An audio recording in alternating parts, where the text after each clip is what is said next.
Call down the reckoning, bring back hope and peace, restore our gloria to live forever.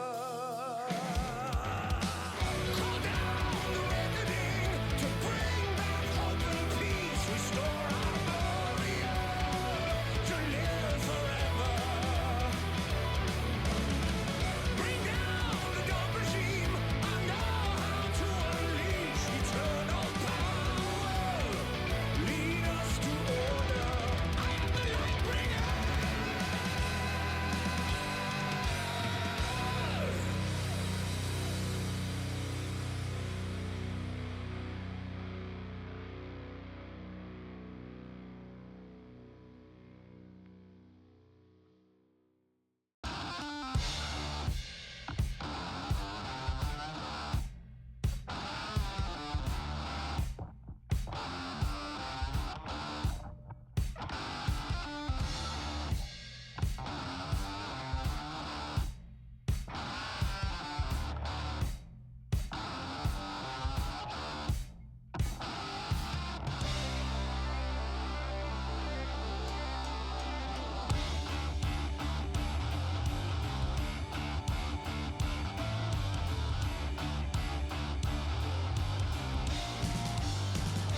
く強く輝いて消えた流れ星ほら命が燃える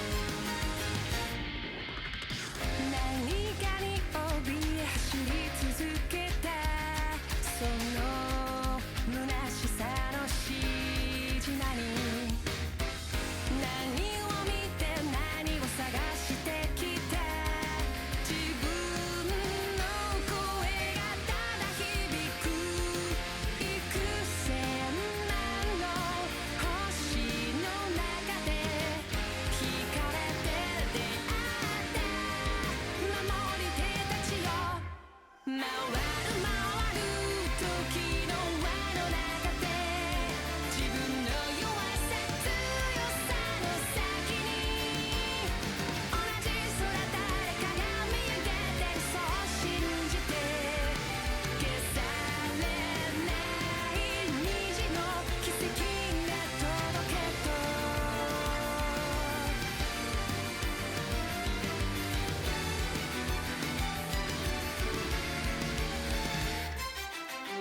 冷たい指で涙拭ったあの日にはもう帰れない水平線目指して飛び立つ自分の願いを抱いて幾千万の星に呼ばれ交わりすれ違う守り手たちよ回る回る時に抗って未来を願ってもいいですか儚さから目をそらしたぐり寄せる道の兆しの向こうかける希望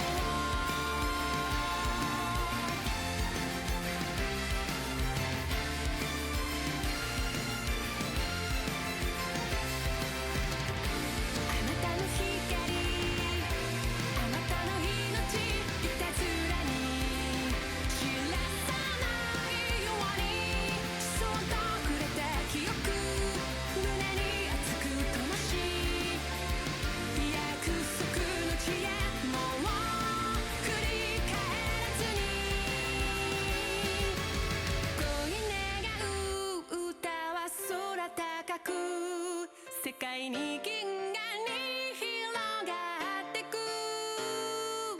それがいつか風となり消えて新たな日が始まる越えてゆく時の輪の中で確かに刻みつけたきらめき同じ空誰かが見上げてる信じたから消されない虹の奇跡残した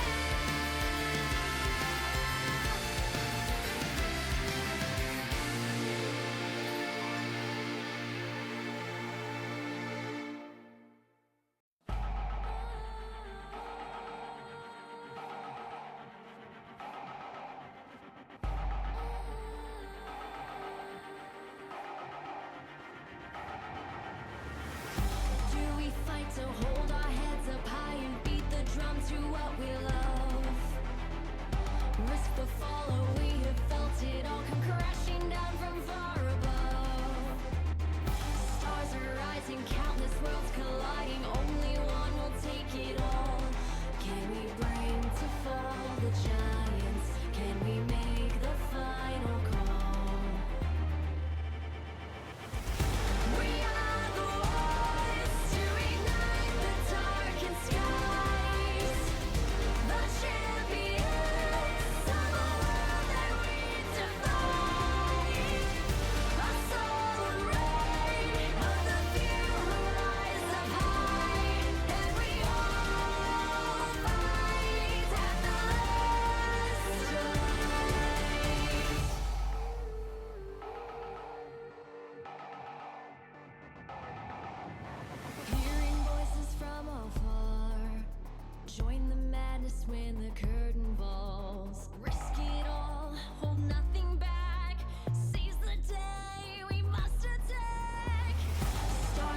rising, countless worlds colliding. Only one will take it all.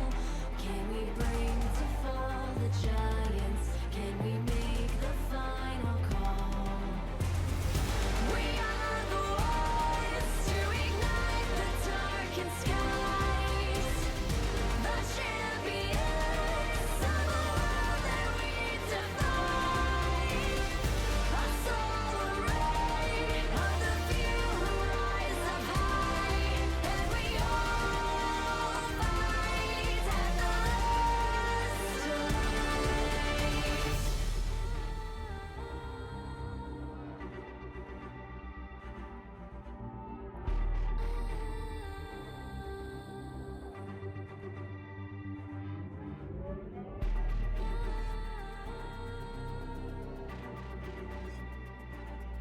Can we bring to fall the giants?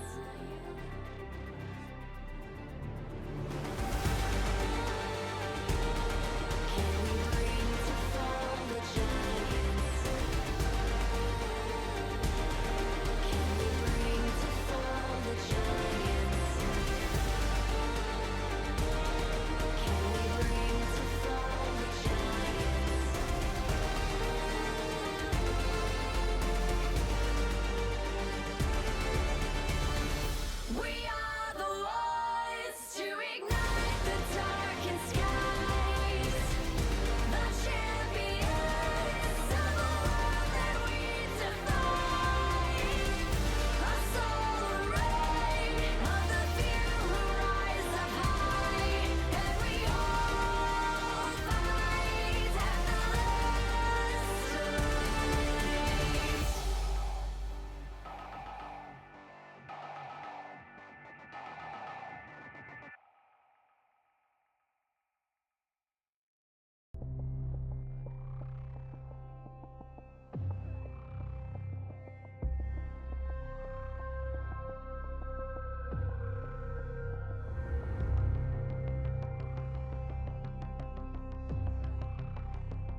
Hello and welcome everyone to the Cyto.gg Path2Pro Combine. This is a combine put together to give support to players who have displayed both the potential and desire to try and push to that next level of competitive play. For the casting desk, my name is Desirux. I am joined by, oh my god, I've missed him so much. I looked the wrong way. I gotta check out my feed sometimes. But okay. I'm joined by none other than Random Minion Caster. We are reunited and it feels so good. Destructs, with that sort of intro, I feel like you're either a jungler or support because missing minions, that don't be a laner thing. So, Look, man, this is what Worlds does to you. A Worlds sleep schedule does not do well for the awareness of the mind. And speaking of Worlds, this is the perfect segue, by the way, to talk about how our draft is going to be, RMC. yeah, so starting yesterday, we are now on to the second stage of the Cyto Combine, where we're not just doing full fearless anymore. We're doing worlds drafts. And Desterux, we were talking a bit about, Path2Pro. Well, what better way than to emulate worlds, the highest level, the highest stage. And for today's draft, Desterux, we've got ourselves the PSG Talon versus Vivo Cade Stars Game 1 draft. That's a pretty even draft, but the result was very one-sided at Worlds. It's going to be interesting to see if our players today in this block are going to be able to make it a much more even game, which it probably should have been based on this draft. I mean, this is going to be a lot of fun because it also shows adaptability for some of our players. Mhm. You know, just because it won on the world stage doesn't necessarily mean it's going to win in our scouting combines. Some of these players might be able to handle some of these champions that are coming in. And as you had mentioned, that would be PSG's draft on the left side and Vivo Cade Stars draft over on the right-hand side.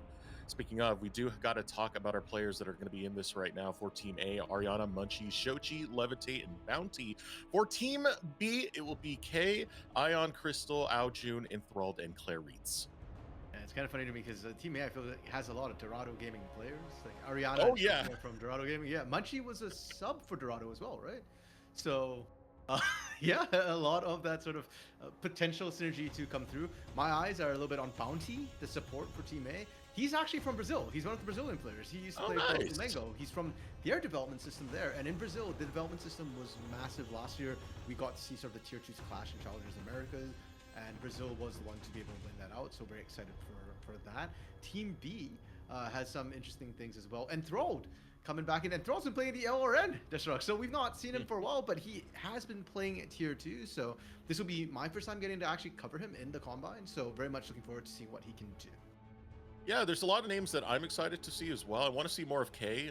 We got a good peek at him with the Dark Zero roster. Ao June is another one from CCG back in NACL. Forget what season it was. I believe Just it was split the one. split one. Yeah. It wasn't even that long ago. Look at me, world schedule ruins your brain, man. But yeah, it's going to be nice to see him back once again. And of course, you already alluded to it earlier. I'm a big Shochi fan. I always love this player. His adaptability is one of the most fun things to watch. I still remember the season where he played like 20 plus champions in a single split. So we're bound to have a lot of fun right here, RMC.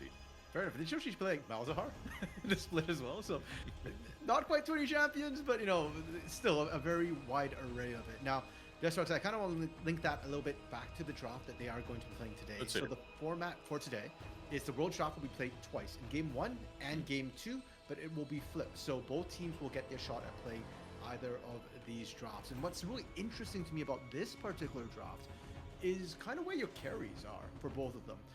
In Game 1 for Team A, you've got the Ambessa, you've got the Rise, they're big carries. Corki also a big damage dealer. It's kind of damage overload, no true tank on their side. So everybody kind of gets agency.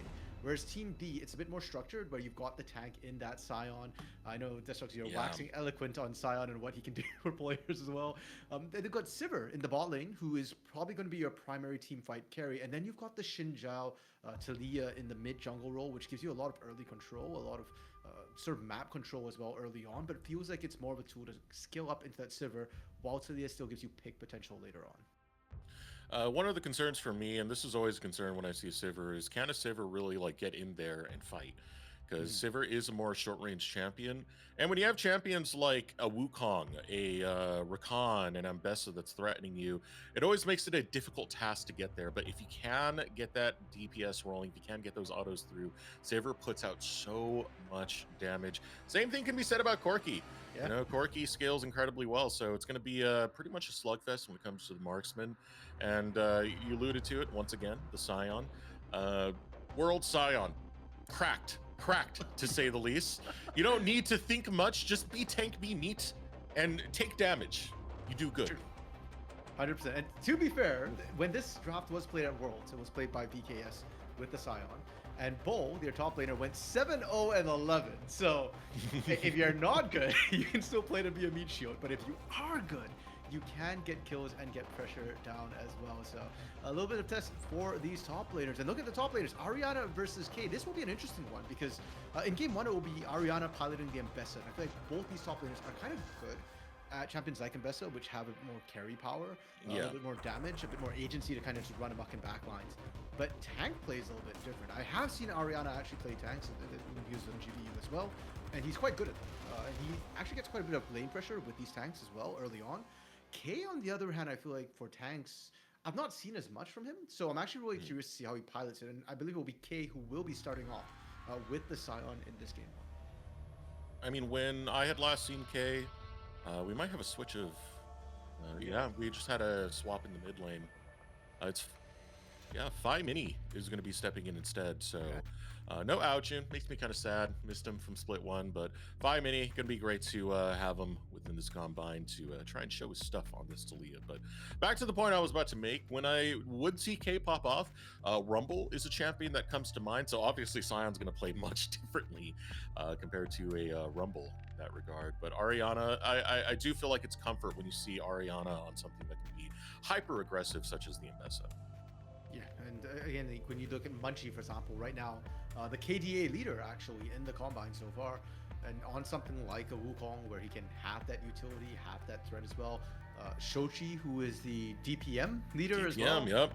Yeah, this draft for Team A, honestly, I really like it. I think it fits them incredibly well as a whole. Levitate on the Corki. Now, I don't think Levitate's actually played that many. I think he's only played one block so far in the combine. So kind of warming up a little bit. The Corki might be a bit of a test for him. I do like the Corki in terms of what lets you do in lane. Your trading power is very, very strong. Your ability to burst targets down in the beginning of fights is also very, very big. But in team fights, it's going to be interesting to see how they navigate it, because Corki in the combine, I feel like, has been a little bit hit or miss with players trying to use it well. Your range is kind of short in extended fights when you're trying to use autos. So you've got to be very careful picking when you go in. But the mobility certainly does help in terms of choosing when to go in, or if you get caught out, a little bit of a panic button with that Valkyrie, with the flash if you haven't already earned it. And don't forget, it has a lot of poke as well. If you can get towards the later stages where that poke does come online, it's a good way to, you know, kind of tenderize the other team before you actually get into a fight with them. So could be a good tool right there to try and set up some of these engages that are going to come through, especially around neutral objectives, where you usually do have that battle line drawn between both teams before they actually go full on in. Getting that poke through a Corki is pretty much going to be their only long-range source of damage, and that could be pivotal. Yeah, and unfortunately, it's going to be a little bit hard as well as the game goes on, because right when Corki starts to spike is right when Sion starts to get real beefy. And we're talking about tenderizing. I don't know if a little bit of poking is going to do much to that slab of meat up there. We're talking industrial level jackhammers, I feel like, to get through Sion. Hey, don't forget the Gallon gun, man. You do get good shred from the Corki, but that means you're going to be within range of cleaving. Yep. And hey, if you're Gatling gunning, well, this slab of meat punches back. And we saw that literally at Worlds when they tried to poke out Bo, and Bo just went, nah, you're within range of me yelling at you or decimating smash, and no. You're approaching me. Engage. Exactly. Yeah. It's an episode of JoJo there. Okay, let's talk about mid laners a little bit, though, because Phi Mini in for Aojun. Aojun, I know, a player that has had a lot of hype generated around him in Tier 3. His shot in Tier 2 was a little bit mixed response, but... and he is... Okay, we just got word. It is him coming back. Okay, so we are having a bit of a delay to get the game started, because I think Aojun was having some sort of issues, but it looks like he will be starting south. Okay, so that makes it interesting, because Dorado Gaming, I feel like this split kind of was a little bit hit or miss. And Shochi can be very, very good, but I do feel like Aojun is one of those names who could potentially come up to challenge Shochi. When Aojun's good, he's really good. Like, that man just takes over games. But the same can be said of Shochi, and I feel like Shochi's career so far, his history has shown that he's more consistent, whereas I think Aojun, while his highs are highs, I would like to see a little bit more stability and consistency from his gameplay. I mean, when we had last seen Aojun, it was on that CCG roster that had Dardoch on it, Array on it, Breezy on it. It had some pretty good names that could really back him up and help him flourish. And the team didn't do that well. Regular season, they were able to finish 5th place. A lot of that was due to Aojun being able to facilitate for his jungle and for his bottom lane. So I would like to see more diversity to that regard coming out of Aojun to what he can provide for, you know, a team that is basically not going to be as experienced and stacked, whereas Shochi is a little bit more into that almost veteran level now when it comes to the NACL, as we've seen him for quite some time, back all the way to that debuting Fear roster. The consistency thing, I think, it's a conversation to be had, because we've had seasons, you know, like that OG Fear roster where Shochi looked absolutely amazing. And then we've had other seasons where it's kind of been a little bit of a fall off. I do think the last run with Dorado was kind of a return to glory for him. You know, shame things went the way they went in playoffs, but Shochi is a very resilient player to that regard. And I think, you know, seeing him in a scouting combine and seeing some of the flexibility he can pull out, especially when you're doing these worlds drafts and you don't exactly get to pick your champion, I think it's something that he is going to shine in him quite a lot more. Yeah, fair enough. And this split, I don't believe he actually played much Rise, but I think he has, we've seen him play in the past. So a little bit of the flexibility being tested, but Shochi's got a champion Ocean. You know, I have full confidence in him. Galaxy, man. Yeah. Now, junglers. 'Cause when we talk about mid laners, it's always with junglers intel in pocket. It feels like Munchie. I mute everyone is his, I believe, in game name right now or something like that. He's been a monster in the combine so far. Munchie the Monster is apparently back. He's leading. Munchie the Monster. That was his own name, wasn't it? Like his actual name in the past. He's got the highest KDA. Remember, yeah. He's got the highest KDA, lowest deaths right now. I think he currently holds the record for highest gold diff in a single game as well. Jeez. So he's just been ripping through this combine. And the other side, Aeon Crystal, he's a player who I think has not had quite as much tier 2 experience, perhaps not quite as well known, but he's been doing really well for himself as well. And I've really liked it when he's been able to get proactive. I think when he's got a lead, he really knows how to snowball into his lanes and get his team ahead as a whole. Yeah, a lot of these names are definitely going to be newer. And it's going to be our first real good look at him. Aeon Crystal is one of those, because he's someone, if you've been following the promotion scene to try and get into the NACL, he's someone who's been trying time and time again to make that pass through, but hasn't quite made it, but still at the very early stages of the career. And that's what makes these combines, you know, a lot of fun to watch, because it is designated for people who are trying to climb to the next level, whether that be, you know, trying to get into the NACL or already playing into the NACL. Those players usually take a lot of priority when it comes to selecting who's going to participate in this combine. So I'm excited to see what Aeon can do, as, you know, there's no lack of trying coming out from him. I've seen on his record, he's played a lot of kind of untraditional champions, to say the least. Ivern, a little bit, you know, but Rengar is one that definitely pops out to me.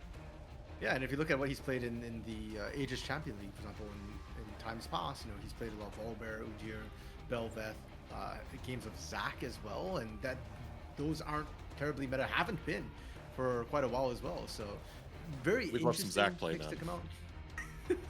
Zac, I do feel like Zac is underutilized a lot. Like back when, you know, Sejuani was meta, kind of still is. Skarner's meta.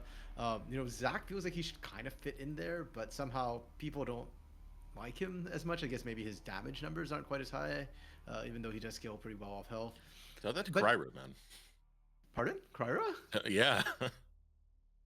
I don't know if you've seen it in the regular season. He slammed that champion once, and it just like completely blew my mind how much he was able to do with it, man. You get such unique angles when you're able to play Zac. That's what I'm saying, right? Like good solid ganks. It kind of, to me, it's the tankier version of Xin Zhao, albeit without the Vanguard Crescent to instantly kind of disengage fights and give you that burst of tankiness. But it's still, you know, really, it's a good blob to kind of put out there. Unfortunately, I don't know if we'll see it this block, right? Because it is the World Drafts. Aeon Crystal only really gets his choice of champions in Game 3. But before that, it'll just be the Wukong Xinjiao, which, you know, Aeon has shown that he can play very, very meta champions. So it'll be fine, but we won't get to see the exciting exotic picks. Now, what about the support role? I think Clarice is a little bit more known, but Bounty is a player that's definitely newer to me, playing on Grandview currently, and has definitely made a lot of effort to try and get into the NACL with some of these qualifying teams. Hasn't been able to get there just yet, but he is a player that comes from Brazil, which, you know, a lot of our, you know, South American players, they can surprise us, Kay being one of those who was able to step up just last split in the NACL. Yeah, so we'll start with Clarice. I mean, as you mentioned, Clarice has kind of been around for quite a bit. I feel like since, I think I remember him first on the Mirage roster in, what is it, 2021? It's a ways back, man. Yeah, so Clarice, you know, I've always thought of him as a really good, like, and smart player in terms of playing the map and finding engages. And that's why, like, his Nunu is a thing of interest as well, because, yeah, sometimes, like, Nunu can int, especially from a support role, it's kind of rare, but I actually do believe Clarice can actually play that champion well in terms of the engage power, because you can just snowball, and he's found so many interesting ways to just force snowballs into fights. So I think he has been a player who is a bit more, has kind of shown his stuff. He's a known quantity in the scene, and that's why he's kind of here. Bounty, on the other hand, if we're talking about developmental, Bounty in Brazil has been bouncing around tier 2, tier 3, tier 1, in fact. So he's actually had CB LoL experience. This guy is one of the few people who actually has that high level experience here. Now, the problem for Bounty, I feel like, is that Brazil is very mechanical. So I have no doubt that his hands are good. His hands are excellent. But the problem is macro. Only recently has the South really started improving their macro levels, and this year has been a standout year for the region as a whole. But Bounty wasn't there this year now, was he? He was up here with GPU. So, yeah, you know, his hands are going to be good. My bigger question is more, how's he going to mesh with the team, communicate with the team, and is he going to be able to convert that mechanics into something a little bit more? And with this team, with more veteran players like Shochi, like hell, Munchie and Levitate to a certain extent as well, maybe they can help, you know, direct him where he needs to go. But this guy's great on engaged champions. That's really what I'm keeping an eye out for. I know he's been playing things like Thresh and Zillion in solo queue a little bit more. I am interested to see how he perform on those champions, but I think the World Drafts, the Rakan and the Alistar is much more in his wheelhouse. And the last little part to talk about would be the ADC role, as we are in the game now. Enthralled versus Levitate could end up being a pretty interesting one, off of, you know, Levitate being such an experienced player, to say the least. He has been able to have a good amount of pop-off moments. And speaking of, he's kind of getting jumped right now against Enthralled. They're all looking to run him down. Knockup comes out from Bounty. Now Sivir is the one getting low. That's Enthralled right there. One more auto might deal the deal, but knocked right over the wall. Bounty's going to survive. Levitate will go empty-handed. And the thing is, Shochi still has flash as well, but he's holding it for now. Instead, he's actually going into the enemy side, getting heavy wards down. It looked really dangerous for Levitate and Bounty, but huge props for them for being able to kind of wait out as much as they did, as long as they did. They will be down a single summoner spell, since Bounty had to burn both of his, whereas Clarice only had to use the heal. So, quick reminder, the Sivir name you see, that's going to be Enthralled. The Rise will be Shochi. And then, oh man, I forgot the jungler. Wait. It's Munchie and Aeon Crystal. Munchie. Thank you. Both of them have very different names from what they actually. That's always the tricky part, man. Because when you start getting into like their solo queue names, some of them, little troll, bro. But at least they're all safe and family friendly this time. We'll take that. And some of their alt accounts can be really, really funny. Ooh, topside. We got to see a sliver of what was happening up there. Ariana was taking a beating, it looks like. Yeah, that's I guess Sion's already starting to show off some of that meat. And that's gonna pretty much hurt for the Ambessa. I mean, to be fair, Ambessa doesn't have the most impact in the earlier stages. This does give K, as VA is able to get like some kind of jump, some kind of surprise, especially with the decimating smash. The damage output is surprisingly high. Yeah, you can see right there, just instantly popped the roll that shielding that Ariana tried to do. More than kind of just happy to trade and stack those Grasp of the Undying procs as much as possible. And I think K really good early positioning as well to trade early, make Ariana, deny Ariana some CS, and more than happy to just play right under his turret. Playing up aggressively though. Yeah, looking to really take this fight. You got to be careful, Ariana. This is one of the things we saw from Ariana in the regular season, that sometimes Ariana would just be overly aggressive, and you have to be measured with some of these engages that you're going to go for, and that's the trick right there. Shield does come up. We'll be able to block some of that damage, but K constantly getting the better of some of these exchanges. Ariana still chipping away, though. And I do like the confidence that Ariana is exhibiting. I do feel like the Scions have the matchups a bit easier to play in lane, but Ariana is saying that I can just outplay you with hands. Now, whether or not that's true is the bigger question, because K is winning out these trades ever so slightly. Yeah, looking to really make this the type of top lane I like to see personally, which is when it's big meaty men slapping meat. True, and it's not wet noodle fight either. Like, this is actually there's some meat up here going on, and K even now still pressuring up. Ariana, I feel like his advantage is kind of the mana portion of it, the fact that he's not restricted by mana, and K is. If he can continue keeping these trades up, you know, chugging those biscuits with their on shield regeneration, there is a point where Ariana will just win this out by resource. But K has been very measured with how he's using his abilities. So he's not cycling his mana down too low. He's making sure he always just has enough for that shield to be able to win out Ice as he misses a decimating smash. And yeah, that's a good punish coming out of Ariana. The moment that cooldown comes up, it means you can hop on. You can get aggressive with it.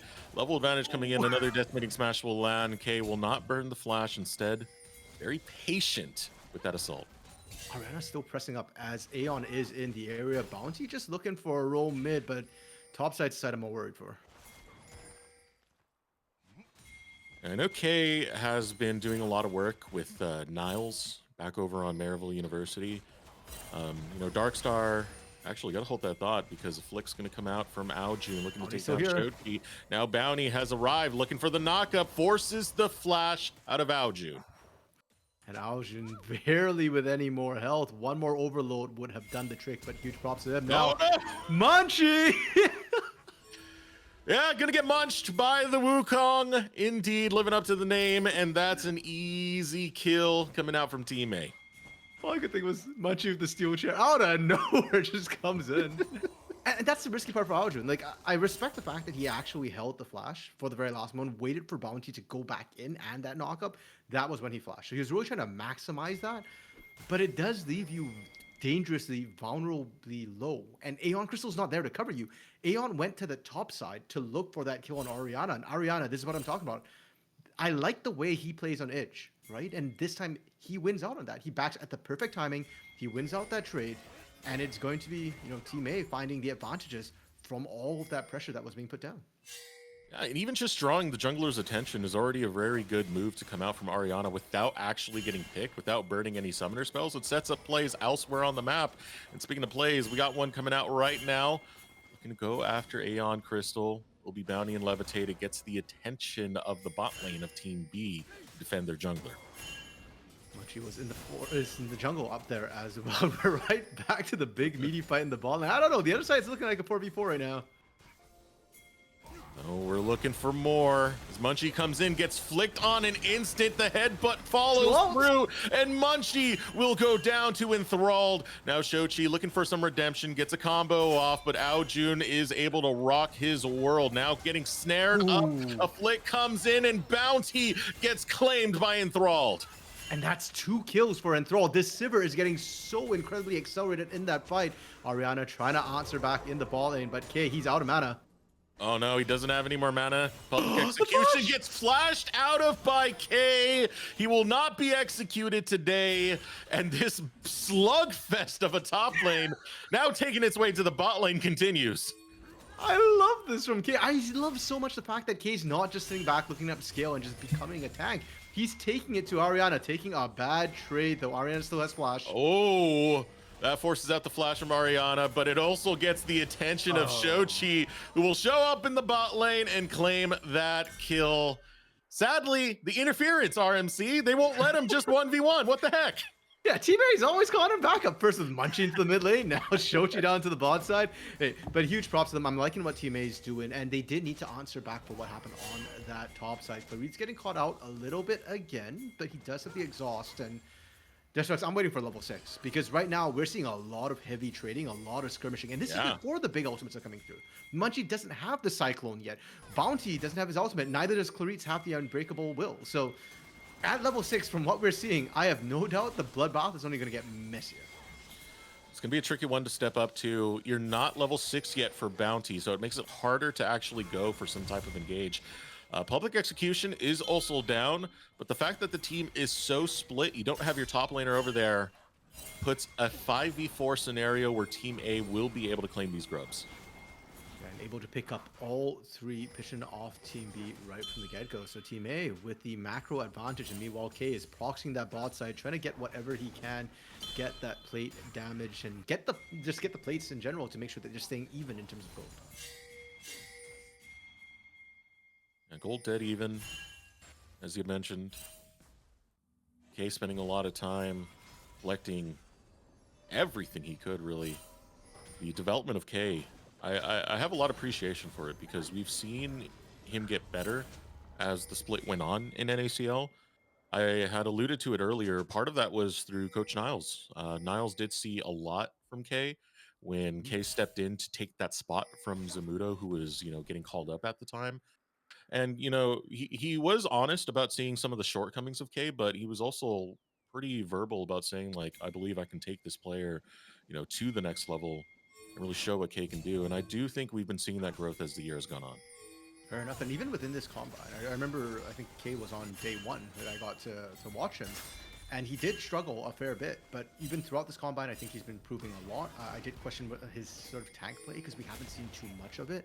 But right here, it's looking, frankly, really, really good. And when you're if you can develop both the carry potential that we've seen from K before, as well as the more utility team-focused aspects of playing a tank, it just makes you such a versatile top laner that a lot of teams would be looking to pick up. But this is what Ariana's known for, going aggressive, and sometimes that aggression can bite you in the backside. Public Execution looking for a way out, but there's only death found on the opposite end by Aeon Crystal.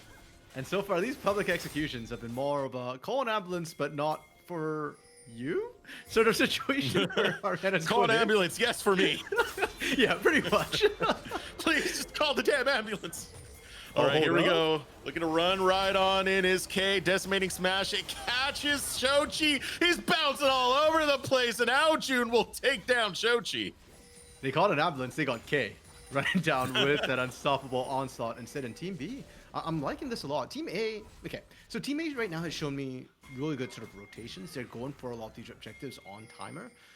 The individual play has actually been pretty solid as well, but I do feel like Team B seems to have a better grasp of when to move for these fights as well, and collapsing together. Like, that movement from K was good. The top side fight as well, they had the numbers advantage, and here, like, again, the TP coming down, looking for Bounty. Bounty on the run, might have to use his flash to get out. I think this over-aggression with the macro is kind of showing right there for Bounty, as looking for the attempt. Now it's still going to be completed, though, off of the return of a teleport from Shochi. So Munchie will be able to claim that kill. It's still something back. This goes back and forth, and the gold is still even. Yeah, now for Team A, it's a good response to kind of find that one kill, but you killed the support. And what are you losing elsewhere becomes the question, because they committed the teleport from Shochi down to that bot side. Ariana doesn't have his. So nobody's answering K on this top side right now. And I like the rotation in from Team B as well to take away from that jungle, because it makes it a little bit scarier for Ariana to answer on this top side. And you think you can just try and force off the proxying Ion, turns out he's not alone. Aeon's in his pocket, so was Enthralled earlier. And one of the things you are going to have to worry about as this goes on, because K is getting so much alone time, that means you're going to get that super tank Scion that much earlier. You can already see the difference in CS right now. 19 minions separating these top laners, as well as the turret plate that was picked up in the bot lane earlier by K. Okay, support on support action here. Bounty. Bounty always in strange places, man. But, he's Rakan. That's a slippery enough champion. Enough. There's a couple of tier 2 CBLOL Academy or CD supports who kind of do the same thing. Maybe it's a Brazilian thing where they just play really aggressively. And with the champion like Rakan, though, I do feel like you can't afford to. You saw how easily Bounty was able to slip away, just jumping onto Munchie there, back to safety. And sure, he has to go for the reset, but he doesn't lose too much tempo. The bigger thing I feel like, Desterux, that we're seeing so far is that Team B has accelerated the right members, and Team A is falling behind. Right? Silver getting those 2 kills earlier and Thrall already has a static shiv. Levitate has to dip into the tier of the goddess, so he's actually already going to be a little bit slower, and he's behind in gold as well. Mid lane, interestingly enough, Shochi, okay, his Rod of Age is now completed. He didn't have the catalyst. He went for the blasting wand first, so I actually wasn't sure if he'd be able to complete the Roa on time. But now he's actually been able to do so. And Team A, they're in a bit of a power trough right now, so they kind of need to play a little bit safer around Shochi and Levitate. Instead, index a little bit more into Ariana, who was doing well in the 1v1, but has since overextended and been punished. Yeah, that is a tricky thing about going the build that Shochi's going. It's the most common Rise build you can go just because of the way Rise works with mana. But getting the Seraphs and the Rod of Ages, you want to get it in a timely manner, at least before 15 minutes. So by the time we are like deeper into the mid game, we have both items fully evolved and activated. And that's always a little bit of a challenge because it takes quite a lot of economy. That being said, Shochi has been able to keep up in econ and even pull ahead of Aojun. Yeah, and that's good for him. I mean, it's another 10 minutes, right? After you get the Rod of Ages, you're looking closer to like 23 minutes in this particular game, usually 20-25 minutes for it to completely come online. But Shochi able to dodge out some of that damage and just winning out that trade heavily. Bounty and Munchie looking for the dive. Aojun, these are shark-infested waters. It's actually a monkey that's going to arrive right now. It will lock up Aojun. Aojun falls. Now Clarit's all by himself. He does have the ultimate available, but his tower's not going to be there for much longer. As it goes down, it's another kill claim. Now in the top lane, public execution to try and get Ariana out, but K has his number. One more dash, it's not enough. Enthralled will go on a killing spree.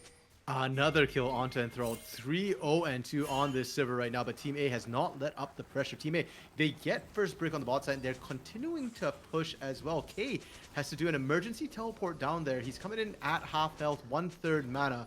But Team A, they've got what they came for. They took the turret, they got the extra damage, about half of it already down on that inner turret, and they want to make sure they don't lose on the defensive side of things.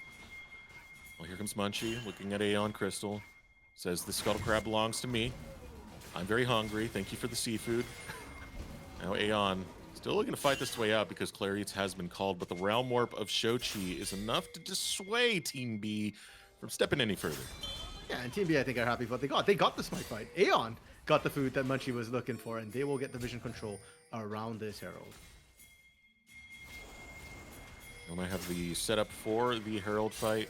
Realm Warp and Cyclone are down, so Team A at a huge disadvantage right here. They can't exactly look to try and push for more. In fact, they even push out Bounty from the jungle, send him to the river. No place is safe when it's around this Herald. This Herald belongs to Team B.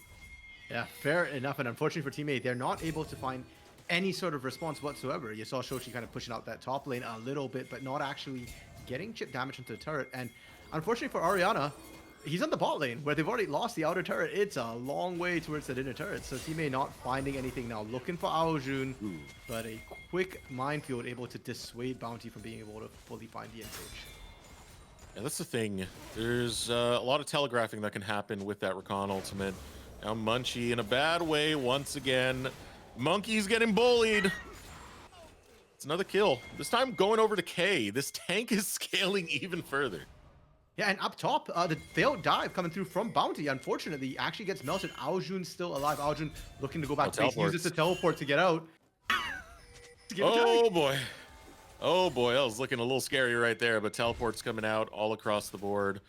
Now, there's one point I do want to make. It has to do with alt timers. When you're looking to contest for different objectives, you got to make sure you have those ults available. You're not getting picked off at the wrong time where you have to burn them at very unopportune times. And sometimes when you pick fights before a timer's actually up, sure, you might like have a chance of winning that fight, but not having your ultimates or certain objectives does hurt quite a bit. And you know what else hurts? These rocks.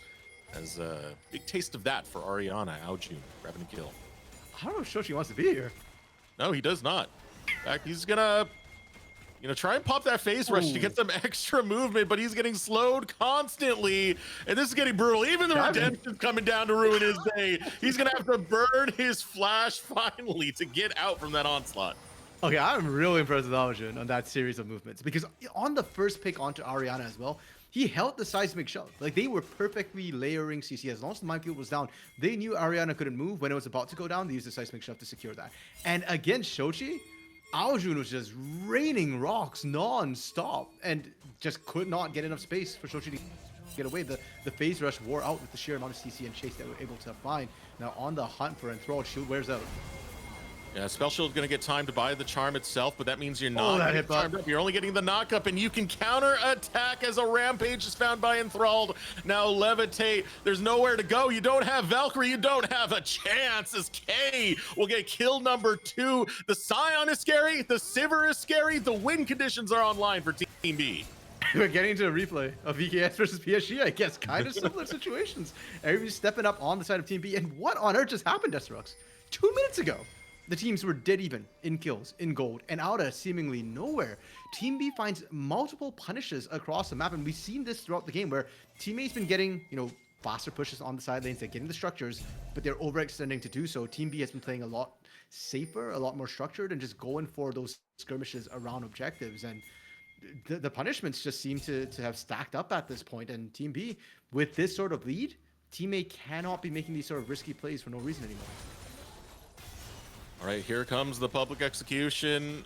Ariana hears your call and says, no, never mind, I still want to fight, man. And shutdown will be found on the Aojun. Claritz looking to bail out of this one. Munchie stepping up, gets stunned by the cow. Levitate burning that Valkyrie once more to get a little bit of forward momentum and keep that harassment going through. Looking for control on the mid lane for the time being. I love how we just said Team A shouldn't be making risky plays and they just go all in on that bot side. To be fair, they had vision on everybody, but now Shochi, did he overstay? He's got the phase rush, he's running away. There's not, they need to land this win becomes like, ooh, it's found. But there's enough awareness for Aeon Crystal to know that, hey, everyone's rotated out from the mid lane over to the river. So this guy's going to have some backup and we don't want to risk it. Really well played from Shochi. And this is sort of that veterancy, I guess, showing a little bit, knowing what he can and can't get away with. Was kind of dicey, but this time without Aojun, without Claritz, they weren't able to quite get enough CC to lock him down. But Team B still set up. Atakan is in the area. They're clearing out vision right now. And even if they don't kill Bounty, forcing him out and burning summoners would be enough. Oh, Bounty just goes right back in. This is that Brazil bravado is the best way to really put it right now. But Otacon going to be started up. Now trying to join the fray is going to be Team A. Instantly peeling off is Team B.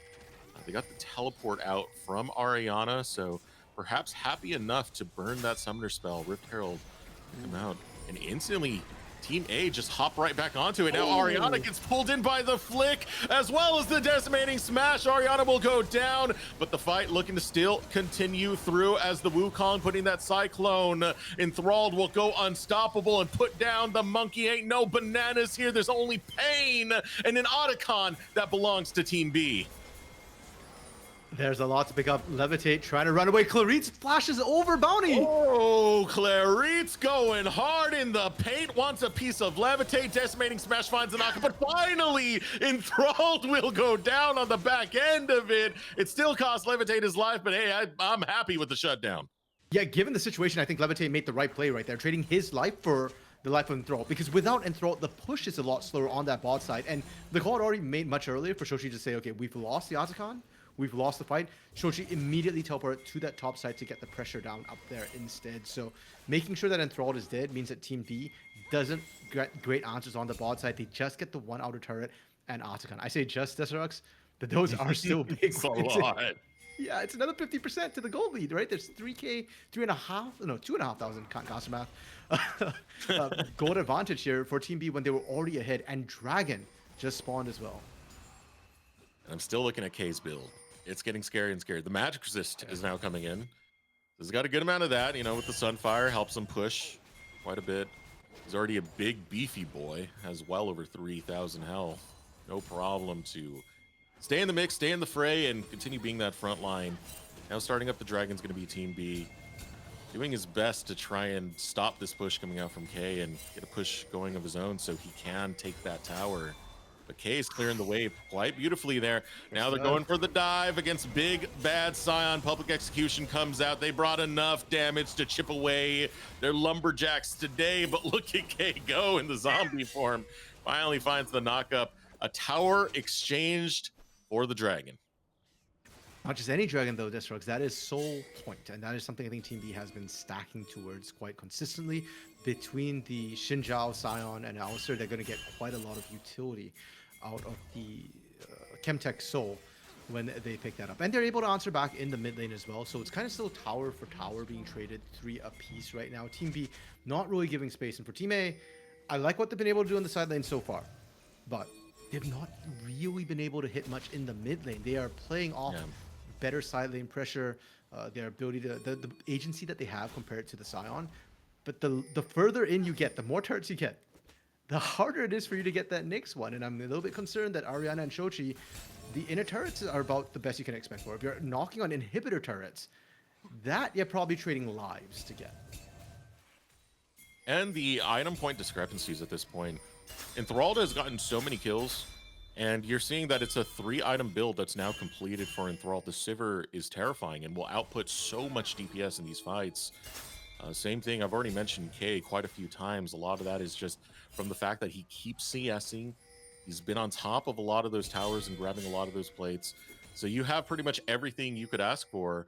Even Aeon Crystal, who's doing tremendously so far from the jungle role to catch out a lot of these fights and keep that kill participation rolling. This has been firing on all cylinders coming out from the squad of Team B. Yeah, and for Aeon Crystal as well, one thing we kind of didn't highlight, he's been quietly doing a fantastic job in these fights. His Vanguard Crescent has been really messing with what Team A wants to do and kind of splitting up the fight. So when Ariana and Munchie are diving in, they're struggling to be able to get on Aojun, to get onto Enthrall very much. And breaking up the fight like that also messes up Levitate, because now Levitate doesn't want to play in range of the Xinjiao, because if you're inside the Crescent Guard, you're a target to get killed. But if you're playing outside the Crescent Guard, you're not doing damage. And I think that's a lot of why Team B has been winning these more recent fights. It's what's been kind of changing up the flow of the game, and that will last as the game goes on. That Crescent Guard's ability does not fall off. The ability to break up these fights and also just negate Levitate in the early stages of it. Yeah, because you got to think about what Team A want to do. They want to dive forward. They want to catch out the carries.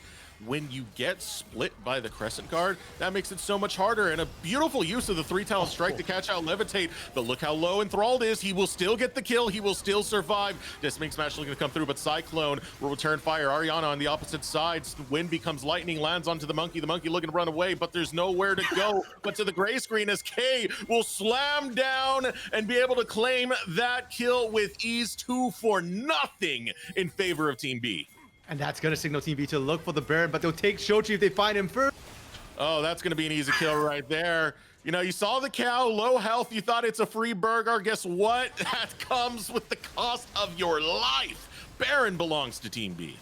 I believe the words are, you can't milk those, Desterux. Clarit's, like we talked about, really smart decision maker, and he knew what he was able to find. Heck, even if Clarit's goes down right there to Shochi, worth it, because you remove Shochi out the picture and there's just no threat of you losing that Baron whatsoever. Now Team B, 5,000 gold advantage. Ariana trying to press up on the bot side, but we talked about this as the game goes on, as they're getting deeper and deeper in, it's harder for Ariana and Shochi to find these angles. Instead, Clarit's is going to be the one to ambush him out, but there's no damage here. It was still nice. The public execution was to buffer out from the headbutt pulverize combo. So it was at least something to be a little bit of saving grace for Ariana. Now for Team A, like, you're kind of running out of options. Deathcap was just bought. This was a good time to actually have it, because we're going towards that final dragon that could give Soul over to Team B. So we need to see those major purchases come out. You know, it's a 3-item Corki, so it's not going to be that bad in this fight. Especially if you need someone to try and shred down that Scion. I think the big thing here will be how well Shochi is able to perform, and if Team B can catch him, that's pretty much game over for Team A. Yeah, and for Team A as well, they're on a power spike where Team B haven't quite completed the extra items, their 4th items or 3rd items even for some members, such as Aeon.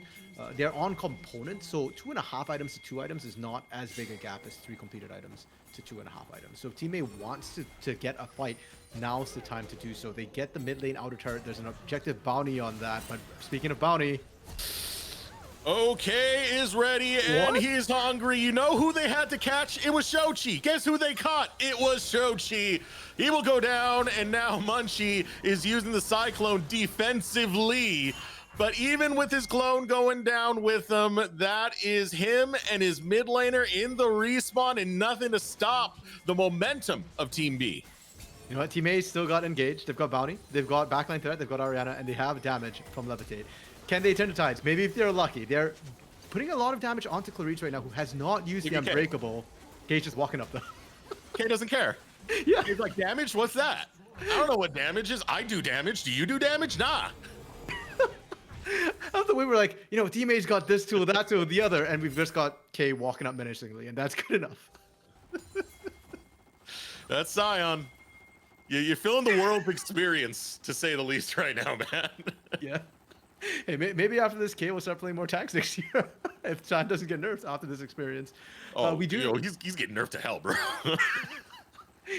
Yeah, I'd expect it to be so. Hey, there's still Ornn. If you want to do that. Shen's meta adjacent. He exists. We do have a pause. We have a pause. I assume it's the coaches right now just kind of getting in there as they kind of talk to them a little bit. And especially for Team A, when you're in this sort of position, it's kind of getting tougher and tougher for them. The gold lead just keeps growing, and they're losing fight after fight. What I would like to see from Team A Destructs is for them to just be a little bit more proactive and pick better fights. Because right now, it feels like they're the ones getting caught out a lot, whether it be, you know, Shochi over pushing, Ariana over pushing, whether it be Bounty, I think, playing a little bit too close to the line and stepping over one too many times. It just doesn't feel like we've seen them be able to connect as a team and get their combos off. We've not seen the AoE CC layering, whereas Team B, early on, I think they grouped up a lot better and they were able to play the fights a lot better. And now with the buffer they have, we've seen it before. We literally just saw it. They don't need to be as coordinated anymore. Aeon Crystal just needs to walk up menacingly. K just needs to keep walking forward. And the rest of the team, it generates so much space for them that they can do whatever they want. I mean, from what we've seen from Team A, they were proactive earlier, but this kind of calls back to what we were saying about Aeon Crystal, his use of the Crescent Guard, being able to facilitate those fights and stop those engages from Team A. Now it's put Team B in a position where they don't really care anymore.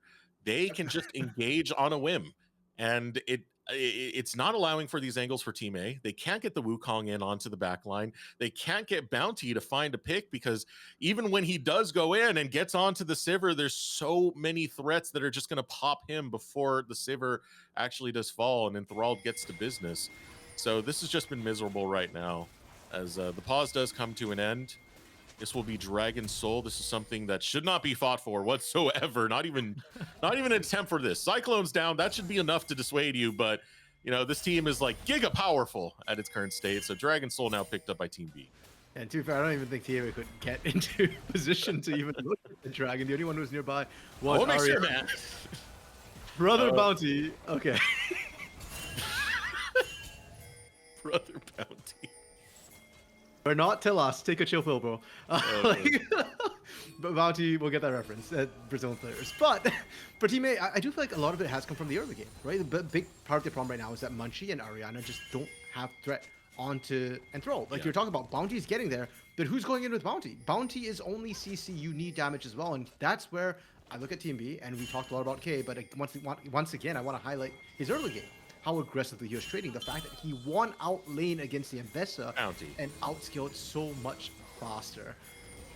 Okay. Bounty, what are you doing, man? Are we actually going to find it? Enthralled in trouble. He gets shut down by Levitate. Oh, it's another kill for Levitate as Aojun falls. Both carries are dead. But at this point, hey, K's beefy enough to be a carry. It's going to be a 2-for-2 exchange.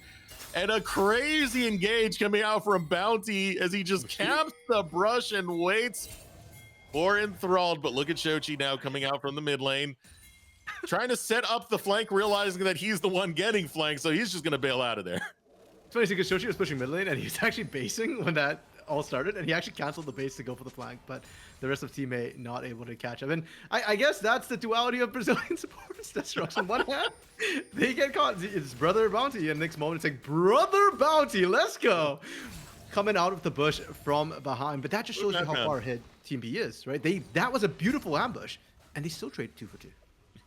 He had a tent set up. There was a nice little campfire. He was making s'mores, man. Why did I say s'more? Why did I put an H on that? S'mores. Well, regardless, you get the point. This man camped there for so long and finally found his opportunity to jump on Enthralled, and it was pretty clean because he also had Munchie, who was able to receive that engage on the opposite end. This is what Team A has been looking for so long. Yeah, and that's the blueprint that they need to find. And that's also highlight the fact that that was kind of 4v5 situation, right? Because Soshi was nowhere nearby. But they did that under a turret when Team B was a little bit overextended and not expecting it to happen. Team B just need to kind of clean up a little bit. And the closing is going to be interesting for Team B because their advantages have been very, very hard fought. They've broken the base, but now they're struggling to close out. Oh, and this has kind of been the story for Shochi. He keeps getting caught out of position. Another flick comes in. Enthralled gets kill number 8 of the game. Shochi's off the map, and the pain doesn't stop there. You know, Ariana just desperately pushing on that bot side, has teleport to rejoin his team, and there are objective bounties if he can get those turrets. But Team B are just running together into this top side.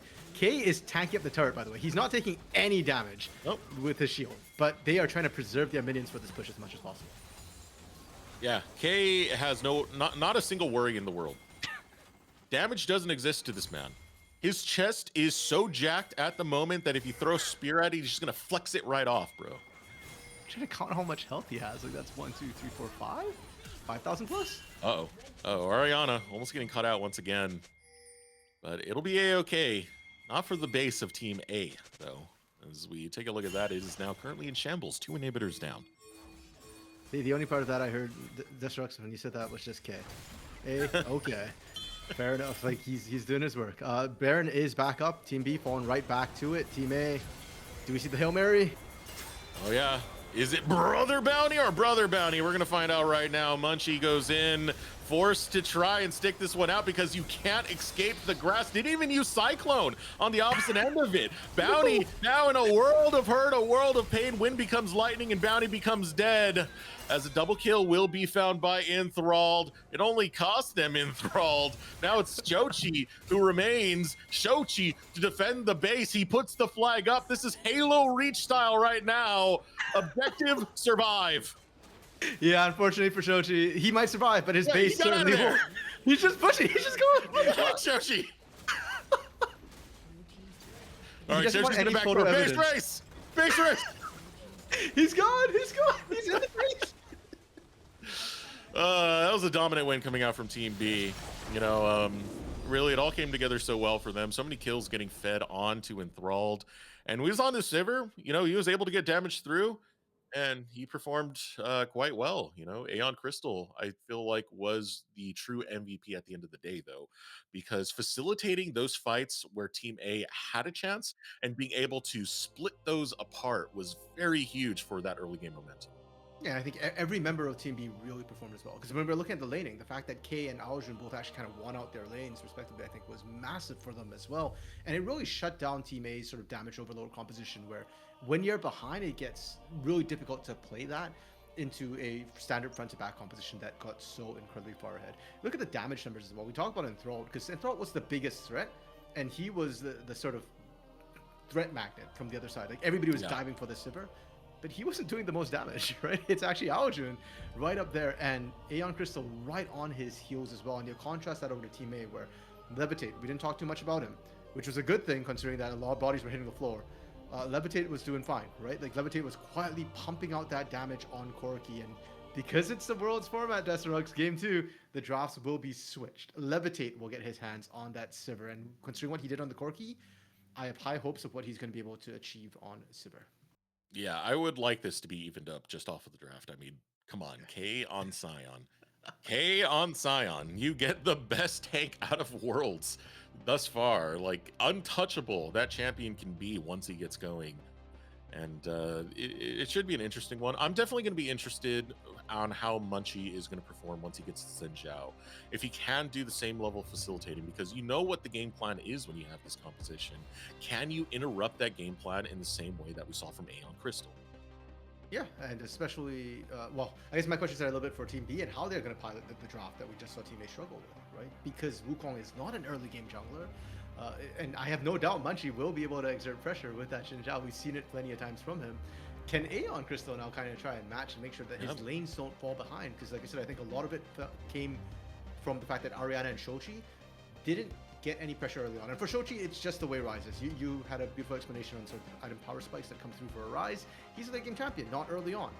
But the Ambessa does need to get snowballing. She spikes on that one item when she gets Eclipse. She is supposed to take over, and if you don't take over early, if you can't at least keep pace with the enemy marksmen or mages in terms of being able to threaten them, then yeah, you see what happened to Ariana, where I feel bad for him. I don't think he played poorly. I just think that his champion fell behind and he wasn't able to kill and throw, wasn't able to kill out. I will say one of the more interesting parts was how Bounty played. I'm curious to see Bounty on the Alistair now, because if this man is playing like a psychopath on Rakan, can you imagine him on the cow? Yeah, a lot of it's going to be based around his ultimate, right? Because with the Rakan, he could slip in and out. This time as the cow, you go in, you're not coming back out. So watch the Unbreakable Will. If it's up, I think he could potentially make amazing plays. If it's down, well, how do you like your steak done? Oh, that's going to be a lot of fun. I mean, I always love seeing a lot of these South American players coming in, you know, these players from both South America, Latin America. K has been a lot of fun to watch, but Bounty being now another one of these that are being presented to us within the scouting combine. Even though it was kind of like psychopath behavior, it still is something that you can kind of shape and look to temper down and try and make it more intelligent plays, right? If he's willing to go for these, that's already a good sign than someone who's unwilling to try and take those levels of risk. Yeah, fair enough. To give credit to Bounty either, he died the least on his team. 4 times. Tied with Levitate and Shochi. So, you know what? It was risky, but he wasn't the feeder. Sorry, yeah, he technically wasn't. It's a bad day for Munchie. Wasn't he top of one of these charts too? Yeah, the highest KDA player. I'm sorry, Munchie. Lowest deaths too, I think, he was actually at the top. Not after this game. Yeah, that kind of got obliterated. Hey, just blame it on the draft, Munchie. Just blame it on the draft, brother. Yeah, blame it on PSG Talent, LCP coach. And then taking another look at some of the other performances, I do think another high point was Levitate. Like, he didn't do that much, all things considered, just because of the state of the game and the way it went. But when he did make plays, they were very high value ones. I want to harpen back to the bot lane play, where they were just diving him and he chose, hey, I'm going to turn around and take down the Sivir because this stops a lot of their wave push. Intelligent plays like that really do help the situation to like kind of stop the bleeding that could have happened in a different scenario. Yeah, and you look at what Levitate kind of had to work with there, right? Like, he didn't have a lot of tools. I mean, props to Clarice for also kind of staying with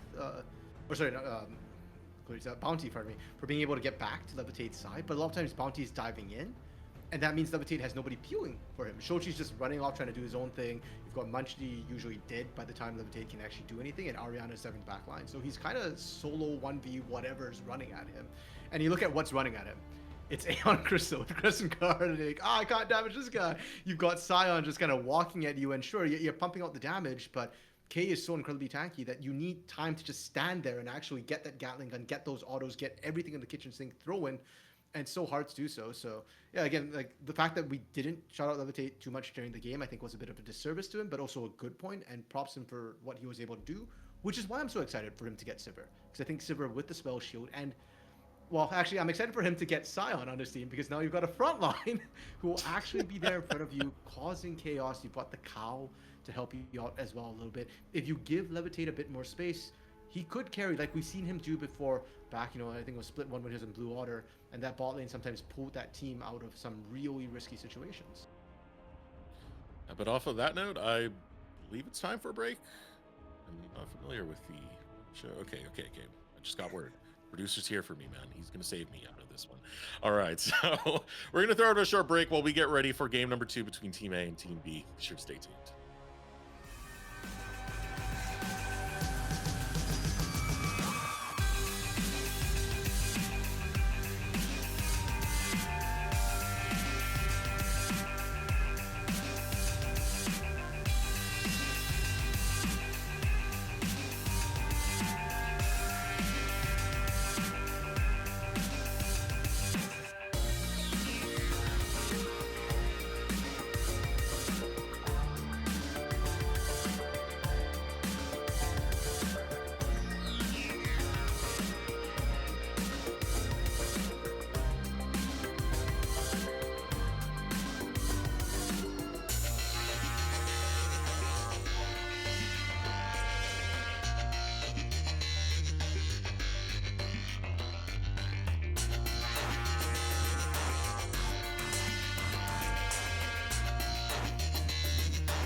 Keep moving on.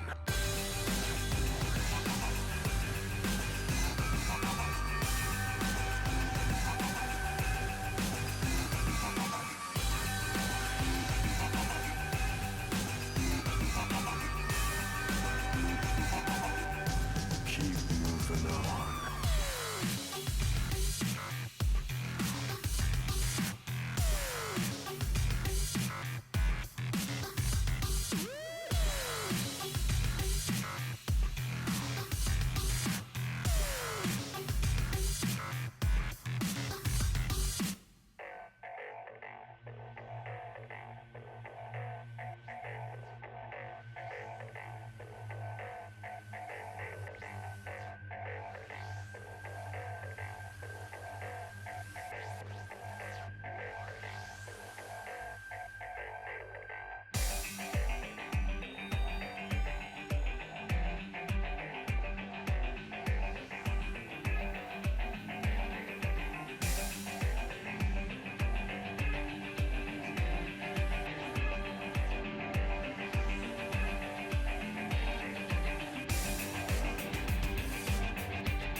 And they say I have a grim sense of humor.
涙よ星に瞬きを伝えて守るものがあるからきっと強くなれる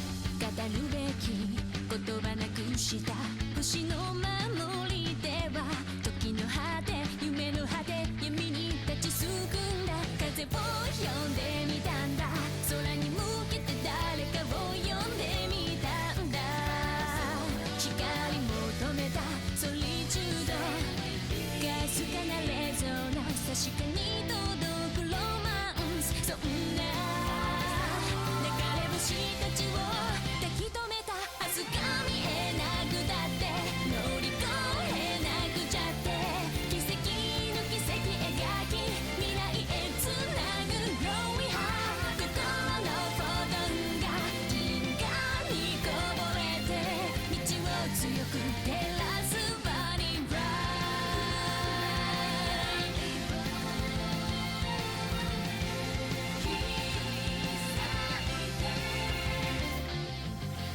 それぞれの思い秘めた星の守り手は空からの呼ぶ声に導かれた重ねる手と手には言葉なんかより伝わることがある熱い心通じ合った確かなレゾナンス見つけるのはエッセンス目指した意識の先がディスティネーション答えが見えなくてくじけそうになって支え合い誓い合う絆でつなぐシャイニースマイル心のフォトンが銀河に溢れて道を開く鍵は My Starlight Heart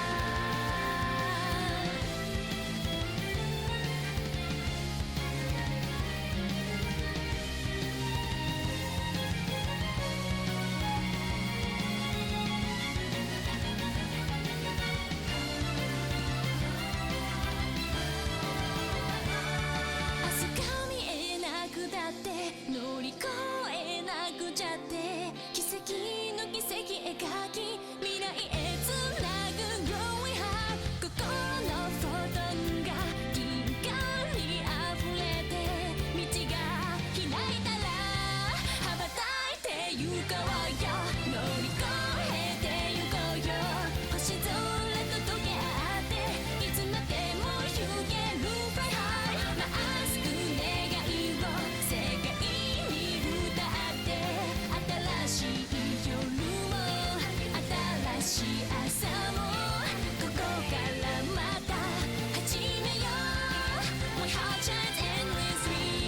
All right, welcome back, everyone, to the Sido.gg Path2Pro Scouting Combine. We already had game number 1, and it showed that Sion's still Sion. This is what happens. Meaty. Welcome back. I am Desrux. This is Random Minion Cast, and we're getting ready for our World Draft game number 2. No, I can just think of it as just meaty every time. That's gonna be stuck in my head now for game 2. But that's right. There was certainly a lot of beef for them to cut through. But the shoe is now on the other foot. It will be Team B on the blue side, Team A on the red side. The drafts will also be flipped. So Ariana gets his time in the sun with Sion, and we talked about it coming into today a little bit. The fact that I have seen Ariana play tanks. I have seen him use the Sion to great effect in the past, especially in the laning phase. And so, now up against K, we saw how well K was able to play that in lane. I'm expecting the same or better from Ariana. Yeah, I think it does. Again, it's not the most complicated champ to use, right? Sion is just meat. So it should be fine. I think it's going to be a question on K. How well can K handle this matchup? How well can K perform against Sion? I do think Ariana did decently, right? We saw a lot of exchanges where as long as Ariana was able to sidestep the decimating smash, it was about the punish that followed up right after and taking as much advantage of that as possible. It's just in the long run, things didn't exactly go Ariana's way. So I'm curious how K steps up to the plate. And I think a lot of that did come from sort of jungle pressure coming through as well, right? We saw Aeon pay attention to that top side early. Didn't necessarily make the gank work right from the get-go against Ariana, but just getting that pressure down, I think, did help K get a much more comfortable lane matchup, and was just able to buy him time to scale up to the point where Ariana wasn't quite able to handle him. And now Aeon with the Wukong this time, you can't really go and reinforce that top side too much, because if it does come down to a 2v2, I feel that Xin Zhao is going to be a lot stronger early on. So you're still kind of just racing to that level 6, and then Ariana, I guess you just got to play a little bit more carefully, I guess, with the Sion a little bit there, knowing that you don't necessarily have the backup of your jungler in this case. I think another interesting matchup will be the mid once again. Now it's going to be Aojun on the opposite side, having the Rise, which we saw what Shochi tried to do with the Rise. I think the farming as well, the laning phase went pretty decently. It was just, at the end of the day, it's not exactly the most Shochi champion, and Shochi got caught out a lot in some of those mid-game team fights where K was K was just basically running him down with the Sion. Now on the Talia, this is a champion that he has more experience on. This is literally double the games played on Talia that he has on Rise. So much more comfortable pick for Shochi. Yeah, fair enough. And I think it's worth noting as well that Aojun has played a lot of Talia. I mean, the last time we saw him play in Tier 2, Split 1, Talia was his most played champion during that split, and he still plays it in solo queue quite regularly. So yeah, Aojun definitely showing a lot of comfort on that pickup. Now he does play Rise as well, so it'll be interesting, I feel like, if Aojun is able to kind of pilot both sides of the matchup a little bit better, especially when we've been hyping up Shochi so much and talking about the huge champion Ocean. But this isn't about your champion Ocean. You're not getting to pick what you play, right? It's just meta stuff that is being played by somebody else or has been drafted by somebody else, and you've now got to kind of fit into the roles of this. They are meta champions though, so maybe it's just the better meta right now for Aojun. Now, we got to talk about the main event here. That is going to be bottom lane. More specifically, the support. Bounty is a psychopath. I've established that very early on with his Rakan play.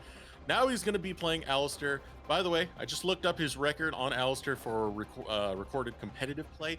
It's a 75% win rate. This is a champion to be a psychopath on. You just press R, never punished, always engaged.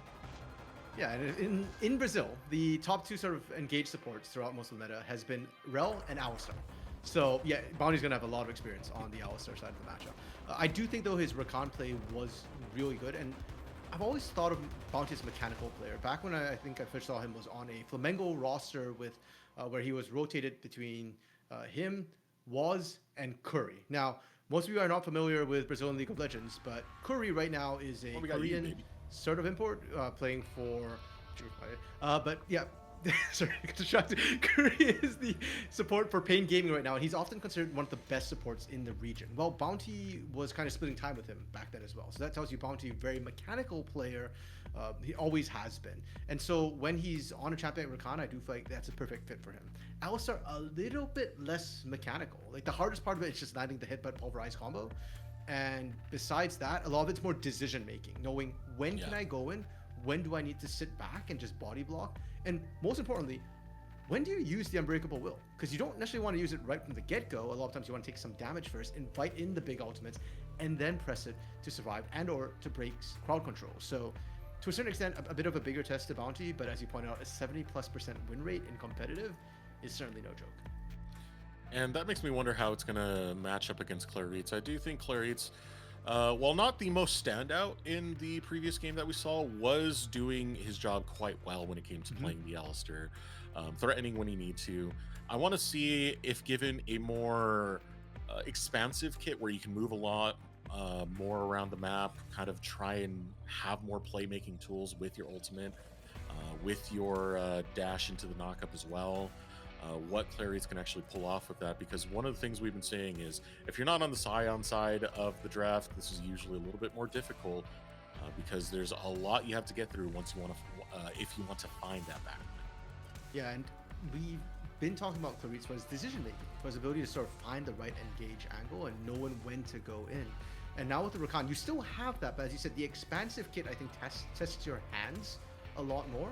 And we saw what happened to Bounty as well. Rakan can get tankier as the game goes on, but he's still on a support budget. And for a lot of the early to mid game, with the Rakan, you're surviving by getting in and getting out, by dodging skill shots and just, you know, kind of getting out at the right times. Now, with that though, if your hands aren't good enough, if you get tagged by CC, if you get hit by skill shots on the way out, you might not make it back out. You just crumple like a piece of paper. So for Claritz, it's very interesting to kind of now see the same questions we posed to Bounty, but on the other side of the scale, where, hey Claritz, how are your hands? Are they good enough to pilot Rakan in this sort of situation when there are quite a few tools that can punish it? Like we saw Aldrin do last game with the Talia. The minefield certainly stops you. Good pulverize combo that comes through. Claritz did that himself with the Alistar last game to interrupt sometimes the Rakan jumping in and out. Heck, even a good Crescent Guard can mess you up. So it is really a big test of hands on the Rakan in this specific matchup. Yeah, do you have the hands, or are you like us, the boomer hands, old people hands? I can't. Funnily enough, Destruct and I were just talking about how we're both boomers in the scene right now. So yeah, are you more like, I don't know, who's a young caster who's got the hands? Like, are you like Yanni, or are you like us boomers here? Yeah, I definitely don't. I'm not even gonna try and front, man. I'm retired from ranked play. I played a lot of it all the way up until like 2018. Got some decent highs. Then after that, I was just like, you know, I'm happy getting gold 5 and then calling it quits. These hands can't keep up anymore. Destruct is too old and he misses minions. That's why I'm casting with you, bro. True. I missed you. Look at how wholesome that is. That's so good, Destruct. Love you too, buddy. So I also want to know, is this going to be a redemption arc for Munchie? Because like he just tanked his stats, bro. And Xin Zhao can be much more forgiving. I feel like with Wukong, when you fall behind and you try and engage, you can get popped so quick, like a pimple. And there you go. You're down. You're splatted onto the toilet paper, thrown into the trash can. Whereas with Xin Zhao, you always have that Crescent Guard. It's such a fantastic tool for engaging and keeping yourself safe. Well, Destruct is the wrong meta for Munchie to be doing redemption here. It's a redemption arc for Claritz and Bounty. We saw it last game. But more seriously, I do think Munchie will have a much better time with the Xin Zhao here. It's I'm glad you can't see my camera. I'm glad you can't see my camera. No, production show us Destruct's dying inside. The cringe, it needs to flow. But no, I do think this will be a much better game for Munchie to be able to pilot. I think we talked about how Aeon Crystal is actually really good at snowballing early leads that he gets. And with the Xin Zhao last game, with the lanes doing as well as they did, he certainly was able to do that. But Munchie, likewise, is also really good at playing with leads. So I'd love to see him get to lanes. Bot side's hard coming into this. This is my psychopath right here. Get him, Bounty. Go after him. Go. He flashed after him. What a dude, man. He already forced out the flash of the Corki. He's a madman. And that's going to be first blood in the bottom lane for Team A. I don't know what it is in the water or these drops, but simply keeps getting first blood. And I want to highlight too, really unfortunate for Enthroned. Enthroned hasn't killed a minion. He just got forced out right from the get-go. They're gonna dive him too if he sticks around. Bounty just ran at the man and down smashed. What an absolute beast. Look at, what are you gonna do? You don't got rockets, you can't CS, you're just here for the experience. And it's a bad one if Bounty's in your face. Holy, and you saw the boomerang blades as well, just pushing out and throw and throw. Yeah, he's just gotta be so incredibly careful. If he steps out the wrong way, he's dead. That should not happen at level 1 either. Alistar's level 1 is not very strong. Heck, Alistar is not actually an early game laning champion. He's really squishy before he gets the Unbreakable Will compared to most of the other engaged supports. So, yeah, I think Enthralled and Clarice just got caught a bit flat-footed, allowed Bounty to run at them and actually get that pulverize off. And yeah, didn't recognize the psychopathic tendencies that are translating really well into League of Legends. Bounty's a man on a mission. He's gonna get his pound of flesh, whether you like it or not.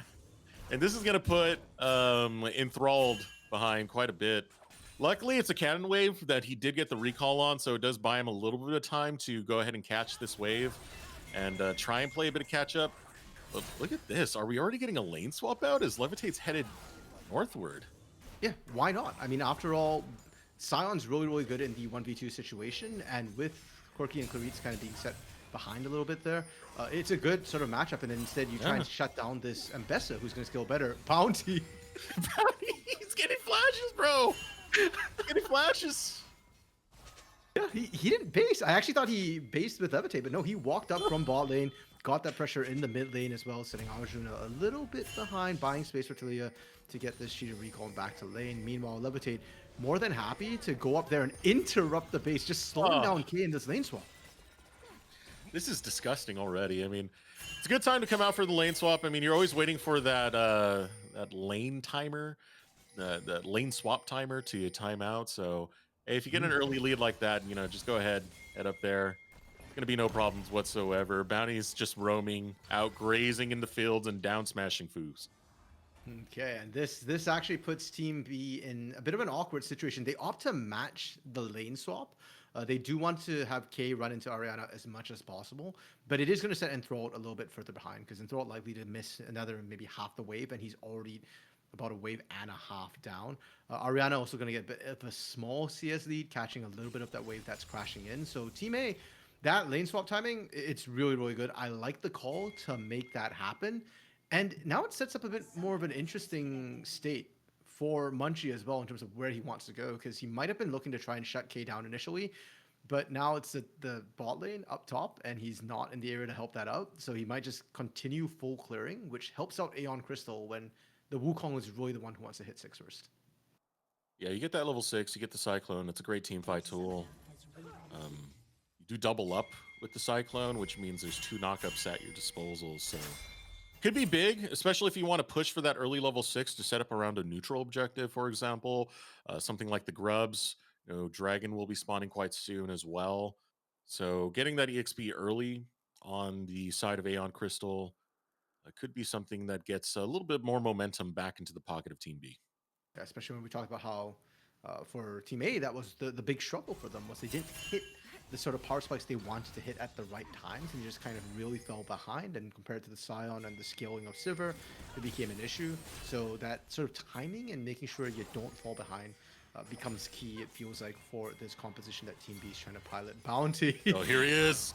Here he is. Again. Here he is. Fear him. He has arrived once again, and you have no flash, man. What are you going to do when the boogeyman comes for you? Oh, no, he's just going to die underneath the tower. Xiaoqi, you blundered it for Bounty, man, but it's a one-for-one exchange in the mid lane.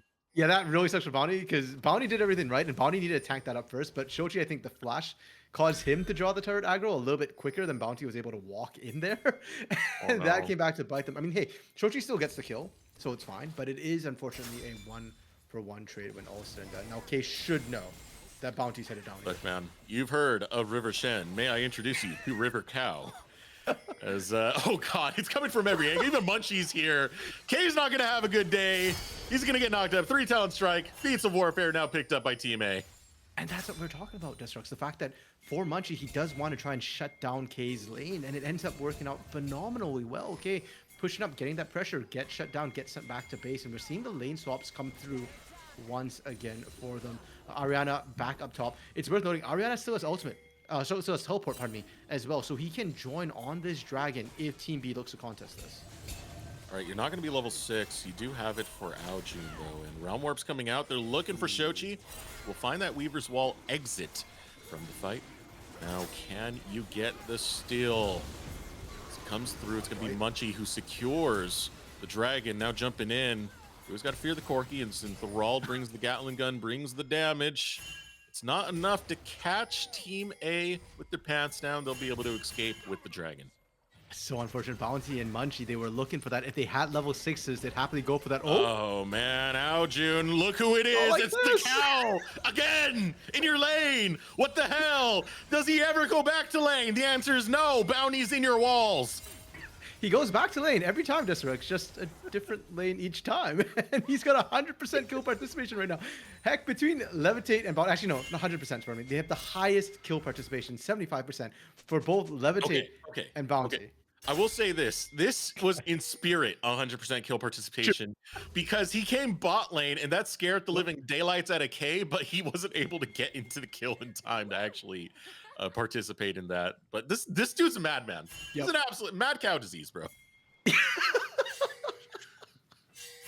Yeah, bro. I mean, you need to shut down the whole farm. If not, Bounty's just going to take over. And for Bounty, too, it's worth noting, we just had questions about, okay, you know, with the Alistar, usually it's more about decision making. It's, you know, hitting that level 6 and then being that menace in skirmishes. But Bounty's playing it like it's a Nautilus, like it's a Rakan. He's just going in. He doesn't care that he's squishy because it doesn't matter if he kills you first. If you're dead, you can't do damage. And that seems to be the mindset. And unfortunately for Team B, I feel like they kind of found the same trap that maybe we did a little bit, and they didn't expect Bounty to be quite this active on the map early.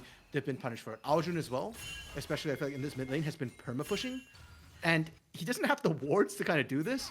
Aeon's not been covering him enough to allow him to do this, but he does it anyways, and now he finally kind of reaped just desserts. Hello there, Ariana. Able to join the fight. A flick lands, seismic shove. Okay. Onto Aeon, Munchie gonna arrive as well. That Cyclone down. Ariana a little bit low, but this does give advantage over to Team A to take these grubs. Looking for the contest is Team B. No unstoppable onslaught. K's starting to walk up as well, maybe. And this is tricky. You really don't have much in the wheelhouse if you don't have Cyclone. And yeah, that's gonna be grubs. That belongs to Team A. And oh no, Aljun, what are you doing? You had to have seen them escaping from that angle, but here we go, looking to jump in his K, puts on the public execution. Is the Corki in the back pocket? K looks to jump back in, won't get a kill. Instead, it's Clarice who gets killed. A flick comes out, seismic shove finds 2! Back-to-back kills coming out for Team A, and Bounty's not done. This man is insane. He'll knock up the clone. He doesn't care if it's not real. See hero, kill hero. It's 3 kills. Munchie? Now we're going for a dive as Munchie comes from behind the tower. Up onto Aljun, and it's Levitate getting a killing spree, and we're off to the races for Team A. I mean, Munchie did that in game 1 with Wukong. Of course he'd do it in game 2 with Xin Zhao. And do you remember what we were talking about, Destructs, off that first fight? You know, where Team A had to kind of run away, tail tucked between their legs. We were saying Munchie and Bounty needed their level 6. Guess what? They had 6 on that fight, and they were more than happy to go into it. The Crescent Guard, once again, breaking things up like we saw last game. Realm Warp hunting for Munchie. Are we getting a little too desperate right here? Realm Warp comes out over the wall. Aeon Crystal. Hey, there's a tower right there. I don't know if you want to take that. Yeah. Clarice shows up, and here comes Bounty. Here comes Bounty, brother. He's ready. Headbutt pulverized. Where is it at? Nope. He's just going to walk up and pulverize. He wants the right target. Slamming down. And it's Shochi getting a killing spree as he'll take down Aeon. Aljun, wrong decision with the Realm Warp because you warped yourself to death. Decimating smash on the K. He will follow suit as a rampage is found by Shochi. You know what? I said last game, right? It made a lot of VKS versus PSG Talon. I take that back. This game is literally much more like it with how quickly Team A is snowballing this composition. And it's like day and night. Deathstrokes, what is going on? Is the drop just that busted for the red side?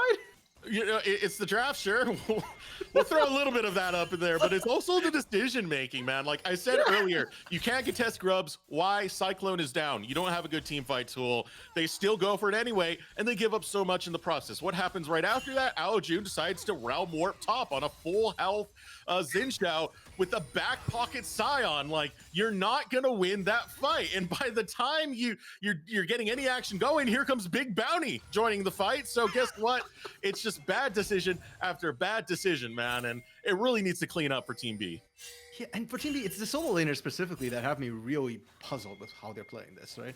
Aojun now caught up multiple times. 4 times he's been caught out overextending, where he's just pushing up as if he's got that 2-item Spark Spike, as if he's tanky enough, and he doesn't have flash for most of that. And Team A is just like, okay, well, if you're going to serve yourself up on a silver platter, don't mind if we do. And K is entering these fights kind of late. Like, K's initial decision making is fine, but then he decides to kind of go in and bail out his team when they're already shafted. You just need to let that go. Like, Aojun's still dying anyways, and K, if Aojun's the entree on a silver platter, K's just becoming dessert. And there's going to be more desserts. It's not just going to be the cheesecake. We're going to get some ice cream as well. If you keep up with this momentum, it's already looking disgusting. I mean, just look how far behind Aojun is right now. He doesn't have his blasting one. I mean, like, it's still going to take a while before he's going to be able to get that Rod of Ages, which means, looking at Shochi, who already has his, first part of the Seraphs done. 5-1-4, by the way. Bounty's almost on everyone. You're not keeping up with that. You need to slow this game down if you're Team B. Yeah, 100%. And I'm actually more terrified of Munchie and Bounty here, because Munchie's got this Sundered Sky. So he's more than happy to kick off any early game skirmish. And Bounty has his boots completed, went with Swifties right from the get-go. Apparently a Mad Cow wasn't scary enough, but now he's a raging full on bull, just going wherever he pleases. And look at Bounty right now, getting the vision down. K is proxying. Bounty wants a piece of that. No. Put the camera back on Bounty. We need the cow cam. We need to see what this psychopath is doing at all times. He's crazy, bro. You don't mess with crazy. And he's already looking for an angle on Clarice. He's like, I see someone in lane. Head straight for that lane. Mess with the bulls and you get the horn. Bounty's just playing Alistair the way he was meant to be, I guess. Worth noting as well, K actually teleported away from his proxy position. Did see Bounty coming, but that is a big summoner that's no longer available. Oh, Bounty. Bounty's just playing with his food now. I guess here in the Saito Combine, the cow eats you. Yeah, very much so. Bull hungry. Bull's a carnivore, and now here comes the dive. Bounty is able to lead it through as the charm comes out. Looking for the Cyclone, not getting much damage onto Shochi. Ariana has joined the fray through the teleport. Clarice running critically low will get taken down by Levitate as the slam against the wall. Aeon is no more. That crystal gets shattered. Aojun flashes underneath his tower, but gets smashed, gets destroyed, gets crushed by the momentum, by the bravado of this damn cow and his team. And the turret aggro trading was flawless from Team A. Bounty tanking that up right to the very last turret shot, and then trading off to Ariana, the other tank as well, allowing the Shochi, Levitate, Munchie to just go nuts in terms of damage to get those kills. Now, there is a cost to that. Team B was able to push into the mid lane, was able to push into the bot side, but they didn't get the turrets. Desirux, they don't even get all of the plates, because plates did drop off 20 seconds ago when the dive kind of started. Okay, do you think this is Coach Pause? I think this one is. The other one was K disconnecting, but... Do you think this is Team B's Coach Pause? Because I'm just trying to imagine if you're a coach right here, and you're just like, well, guys, GG. Well, to be fair, this particular combine, it's not just about winning, right? So, GG, yes, but also I guess this is a really good chance for Team B to show what you do when you're behind. How do you lose gracefully? What are you looking for? There are still things to learn, by all means, but oh yeah, I'm pretty sure it is a Team B plot. Like, I can't imagine what Team A's coach should be saying. Like, good job, guys.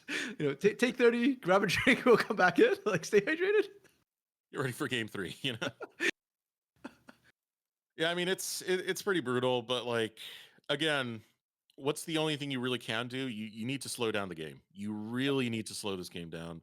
Rod of Ages was completed. That means around 24 minutes. That's when we're going to see that final evolve come out through it, the 10 stacks that we need for Aljun to actually be a bit more impactful. And that's going to be a very scary prospect to have to try and reach that time when game is this accelerated by what, somewhere in the ballpark of 8K. That being said, the build that Shochi is currently going, there is going to be a drop off of damage. The Seraph is already completed, but already going for the Giant's Belt means that it's going to be a little less damage now flowing through. It gives more survivability to Shochi. That's one spot where we need to see things slow down. Same thing for the Corki. Hasn't been able to complete his Manamira just yet. So still econ and time. It's not on the side of Team B, and that's something they really got to work with. Yeah, and you look at the gold differential right now, 7.3 thousand gold. That's a gold difference we see at game-ending moments, like 30 minutes into the game. We are less than halfway to 30 minutes. 14:20 is the time right now. So yes, Team B does need time to skill up. I just fear that Team A will not give them that time to skill up. Like, sure, Shochi's going to get into a bit of a power dip, but that's okay when the rest of your team is so far ahead anyways. You can offload the damage to Levitate. You can offload that need for damage, heck, onto Munchie right now. Ariana as well. Sion's base damages are high. That's why he survives pretty well in 1v2 situations. His scaling comes from his health, not from his damage. So Ariana's still going to remain relevant long enough for Shochi to get past that power dip, come back in, and with the way these games are going, how is Team B buying their time? Can they contest any objectives, and can they stop a concerted push from Team A when we just saw a beautiful 5-man dive, brute forcing it without a full minion wave? I think one of the best hopes we have is the wave clear is decent on Team B. Obviously, when you have a Sivir, like, that's going to be the queen of wave clear over on Team A, but Rise does his job. He can clear waves pretty decently. Same thing with Corki. If you can stall out, that is still definitely going to be something that's on the board. It's just such a tricky ask because that means there's going to be more scaling on the side of Team A. That means that Sion is going to become more unkillable. That Sivir is going to provide so much more DPS. And it's only getting worse from here. I'm just watching Clarice's positioning. They reminded me a lot of last game. Yeah, we're trying. Trying at the very least. Public execution not going to land. So that's down that ultimate. Very interesting to go for that with Cyclone down, by the way. Yeah, and I was kind of looking at that going like, I think Kay's lucky that Team A decided to flash out and Munchie didn't want to get tagged by that, because I actually think that could have backfired horrifically for them. Levitate eating a bunch of poke from Enthralled here. There's a Cyclone. Right now, Cyclone is available. They're going after Bounty, but Bounty likes that, man. He wants to fight, and you're seeing exactly why. This is not slowing down the game. It's only going faster for Team A as they vroom across the entirety of the Rift. Here comes Shochi, another knock-up, seismic shove. Bounty still alive. They stop the madman, but at what cost? Kay tries to duke it out with Levitate. Not a chance. Another tower goes down, and this game, 2-19 RMC. It's only getting worse. A 10,000 gold difference as well. We were just looking at talking about 8,000. I was thinking by 20 minutes, maybe Team A gets the 10K, but no, it's 16 and a half minutes there. And that was why I said Destructs. I don't know if K wanted to land the public execution. Even with the Cyclone, you saw how badly that fight turned for them. Heck, even Bounty died because Team A opted to go for the dive onto Aljun. They won that fight cleanly, 4v5 without losing a single member. Cyclone goes out. Who's it hitting? It's hitting Bounty. Bounty doesn't care. Bounty's happy about that. Target selection is so pivotal when you're trying to make plays like that. And if you can't get the right target, and if it's going to be an Alistair, you just got to forfeit the play at that point. Here comes Bounty once again. Oh my God, Bounty, please. Just... They have families, man. They have families. Enthralled. What if his parents going to think? I just can't help but feel that Bounty, coming up to NA might have been a good idea for him. He can get sponsorships up here. Bounty, quicker picker upper. Like, hey, got a Cyclone, got a mess. Trust Bounty. Hashtag not sponsored, by the way. I was gonna mention something on that kill, and then it hit me what you had just said, and it just like, you stun locked me for a second, bro. I felt like I got ganked by Bounty. We're all just channeling it right now. Bounty, by the way, 0-1 and 18. Still the highest kill participation on his team. Finally broke away from Levitate as well. This man's an absolute beast. Now, okay, up top trying to do the best he can. Got that top side outer turret. Gets a bit of bounty gold for his team. We're still looking at 11.5 thousand gold differential. Bounty coming up from Brazil. Yeah, this is someone who's been trying to get into the NACL. Played in the qualifiers for the previous split as well as the one that's coming up. Unfortunately, wasn't able to qualify. And using a scouting combine like this is a way for Bounty to get noticed and potentially try and make that climb up to the next tier of play. So definitely a character I would like to see more in the NACL. We need more of these like bloodthirsty support types, and he's definitely making a great impression. Sure, and the other nice part for me about Bounty, he's also up in NA to study. So he is studying at Grandview University as well. So, you know, it's not just all inning on sort of the tier 2 system. He's here for an education. And if he can do tier 2 as well, that would be really, really nice for him. Heck, Ariana was also on GPU roster. I don't know if they actually played together on the same rosters, but on the same GPU roster. But it's good to see them play together here right now. Yeah. Another tower now under attack over in the top lane.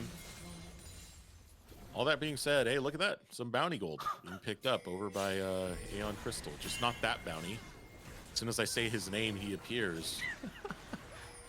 It's just the Freddy Krueger of the Rift right now, man. Yeah. They even have the Herald too, by the way. Shelly just dropped right here. Could we get Dancing Shelly? Probably not. Shelly's already taken too much damage. No. Wait. Maybe they try and run Shelly away. Okay. No, Munchie messed up. Weaver's Wall comes out. They're gonna bot Shelly. Shelly's dead. Is this even worth it anymore? Bounty's still gonna go in. It's gonna cost him his life. But the trade, 1-for-1 thus far. Now Aeon Crystal. Monkey gets caught. Monkey gets killed. Able to dash away will be Corki. Aojun knocked up by the 3-talon strike. K is looking for an angle. K wants a kill. He's not giving a damn thing. Not even a speck, not a penny. It is full destruction coming in for Team A with zero mercy. Even Ariana gonna pick up one more kill on top of it. And a dominating game number 2 coming out from Team A. Clarice will be able to finally pick up Shochi, try and take away a little bit of that KDA. But the game still belongs to Team A. Disappointed with Team A here. They didn't finish the game sub 20 minutes. They went over, what was that, 2040, something like that? 2030? Yeah. Pretty close. It's about 2030, I would say. Okay. You know what? But for Team A, I'm glad they really bounced back. After that game 1, it felt kind of bad, right? Like they were dominating, winning out early, and then they just fell behind, made a couple bad mistakes. But game 2, they came back swinging, and Team B looked just stupefied by what had happened to them. They just got absolutely ripped apart.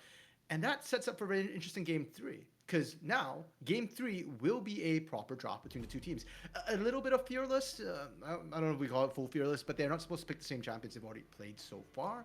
But they at least get their own choices this time. Yeah. But I do want to stick around a little bit on to game 2, just because there's a lot of highlight things to really talk about. I was glazing Bounty that entire damn game, but for good reason, man. I mean, him and Levitate together in the bottom lane. I said I was afraid of what would happen when this guy would get the cow instead of the Rakan and can be even more suicidal. Level 1, bro. Level 1 RMC. He's stepping up and pulverizing both of them. Yeah, and look, this was, I feel like suicidal is not a fair term to use here. Suicidal is when you get yourself killed, but Bounty didn't.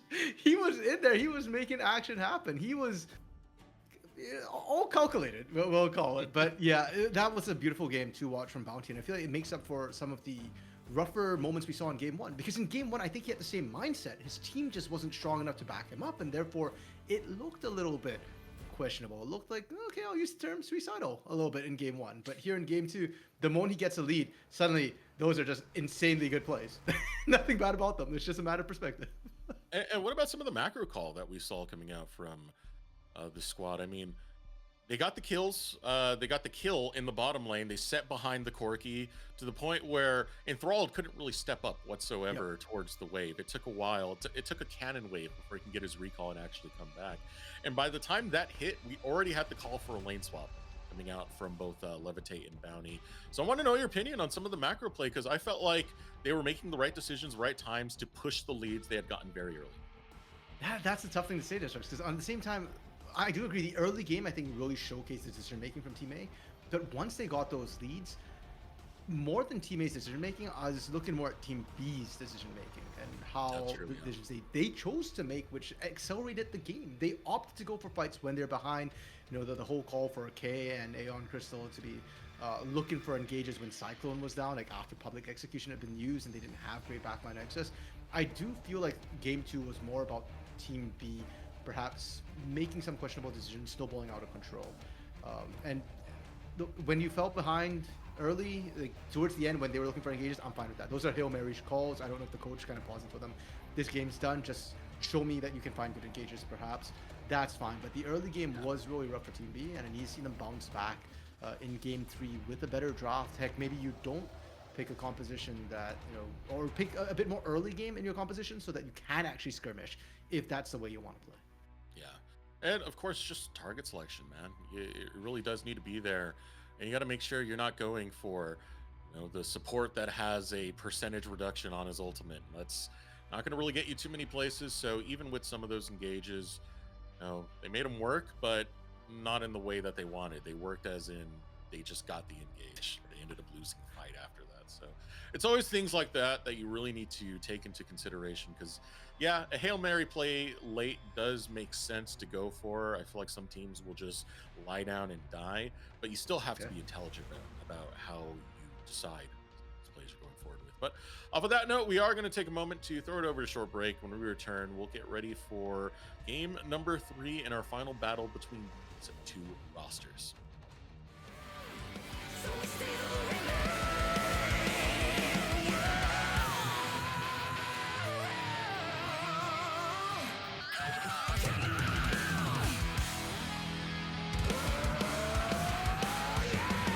How many came to fight and die here? How many legions overcome? How many scars are left behind us? But there will be no rises. There's always light within us.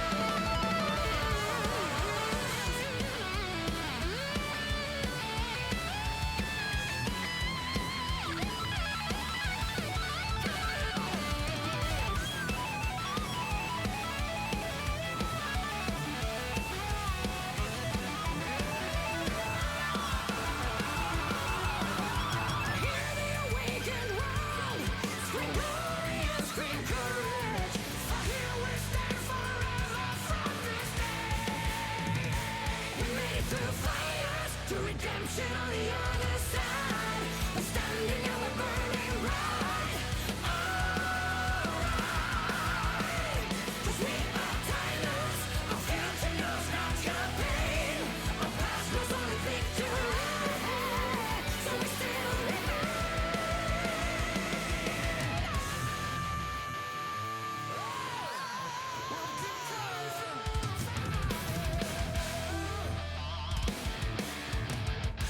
And we still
Welcome back, everyone, to the 2025 Cyto.gg Path2Pro Combine. And we're going into draft right now. Hurry, bring it up, bring it up. Where's the draft? Where's the draft? I told my producer I was going to do this. He dropped the ball, bro. He wasn't quick enough. Okay, we are into the draft here. Those aren't bans necessarily. Those are the champions that were already played in Game 1, Game 2, and therefore they will not be eligible for this game. It will be Team A back on the blue side, Team B on the red side. No Alistair. They took it away. What's the point of playing anymore? We got to see 2 games of it, Desirux. I guess you're right, but I wanted to see more Bounty Alistair. That was a lot of fun. Oh, well. It is what it is. As bans start to come out, let's get ready for this next game. Poppy's going to be first ban. Aurora coming up after that. Good thing about banning away Poppy is it means it does allow you to try and potentially go for all these champions that are going to have dashes and look to try and jump the back line. I've even seen a Poppy counter a Kai'Sa's Killer Instinct and get that ridiculous. So taking that off the board, also going to take away the Trundle. Yeah, let's see if that gets locked in. It's going to open up much more tank options if that ban does go through. Yeah, and Destruct's on the bright side. Sure, the Alistair's gone for Bounty, but banning the Poppy does kind of give play to Bounty's strengths, which is those engage supports. And we talked about things like the Leona, like the Nautilus that he's used a lot in the past. Rel as well, albeit I feel like Rel has kind of fallen out of favor a little bit in the current meta. I'm much more excited to see something like a Leona or Nautilus come through from him, where he can just very quickly find engages. Yeah, I would love to see the Nautilus and what he can do with that. Just throwing the hooks all the time. Doesn't matter who it's going to land on. Of course, you're not going to have the same situation with like an Alistair where you can just prop your ultimate and soak all that damage all the way through. You are going to be on much more of a budget. Rumble ban coming through. That will, take away some of those potential combos that we were talking about. We were having a discussion before this even came up about what you can pair Rumble with. Hot pot combo, going to be one of the good ones. I know you said the salt and pepper and the broth from Amumu and Misfortune, but first pick coming in right now on the blue side is going to be Azir. Yeah, so Shochi going back to sort of the traditional mages champion where you've got playmaking, but also a lot of skilling and sort of front to back access with. I like the pickup, but Aldrin immediately looking for an answer here. The Yone is being hovered, and that's a bit of a spicy matchup. Yes, Yone has a lot of kill threat. I feel like he's really, really strong. Azir can kind of try and save his team, though, with the Emperor's Divide and try and kick the Yone back out of the fight. The lock and death. Is that just a saved picture, or did you actually like? No, it's the camera angle for me, man. I just, hey, what's Hell up? yeah, brother. Okay, so this is screaming 5v5 so far from Team B side. I mean, Yone, you can play him towards the side lanes if you want to, but one of the things he really is good at is setting up these big 5v5 team fights. Nico also plays towards that. You can sneak in. They're not going to see it coming. You stealth in. Guess what? They haven't nerfed it to where you can press R and flash and then still R them, which is very, very silly, by the way. Right. What's up with that? And yeah, that's a lot of 5v5 potential, but the damage potential coming out of Team A is actually pretty big right now. I mean, if they do lock in the Scion, that gives you a lot of creative angles that you can come in to try and gank and really surprise the enemy team when you're going for these They can't plays. lock in a Scion, Desirux. You already played it. Scion's off the board. Unfortunate, but it's Pantheon, bro. oh, I said Scion. I was like, Scion's already gone. True. I do like the Pantheon angle. It's interesting as well because it feels like teammates pivoted away from that front to back sort of motion. With, both you gaslighting me now. My producer as well. It's Pantheon, man. I was gonna bring it up. You're evil. You're evil. Don't clip it. Did I say Scion or Pantheon? No, that's it. I'm going on clips right now. Okay. Keep talking about draft. Okay. Let me talk about draft a little bit because we did see the Jax and Pantheon both being picked up. I like the Jax as an answer to the engage we're already seeing with the Yone and the Nico because you can Empress divide them out, but you also want other answers. The Pantheon though doesn't quite fit in the same category. That's not about team fighting. It's more about picks and getting that early game rolling, which is an interesting choice given how we've seen what we saw in the first 2 games where Xin Zhao just took over. Maokai being picked up as well by the side of Team B, and that could be an AP Maokai if they just want a damage overload. Okay, Destrux, do you find the clip? I saw the close-up. I said Scion. All right. I'd like to formally apologize to my producer, but not RMC. He deserved it. All right. So anyway, I see. next pick Okay, we you know what? have Distraction. You want to play that? You're on your own. Peace, man. Maokai tree. Oh, okay. He finally used it. Oh, I've been waiting for this. Oh god. Okay, so solo cast. It's back to the good old days. All right. Hold on. We'll summon him back. I believe as long as the wave timer comes up, he should be able to respawn. We should get a random minion caster. Just come back. I don't know how many seconds that takes, but I will buy time in the meanwhile. Minions have As spawned. Pantheon, this really there it is. There's the wave. Spoken timer. like a true support. Doesn't even know the minion spawning time. Every 30 seconds, bro.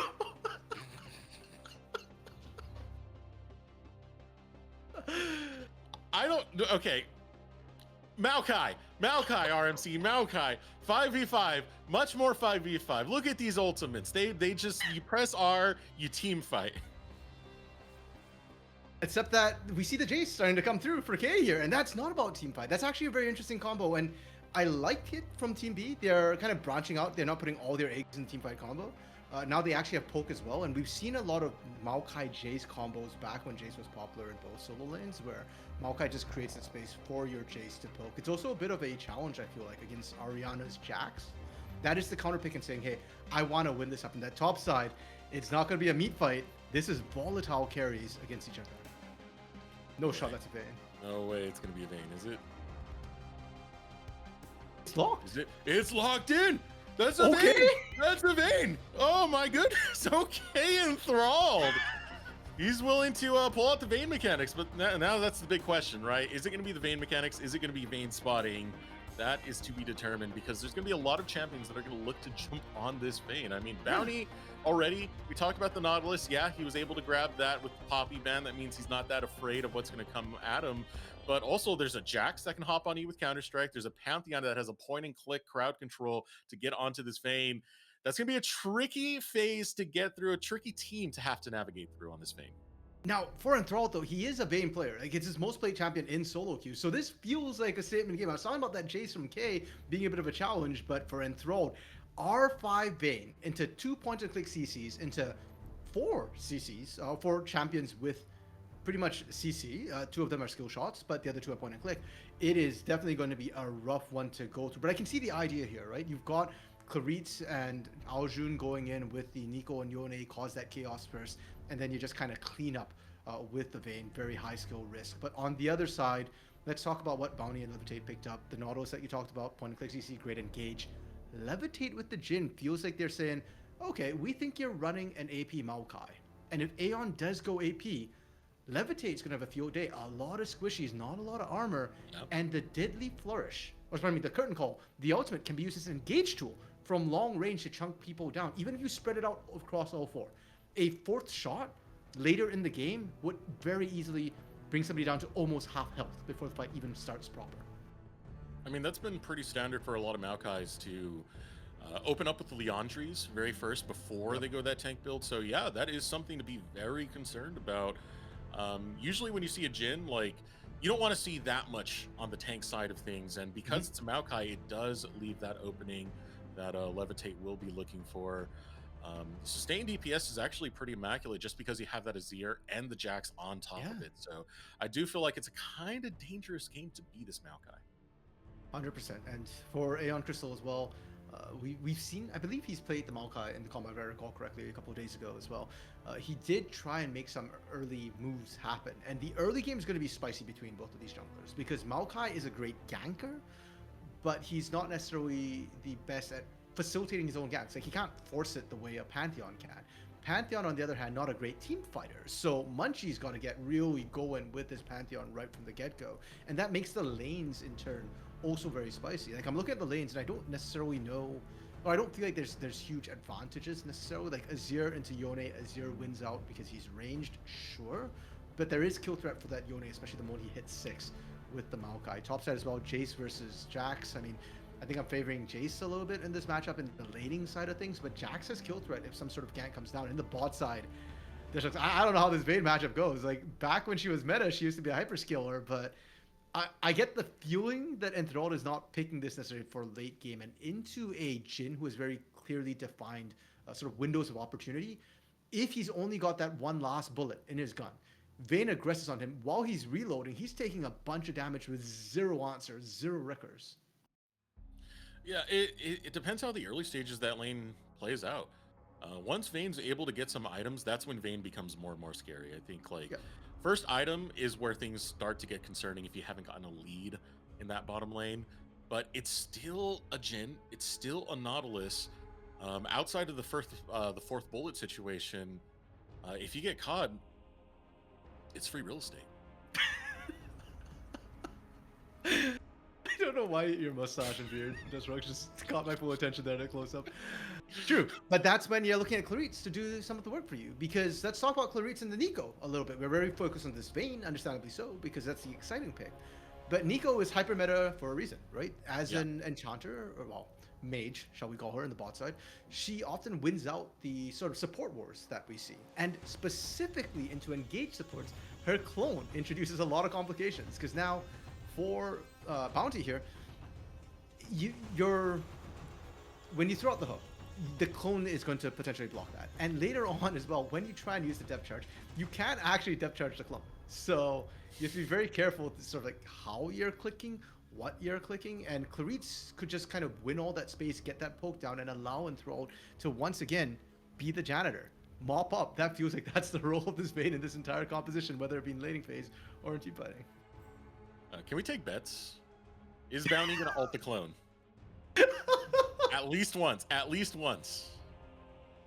You know what? I believe in my Brazilian brother, and I'm gonna say he will not. He's got hands, man. This guy's got hands. I trust. Okay, I believe in Bounty, and I say he's gonna do it just once. I still think it's gonna be a good game for Bounty, but I think this guy is so bloodthirsty that it's gonna happen at least once. He's just gonna see it. You like slam that button down. He'll probably still get a kill on the exchange. I don't know why, but it's probably gonna happen. This dude's crazy about it. I do want to bring attention back over to the jungle matchup, because when you are able to rush level 6, I mean, we've kind of seen it in Worlds. It was the T1 game that terrorized Faker as of recently, where you know even though T1 was able to win that series very early on, it was a lot of Pantheon just diving onto you in the mid lane, diving onto you in the mid lane. And it's very hard to anticipate and predict when that's going to come and when that's going to happen. You know, your greatest indication is just, oh, Pantheon's level 6, I should be a little bit more cautious. And that's not the greatest indicator when you're trying to manipulate wave states and, you know, be aggressive in your lane. Yeah, especially when Munchie has flash available as well. By the time you see the Pantheon coming, it's probably going to be too late. And once you hit level 6 with Pantheon, you don't even get that much warning. He can come from anywhere on the map. So even if you're tracking where Munchie is at any given time, you've got to keep in mind that, okay, he's got a semi-global that can get him pretty much anywhere on the map. And then you look across to what Team B have drafted, or sorry, on that side. Their lanes aren't the safest either. Like, sure, Yone's got a bit of a dash. It's not a very far one. You know, with the flash, Munchie can gap close out very quickly. Jace can run real quick, but again, you got to see that gank coming from far away. And for Enthralled and Claritz, Vayne's pretty short range as far as AD carries are concerned. If she's in there, if she's trading, well, suddenly even with the clone and whatnot, the risk of this point and click stun coming through from Munchie on a Vayne who's trying to run away is really, really strong. And that's why I had to focus a little bit on Munchie and Aeon in their early game and what they're able to do. Because for Aeon, the ganks I think are a little bit tougher. The lanes don't have quite as much assist, and the lanes for Team A are a little bit safer, but you still have to try and at least match, if not finding ganks of your own, at least counter gank. We'll also say one more thing to add to that. I do think there's a bit more flexibility on your win condition for Team A, because if you're setting up for a 5v5 directly around a neutral objective, you're taking a big gamble if you're Team A. So in situations like that, you can opt to just kind of play the side lanes a little bit more, right? Jax is excellent at side laning and taking towers. So that leads me to Grubs being an objective that might be a bigger deal going into this matchup for Team A. And if it's going to be about Grubs, I feel it's more about the top lane than the mid lane between both of these. Kay and Ariana now this game finally both get carries. And I do feel like both these top laners prefer to play carries for the most part. They did play Sound really well. That was such a weird lollipop. What the heck? Yeah, like the hook lands, but around the wall enough that Vayne doesn't actually get pulled. Ooh. Oh, this is Bounty. This is Bounty gaming, bro. Support flash for support flash. We'll figure out who gets the worst of that. a little bit later. I mean, it's a point and click CC for Maokai, so if you can get there early enough, there's an opportunity to try and take advantage of that. Point and click CC for both of these junglers, so Oh kind yeah, of curious how they go. Yeah. Yeah, well, they're both starting on the bot side though, so I Go don't for think it. they'll actually capitalize on this. A little bit unfortunate. I'm actually going to give this, I think, a little bit more in favor of Claritz here because you are the range side of the matchup. So without the flash to threaten you, you're going to feel a lot safer and more comfortable. I say as Bounty gets in there somehow. What? My boy just Hex flashed it in its first blood once again. What were you saying, RMC? What were you saying? Advantage nothing. Hex flash. Here we go. Bounty's on a roll.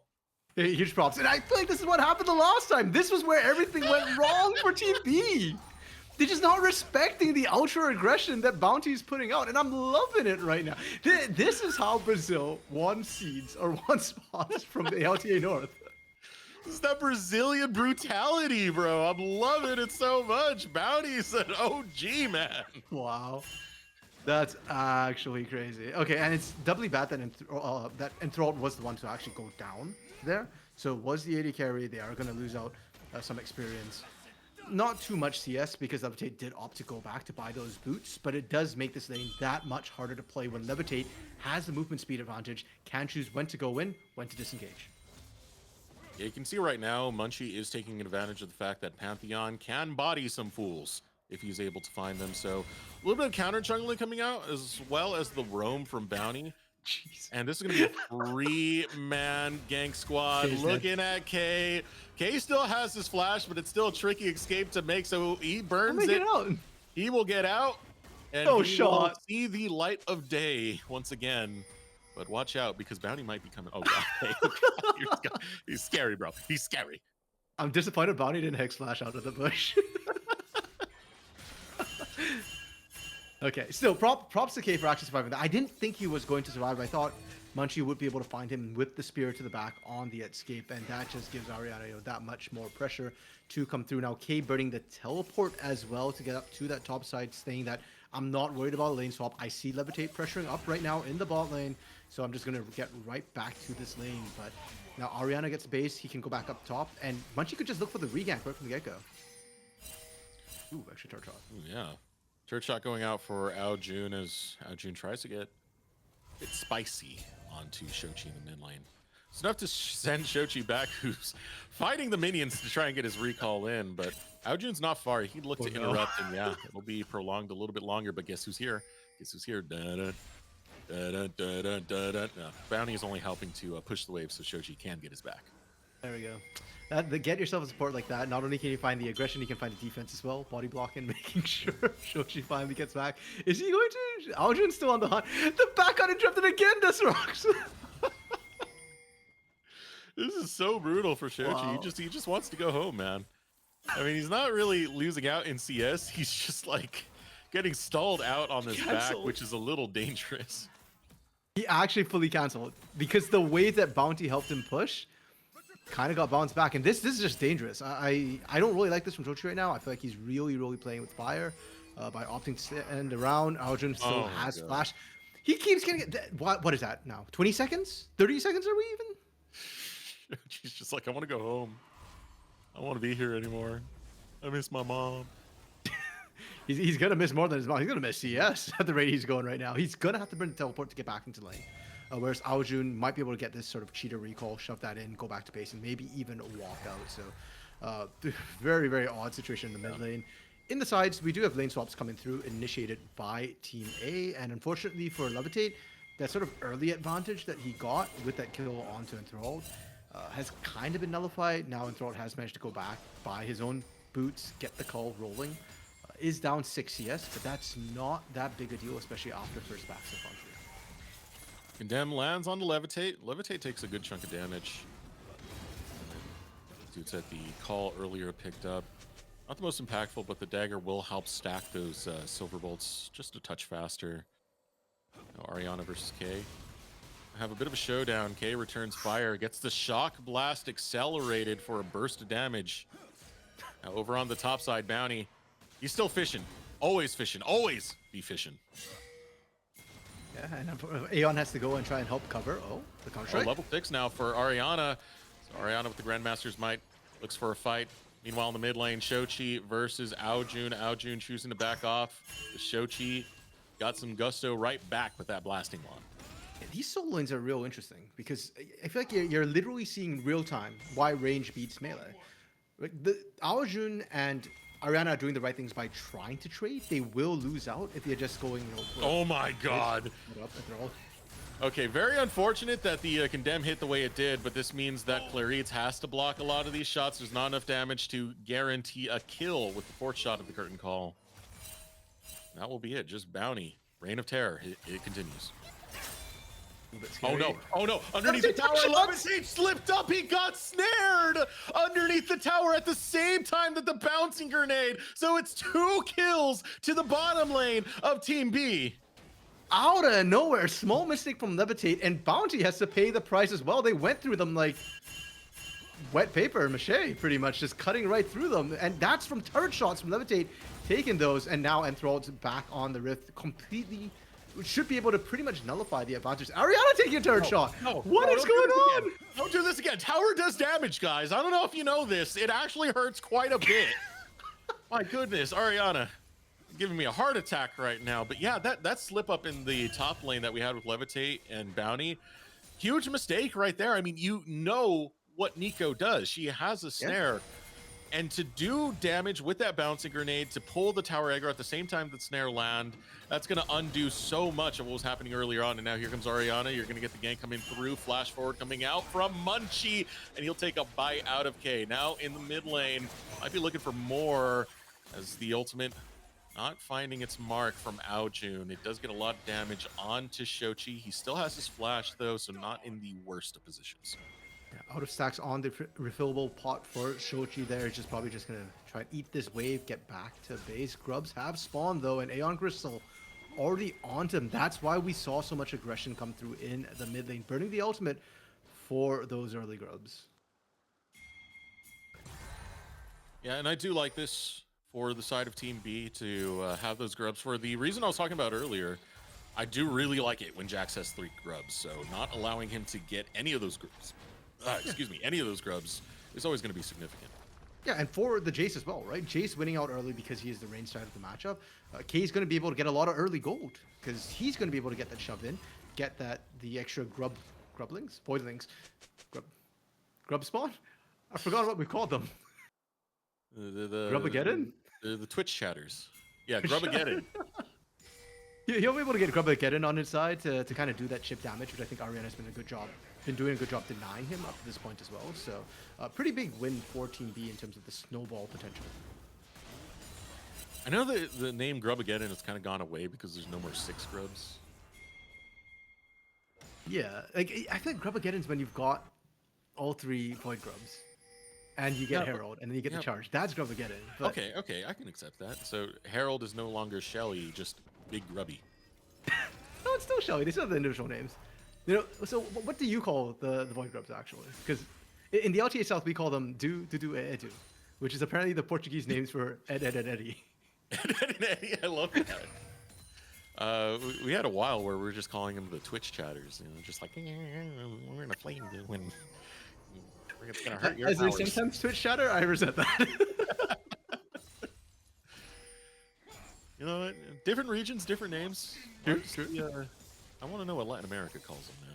So kind of dial back into this game. There is being some pings over for the Dragon. See Munchie head into that direction. The recall was made by Enthralled a little bit earlier, so this does give Levitate some time to push the way forward for positioning onto that. Aojun stepping up against Shochi. We'll have the recall when he wants it, and even with the hook landing, he buffers right on out. Is it enough though? The stun! Oh. Ooh, flash from Aojun. We'll keep him alive. See right there, the fate sealed, almost sealing his own fate in the process with the timing that came out of Ariana. But still, Aojun, he will survive. Yeah, that's a beautiful leap strike from Ariana. The roam down timing as well, I think really caught Team B off guard. I don't think they actually expected him to do that. Now it does come at a cost. We're talking about the grubs for a reason, and that's K on this split push with the Jace able to find that teleport being called in from Team B here. And here we go. A lot of pain on to Levitate. Levitate's not able to do much because he can't even click on the vein when the final hour is here. And a double kill will be claimed by Enthralled. Yeah, Enthralled now fully online. 3-1-1. That Blade of the Ruin King should be coming in not too long from now. And that gets Team B their second objective of the map. They got the grubs the first time around. They're going to get this dragon. And with the way they've been playing this, with the rotations that they have, that singular Cloud Drake is going to do a lot of work for them. It's going to make Team A struggle to find ways to engage onto this team that's already quite slippery and has the advantage in terms of poke. This really does feel like a butterfly effect of what happened over in the top lane when we had the double kill that Enthralled was able to pick up. This is adding more and more and more to the income, to the bank account, to the pockets of Enthralled. And a vein that is fed is quite terrifying, to say the least. Here we go. Emperor's Divide finds its mark onto Aojun. Follow up with the crowd control. Aojun is critically low. Finally falls to Shochi. Now here comes Enthralled, and you can see that damage. It is online. So much attack speed to get the job done. But the follow-up from the Goomba boys will stomp right on Enthralled's head. Team A able to find that is big. Not only did you take out Aojun and Enthralled, but you burnt the teleport as well from Enthralled. That's going to give Levitate plenty of time in the bot lane solo. It is, however, being answered by K on that top side. And the rate we're going, K might be able to find first brick. Oh, man, that's kind of a terrifying prospect. Yeah, he's right in prime position to claim that first brick for himself. Might choose to get a little bit more damage before he does back off, but one of the scary things about a champion like Jace getting economy is he can play poke very, very well. Yeah. Now he's going to show up and bring some of that pain with the hammer, looking for Levitate. Ultimate found by Aeon means that K has come here to play. It's going to be a kill for him, his first kill of the game with a first brick in the top lane. There's a lot of money in his account. Yeah, and that's going to be second brick pushing down the bot side soon enough if they want to go for it. Aojun? Oh, Aojun. Yeah, Aojun. Not sure what the play was there, but the fate sealed means that there is a way out from that scenario, and now it's completely denied because Bounty says no. The predict on that as well from Bounty, ever so slightly angled, trusting that Munchie would be able to finish him if he did not dodge that out. I do want to highlight, meanwhile, in terms of map rotations, Enthralled moving from that mid lane to top side. So Ariana with this Jax, where normally you're worried about leaving Jax alone on a turret for any extended amount of time. Yeah, it got answered by Enthralled. They were able to stop that. What is this game? What's going on there? This is what happens when you force teams to play a specific draft and they get their picks now. Oh, yeah. Levitate, not again! Levitate doesn't get to play League of Legends. Player Eats just sneaks on in, finds the Pop Blossom, and that's another kill for Enthralled. 5 kills now. Blade of the Rune King completed earlier. Something you were alluding to, RMC. And now we are only going faster with these Silver Bolts. Okay, so let's reevaluate what teams are right now, Destructs, because we talked a lot about Team B in terms of their team fight strength, as well as sort of their poke ability. But one thing we kind of need to look at now is their ability to lane, because we said Team A has the chance, you're talking about the Jax, especially if he had got grubs, to try and get sort of side lane pressure. I don't think that's a thing. God, what are these hooks? He didn't even get turn aggro. Okay, that's disgusting. All right, Aeon here we Crystal? go. Yeah, Aeon Crystal has a pretty good angle right here to catch out Bounty. That's the nature of Bounty. To be so aggressive sometimes leaves you vulnerable, and there's no counseling here, just death. Fair enough. And for Team A, it does feel like they're just trying to find their footing back into the game. They were throwing the gank down there. It didn't work out. I applaud the decision, and single death is not the end of the world. But Team B, saying their laning is stronger right now. And my concern is, where does Levitate go? Which lane does he go to? Because Bounty wants to roam. Bounty has shown that he's not there for a 2v2. He's here to be a secondary jungler and to be a ganker. So Levitate can't lane against Enthralled. We saw him get run down. If you lane against Aojun, it does not get better. And the moment Aojun picks up a Blade of the Ruin King, you're just another minion in the lane whenever his ultimate is up. Then do you lane against K? I feel like you could do that for a short while, but K's almost got his mirror mana as well. You know, something just hit me right now. A realization is why he didn't get tower aggro. Because the hook has range, so the damage is on the initial hook. So he's technically out of range of the tower when that damage goes through. It's kind of silly, to say the least, but Here we go, as Rift Herald will be taken by Team B. We'll secure that. I guess this is our Grubageddon that we've been waiting for, RMC. And yeah, Team B, I mean, they're having their way with the map right now. They still have a low health tower in the bottom lane that they can play towards. And if no one's going to answer K, hey, he has no problem taking more towers. Ariana does have teleport. K will have his roughly around when a dragon spawns as well. So that's where my eyes are being drawn to. Team A actually managed to get into the dragon area first, get some wards down, but it's Team B now walking in later, sweeping it out with a 2,000 gold advantage. Does Team A look to contest this? Shochi's in the area. This is spooky. It's very, very spooky. And this is what was mentioned a little bit earlier, is the fact that you have a 5v5 comp for Team B, so it's very hard to challenge them, especially when they do have a lead. Now Clarice looking to come in, gets the Pop Blossom, able to land it right on the money onto the Jax, but the counter-strike will stun right on back. Now a deadly flourish to get one root coming through. Aojun getting stunned up, locked up, but guess who is here and guess who wants to play? It's Enthralled, as another kill onto Levitate. Enthralled dancing around, depth charge able to knock him up, but he does not care. Health is not low enough for him to walk away, so there's more on the board to cash in on, as 2 will fall on the side of Team A. They still try and step up, but that's not the decision to make. Dragon secured by Team B.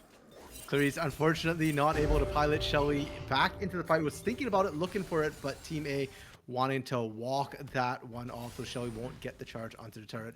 We do get a pause as well coming through from both these teams, and that gives us time to take stock of what we just witnessed, because frankly that was quite chaotic there. And I do want to laud Munchie for how he played that, and throughout getting over the wall, getting the kill onto Levitate, but actually couldn't continue chasing down for a second because of Munchie's threat of the point and click stun.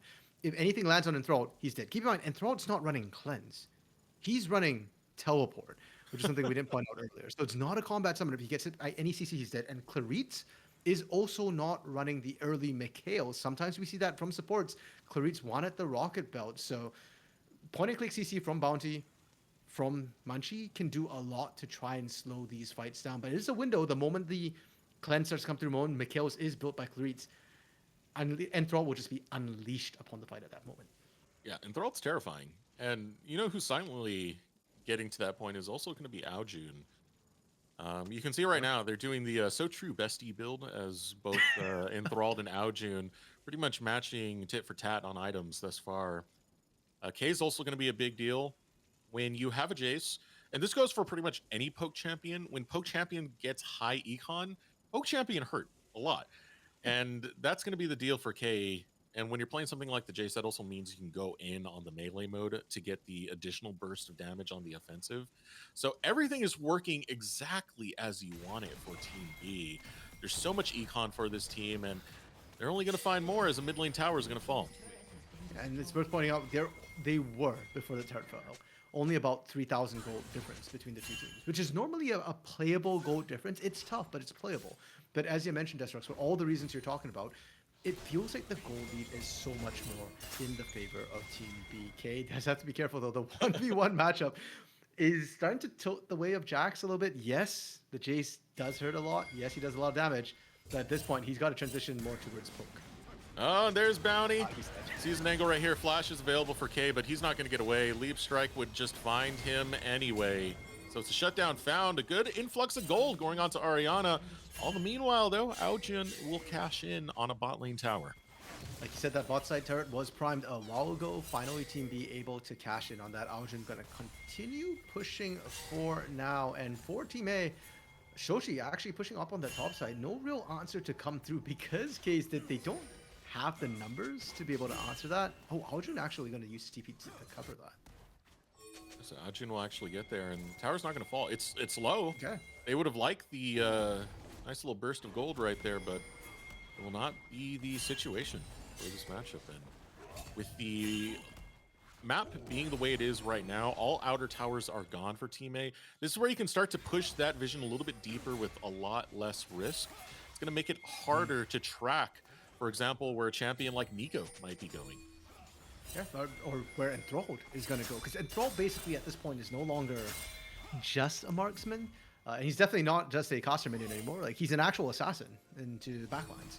So Team A has to be very, very careful where they're sending not just Levitate now, who has been unfortunately having a rough time of it, and he's done a good job picking up the CS where he can, but also Shochi now has to be very wary about pushing out alone with the risk of the Yone and the Vayne. And heck, I think even Jace right now could probably take Shochi pretty comfortably. I mean, Shochi at this point, Emperor's Divide is just the most defensive tool you could possibly have, and it's going to be very precious for these forward jumps that you look to be placed upon him. They will be aggressive with it, so you got to be very, very careful. Shochi's still going to stay on that top side. Sees that there's not much of a threat really towards him, so this will allow him to catch up a little bit, but this also sets up a situation where Team B can go ahead and hop on this Otacon. Yeah, I don't think Team A know at all. I didn't see any pings coming down around that Otacon. Oh my god, yeah. They just saw K, and with the Guinsu's Rage Blade completed for Enthralled as well, they just rip right through that Otacon. Sure, up top, you know, great. Shochi's getting pushed, managed to get at least one turret up there, but Aojun looking to punish. Already, Emperor's Divide from the stream of Shuffle. Clarice hops in, gets the Pop Blossom, able to teleport in will be Ariana, goes right on to Aojun. Aojun falls, Ariana goes on a killing spree. K has arrived and drops the hammer down, looking for kill number 2. It's a double. Shochi can only watch as his 2 teammates get annihilated by the Jace. Clean up the top lane. Not going to be that successful though, because here comes Enthralled. We'll have to dash right on out to get away, and the sacrifice of the Otacon going to be questionable even with the kills picked up by Team A. Fair enough. And if we take the Otacon out of the equation there, it is a good trade for Team A, but because we bought an include Otacon, it's not. Oh, Levitate. Yeah, here we go. It's going to be a 1-on-3. Is it Vayne spotting? Yeah, it's a Vayne spotting angle. You know, hey, you still got to kill, so maybe a little bit of Vayne mechanics in there, not full Vayne spotting. Yeah, that's Vayne spotting with your body as bait. For Levitate, kind of a worthwhile trade, right? Enthralled's got that bounty on him. Levitate's just been having a rough time of it. They're trying to get that gold onto Shochi to allow him to carry, but Shochi, did he overstay his welcome? Bounty's trying to run a screen for him, and Shochi will have to burn the teleport to get back out to safety. And that kind of bites. Because in reality, Shochi was in less danger than he actually thought he was, so he could have just taken the recall to get out of there, but had to play it super safe, even with Bounty doing the cover there, and that's going to be a teleport down for Team A. And Team A, once again, not going to have the ability to play the side waves very comfortably at this moment. Sure, Team B's teleports are all also down, but the cooldowns will be coming back up faster. I do want to give credit to Team A, though. I do think their movements right there, yeah, you have to burn the teleports, but getting that gold helps keep the gold gap manageable. And more importantly, it slows down the game a lot. Team B was starting to run away with it. They still have a lot of scaling, but for Team A, they just want to hit their power spikes right now. I'd like to see one more item completed on Shochi before we get into the state where we, on Team A, are the squad that wants to make the engages. But as it is right now, I still think defensive play might be the way to do it. Because if Enthralled is left unchecked, Enthralled is able to run pretty much the fight the way that Team B wants to do it with these 5v5 setup, Enthralled will take over quite quickly. It's so hard to pin down a Vayne during that final hour when you keep getting the stealth on every single tumble. See right now, Levitate, ooh, getting away from the snare just barely. He is very lucky that was Clarice and not actually Aeon Crystal. Like, Aeon Crystal is the point, and Clarice unfortunately doesn't. So, kind of close there. Aojun really on the hunt. This is a hyper extended lane. Keep in mind, no Sun Disc available for Shochi either. Oh, here comes Satesfield. Emperor's Divide goes out, but it's not really going to do too much when you're pushing him against the wall. Instead, Aojun will end up on the opposite side of it and be A-okay to clean up that kill. Shochi goes down. Levitate baiting with his body once again. Try to bait Enthralled into this, but I think Enthralled correctly recognizing, hey, I don't feel safe. I don't know where Munchie is right now, and instead just pushes that out to safety. Clarice using the clone to scout while they're trying to reinforce this bot side. Yeah, Team B are getting a lot of value out of these grubs for how much solo time we've had with the towers. Now June got some good solo time in the bot lane earlier, but it was K grabbing first brick. Now Aojun over on this top side will find an inner tower to be cashed in on for Team B. More gold going the way of Team B, but they're still just maintaining their lead. Deathstrokes have not been able to grow it significantly. We gave props to Team A for how they played the side lanes earlier to slow the game down. I think they're kind of at a pretty decent spot right now. Seeker's Arm Guard completed for Ariana, so he can play more aggressively. Munchie finally catching up with the rest of the map with his second item, completed item. Shochi has been farming up Storm. They gave him gold for that entire top side. He took both the turrets up there as well, so he should be looking at third item soon enough. And with Shochi, there's a lot of squishy members on the side of Team B. Heck, even Aeon Crystal, after the Leandries, went a bit tankier, but Locket is more of a team health sort of thing, rather than making yourself individually tanky. And it doesn't work against Azir when he does AoE and just shreds through everybody anyways. Yeah, this is quite the predicament for Team A, to say the least. I still want them to buy a little bit more time. I mean, for Ariana, you got the first component. Actually, got to hold that thought. Ariana looking to go in, Counter-Strike, coming out, finds a stun onto Aojun, and that's what I was talking about. The first component of the Hourglass getting used rather early. Ariana now looking to escape, but I don't think there's a way out of it. Actually turns around, gets the Counter-Strike, will get the kill on top of it. Vi breaks out in the mid lane, looking for more, and it's a kill found onto Enthralled. Bounty hooks down, finds Aeon, and suddenly there's life in the eyes of Team A. Baron being the next call immediately. Aojun is still alive, has teleport, but no ultimate available, no fate sealed to go for the steal. Claritz doesn't have unsealed spellbook, so yeah, that is actually just a straight Nico. Okay, Aojun's TP'd into the mid lane. He's coming in for this. It is. They don't have enough damage, and Jin's such a slow Baron taker. Such a slow Baron. Aojun steps up. A little bit of chip damage on the Bounty. You can see getting lower and lower is Munchie, so they have no choice but to bail out. They don't have the speed to take it down, as you said. Jin, slow as a rock when it comes to trying to take that Baron. Yeah, kill champion, great. Kill minion, great. Kill big objective, not so much, unfortunately. But that doesn't take away from the great turnaround we saw from Team A pulling the trigger, and that's why Desert was talking about sort of the item power spike they had just hit. Ariana with the Seeker's Arm Guard. I was wondering if he'd flash away to safety, but nah. The moment it wore off, he flashed in with the counter strike instead, traded a 1-for-1. And meanwhile, that gives time for the rest of the team. You saw what happened to Enthralled, unfortunately. You're short range. You don't have peel, you die. You can see this right now.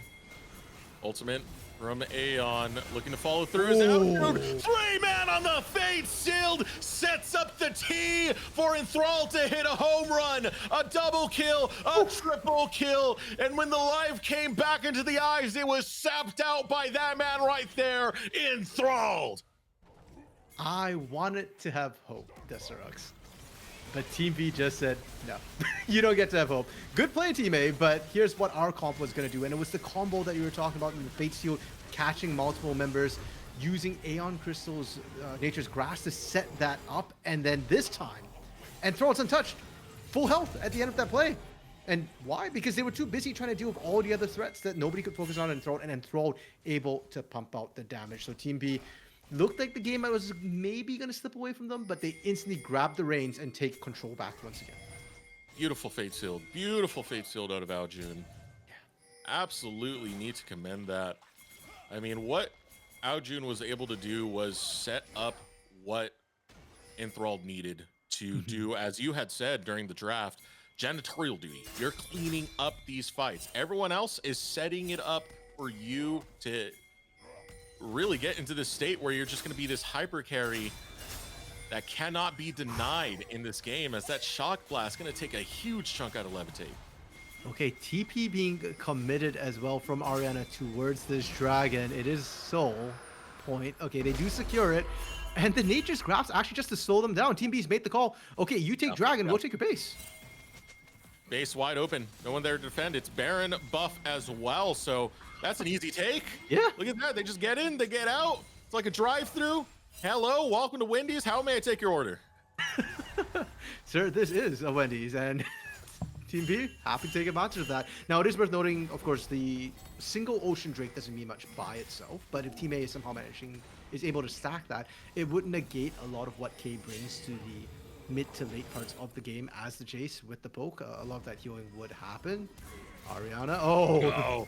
Yeah, bounty see hero, bounty kill hero. We know the story, but here comes Claritz looking to be the hero, and that pop blossom turns the fight around. Clarice, right place, right time to defend the top laner. And now K is looking for a way back on in. It's enthralled. You kill still from K. How dare you? What a play from Clarice.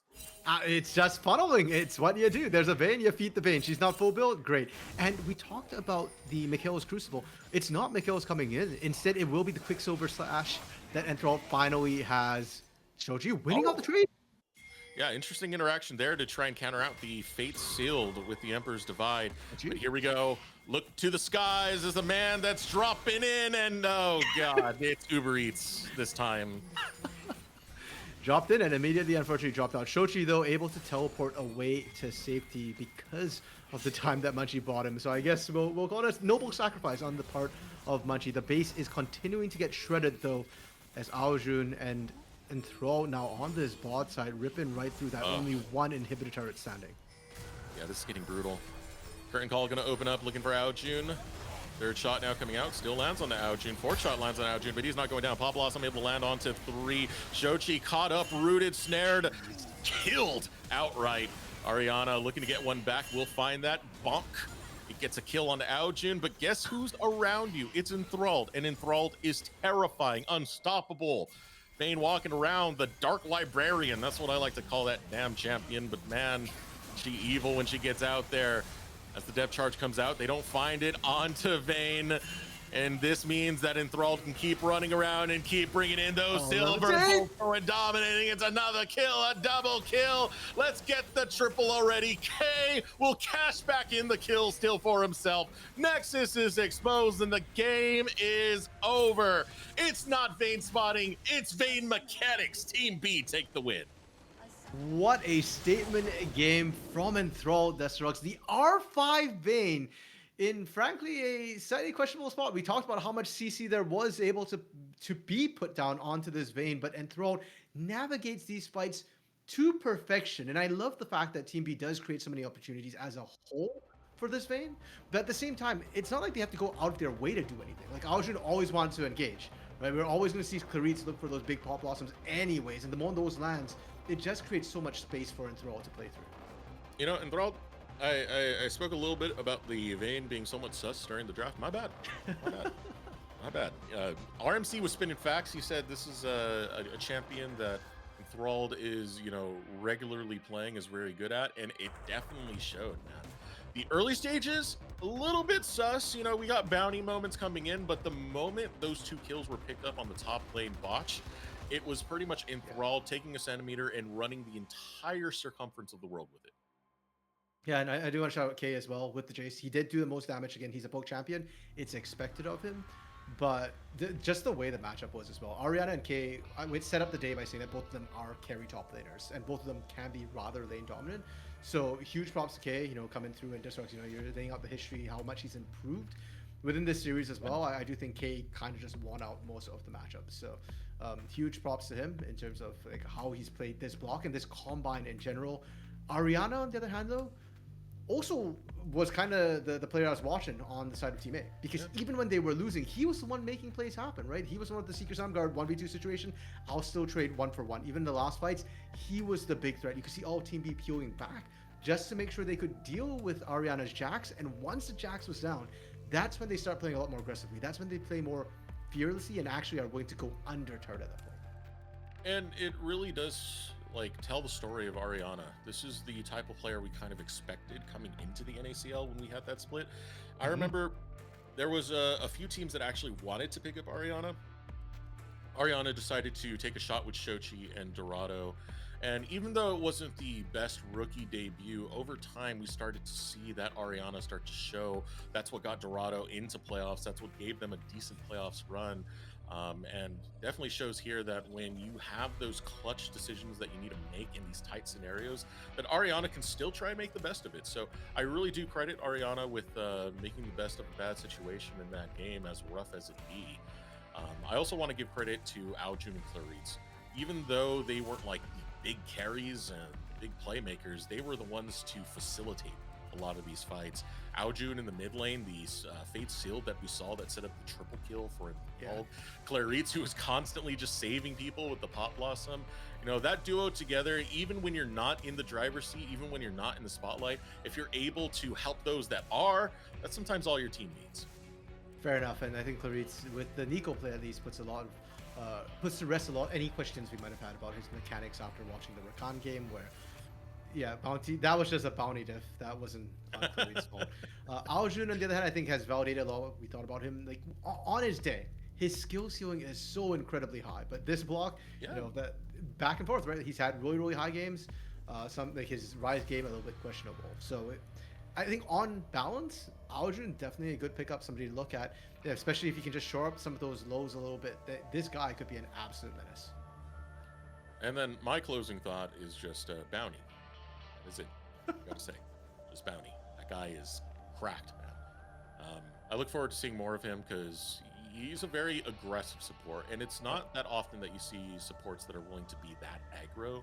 And I feel like I've already said it earlier in the broadcast that for those types of supports, those are the supports you can teach and try and temper down. It's a little bit harder to teach aggression, so to say, to get someone used to taking those risks. And when he's willing to take those risks, hey, I want to see where it's going to lead. And for, you know, the performance that he had, there was a lot of highlight moments that it led to.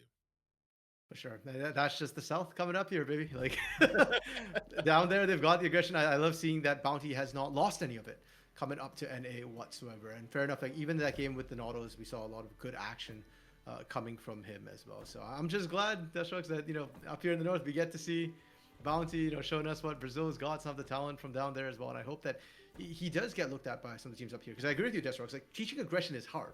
Like having it just in you and then having your team kind of temper you is a lot easier than trying to teach that sort of innate disposition, shall we call it. Brazilian brutality, man. Well, that is going to do it for our slot on the broadcast. It's been a fun time. Always going to love what the Path2Pro Scouting Combine really does bring. Shows us a lot of these players, a lot of their faces, gets them some tape as well for players that, you know, we're not used to seeing. Players that don't spend as much time in the NACL, for example. So always a great thing to see.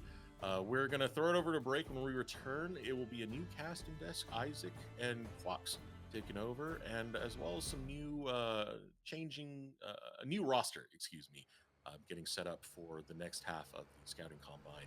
We'll be going back to that Worlds roster, by the way. So always going to be a lot of fun. But I've been Deathstrokes. This has been Random Minion Caster. Be sure to stay tuned. We got more of the Scouting Combine coming at you. Be back.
And if you are just tuning in, welcome in. And if you are coming back for set 2, welcome back. I'm Isaac, and alongside me is Just Jack, fully Just Jack. You have to call him by Just Jack if you're going to reference him, and he's with me on Colorcast today for our set 2 here in the Saito Path2Pro Combine for this one. On Team A, Crimson, Cryo Toasty, and Mobility and Cryogen will be playing. And on the side of Team B, Hoarder, Kizno, Samkin, Array, and Mixture will be on the red side this game. Just Jack, tell us what's going down for this week of the Path2Pro Combine. Well, first of all, we're going to see how long this bit keeps up. But in terms of the players, I'll keep it up. In terms of the players, really couldn't have asked for a better roster for this set. I mean, we have not only our youngest up-and-coming players, but also some of our brightest stars. You look at players like Hoarder, who won the Rookie of the Year in NACL this year, Toasty, who was on one of the best performing rosters over the course of the year towards the end as well. And then you've got guys like Sam McKinn, Array, Mobility, even Kisno to a certain point, who have been playing in Tier 2 for a very long time. I remember there was a point where I was like, Array is next up. He's going to come into this Golden Guardians roster. He's going to switch it up and get Stixay out of there and, still making it work. And when you look at the support matchup, that's where I think my biggest focus is going to be because, not to put the pressure too high, but this boot camp set could determine who's the best young support in North America. We could just put it all to this series, and then just the conversation's over.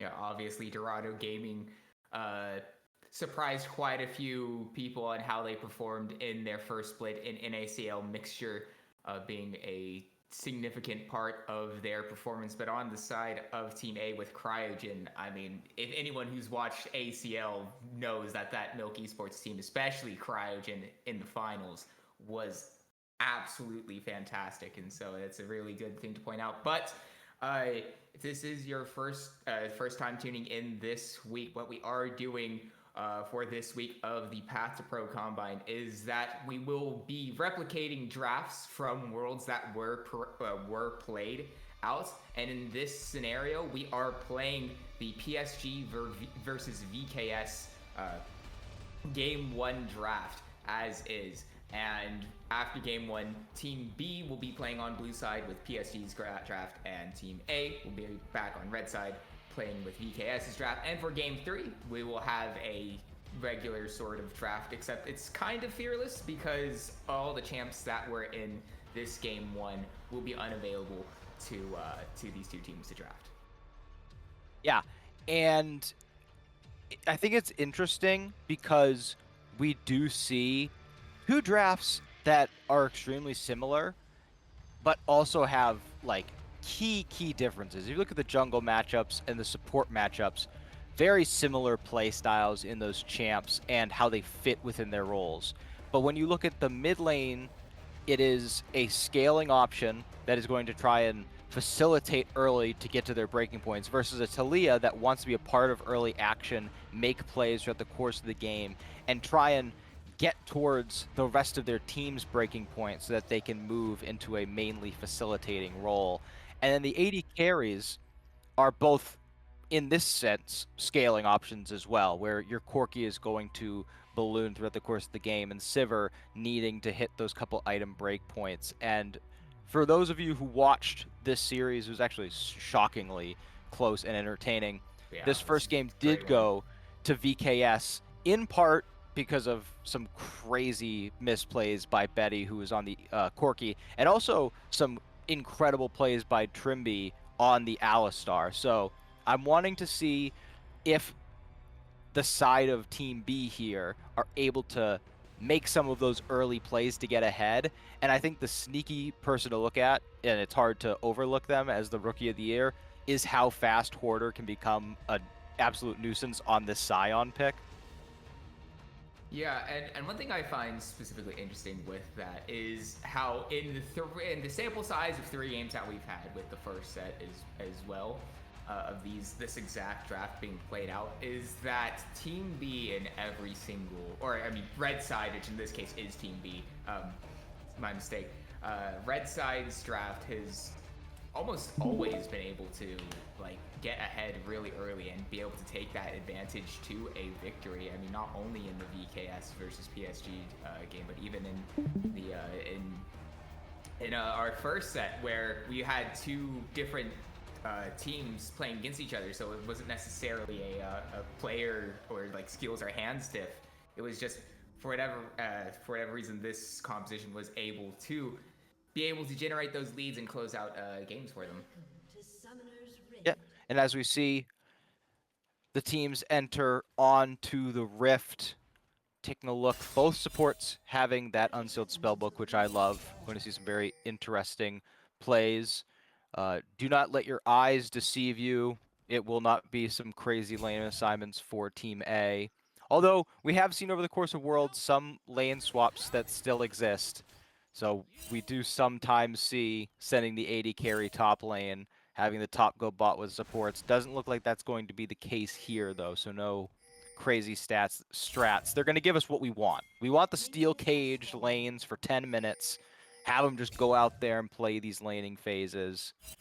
And other than that, I think it's really going to come down to, in these early lanes, the pathing. And getting that information on Kisno is huge. If there's any way that Kryra can avoid this ward, I don't think he's going to be able to.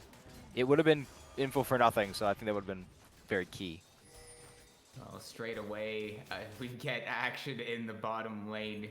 Despite what you might suspect with Alistar not exactly being all too potent until he hits that level 2, gets access to the headbutt as well as the pulverize. But I mean, it's very much on brand with the original series that these drafts are based off of. That we're starting straight away between the trading is mobility and array already down to half HP.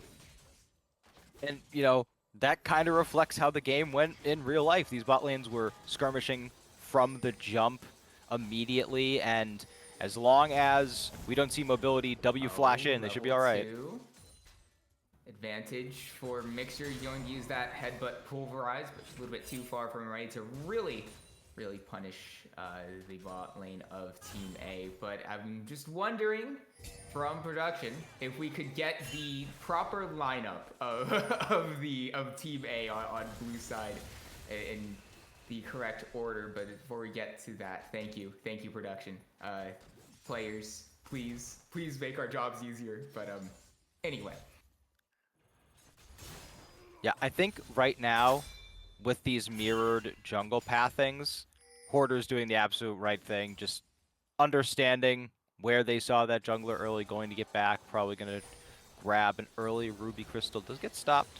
Good play on the opposite side by Crimson to keep these lanes steady, and looks like we shouldn't have too much action from these junglers early. Just going to get those full clears off, get back to lane, and try and get some positioning for this first dragon. Maybe try and visit those bot lanes to gain some advantage.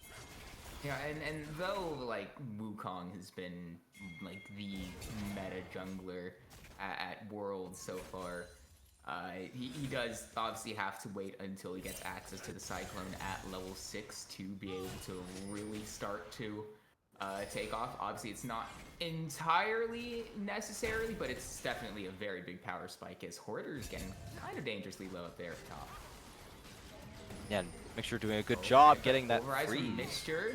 Going to use the heal on himself. Obviously has access to the unsealed spellbook, but Array zoom in a little bit further, trying to find the last few auto attacks onto mobility. Boomerang Blade going to get the barrier out of mobility. So one summoner spell down in the bot lane for Team A. Yeah, great job by Array there to fully utilize that passive Fleet of Foot. Gets the move speed, almost gets mobility with that Boomerang Blade, but right on cue, Kryra is making their way over.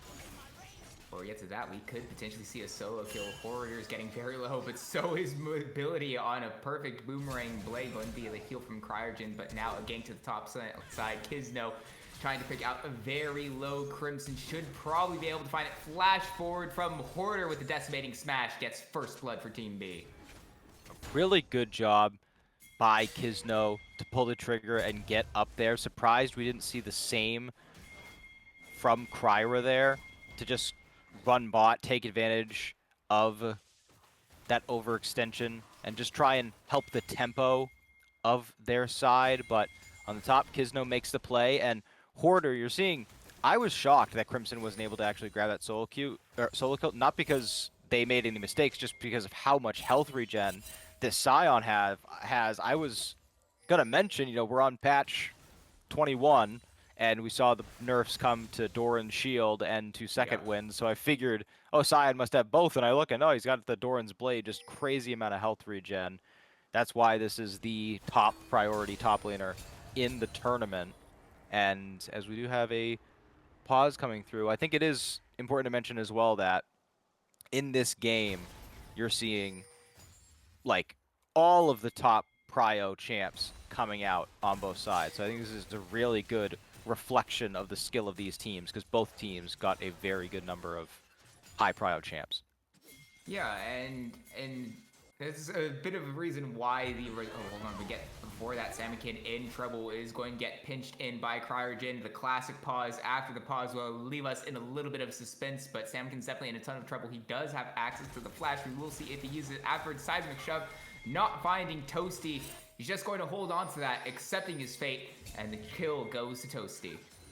Yeah, at least, as you mentioned, they made the right decision in the end. There's no way out of that. Saved the flash. They tried to do the old, don't level up the ultimate until you hit levels, or until you need it, and then you can just fly out without it getting canceled, but aren't able to pull it off. I've had some mid laners tell me that that's fake tech, that it doesn't work, so maybe that was the case, but now with that mid lane prio, trying to get something out of it more than just that one kill, but Hoarder doing an excellent job hovering around this dragon. I asked during the draft how long until the Scion becomes a nuisance. It seems like about 6.5 minutes.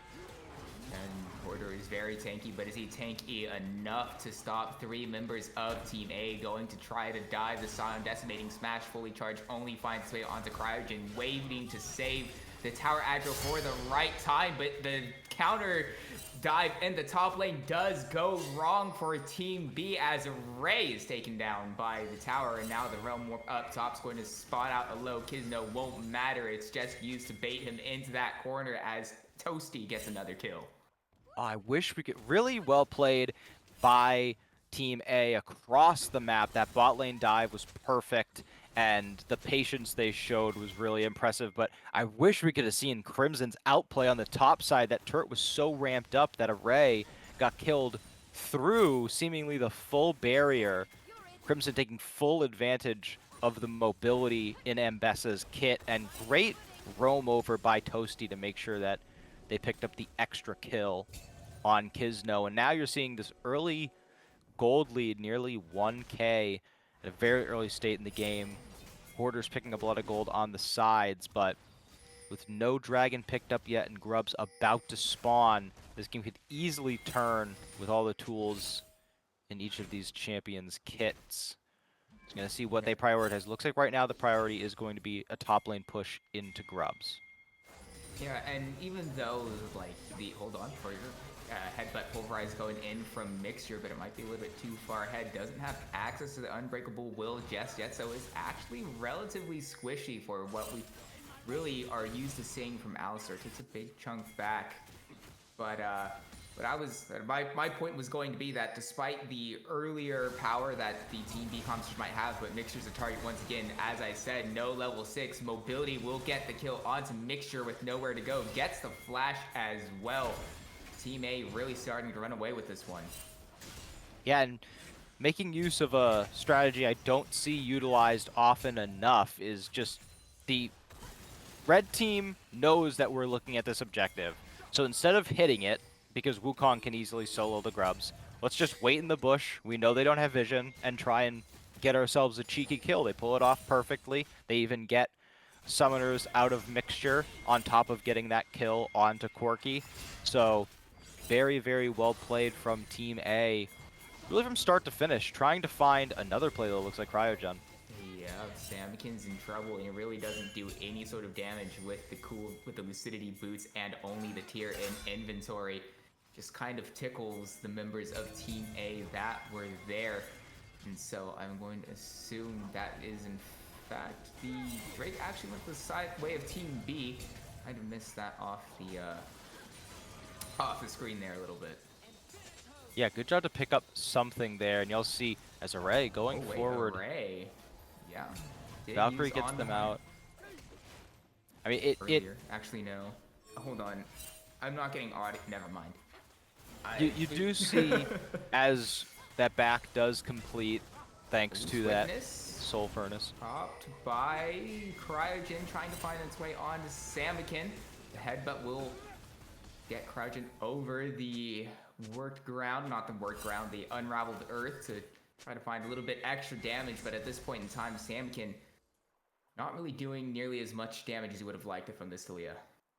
Yeah, especially considering the fact that on the other side, Toasty already has the Rod of Ages completed. Did not forget about the tier That's about halfway stacked up at this point, and really getting into some dangerous positions where not a completed item in sight for Team B, and some of these scaling picks already getting so far ahead. Only real glimpse of hope is Scion is well on pace, and Sivir seems to not have fallen off too much in terms of gold generation. Gonna need to try and get some more CS into Sivir. I would actually like for them to have put this Sivir in the mid lane, try and funnel as much gold as possible, and overload these side lanes for some extra kills for those solo laners. But Mixture again looking to find a play. Yeah, looking to find his way onto Cryogen, instead going to headbutt Crimson away back towards Array. Not really where you want to see the Ambessa on top of the Sivir, but there's still three other members from Team B around to prevent that from getting any worse. Yeah, this is why I want to see Talia on the side lane so that they can make sure to be a part of these plays. I know that you're thinking, put the Talia mid, and they can Weaver's Wall to any of the plays, but not being there at the start means you're not going to be able to combo that seismic shove into that massive burst damage. It means that you're just relying on the Caulfield's Warhammer Sivir to try and put out as much as they can, but at this point the single target damage is just not going to be there. So you have to try and make sure Talia is there at the jump of these plays, and at the same time you're still looking to get extra gold into Sivir. You're not going to do that in a situation where Ambessa is clearly holding her own. Public execution not going to hit the mark, but it won't matter. Mixture goes down despite popping the unbreakable will. Yeah, really good determination there by Crimson. Knew that they could get that kill off even after missing the public execution. Pulled the trigger, went for it. Well done. And this whole time you're seeing, play after play that Team B is attempting. And on the other side, Mobility free farming. A good decimating smash finds its way onto Mobility. Mobility stops the Valkyrie away as well, and a shutdown will find its way onto Kisno. Yeah, tried to get as much damage down as possible. I think Mobility and all of us recognize that, oh crap, Scion's actually taking turret aggro. Nothing we can really do at this point, so let's just try and get the last of these CS. And finishes that Triforce on the back, halfway stacked up on the tier. And we're seeing the redemptions come out. Triforce finished for the jungler. I mean, this is really starting to ramp up. And the gold might look even, but these breakpoints are massive. And with dragon spawning in a minute, at least it'll be 1-1. That was a good pickup by Team B. But they finally got Samikin on this side lane now, so Team A is going to need to send the members to this bottom side, secure this 1-1 dragon lead, because that's really the #1 way you see teams come back from some of these early deficits is by stacking dragons. Yeah, obviously the bonus stats help out a little bit, but on top of that, the extra pressure from the potential soul coming out is always one that garners attention and can be utilized to be able to draw the enemy team where you want them. And now Mixture headbutt pulverize down onto Kryra. Not going to find too much else. There aren't nearly enough members from TB around to follow up on that, and now the rest of Team A trying to counter-punch their way potentially onto Array, but they're just keeping them at arm's length. This is psychotic behavior from Team A.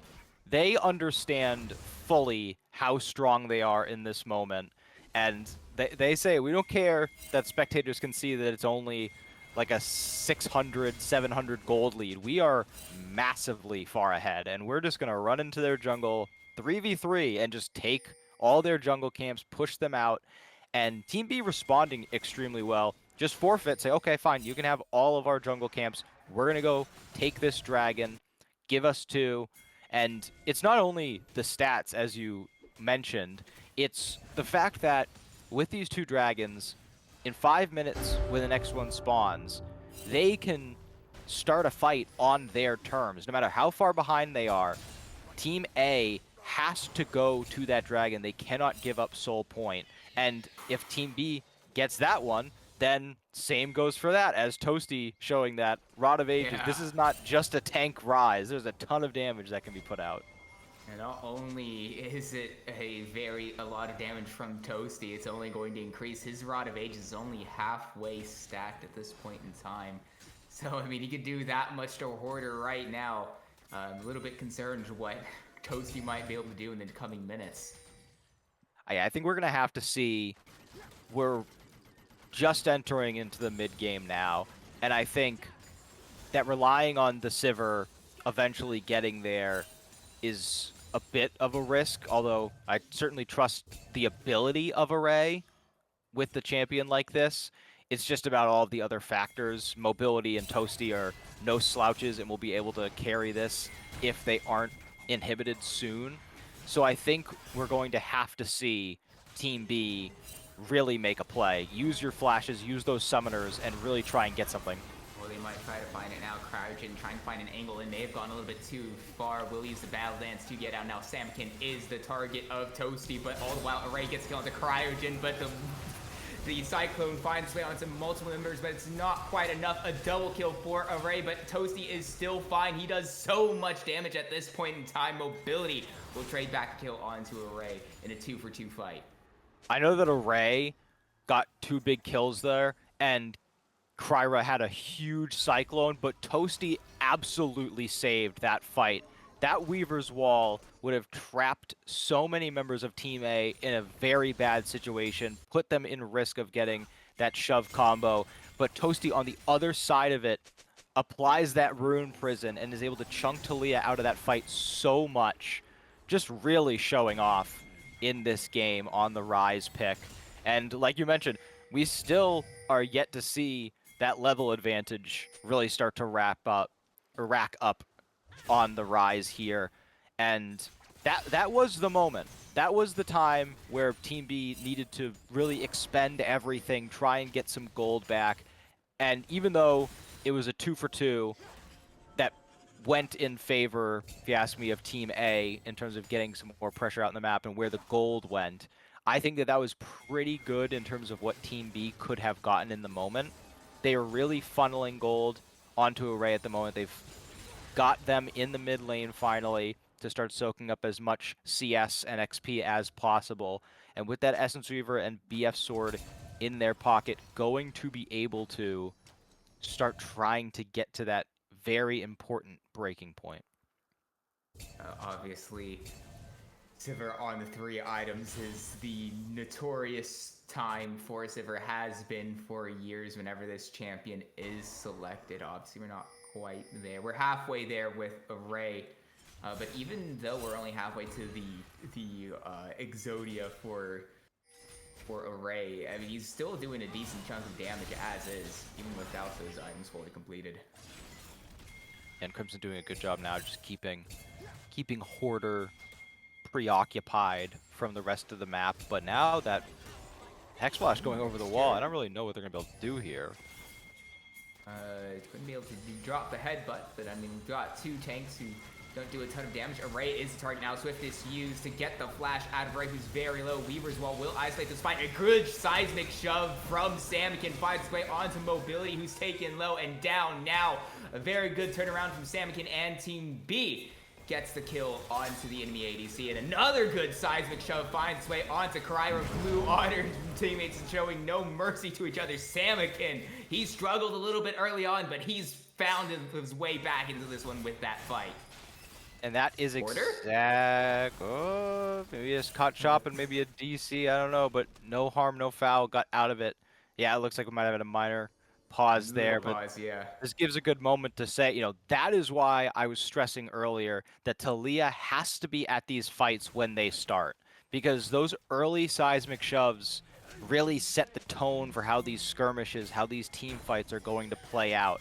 And that started as Array getting caught out and was patient, held their cooldowns well, was able to spell shield that final shot from Corki to keep themselves alive.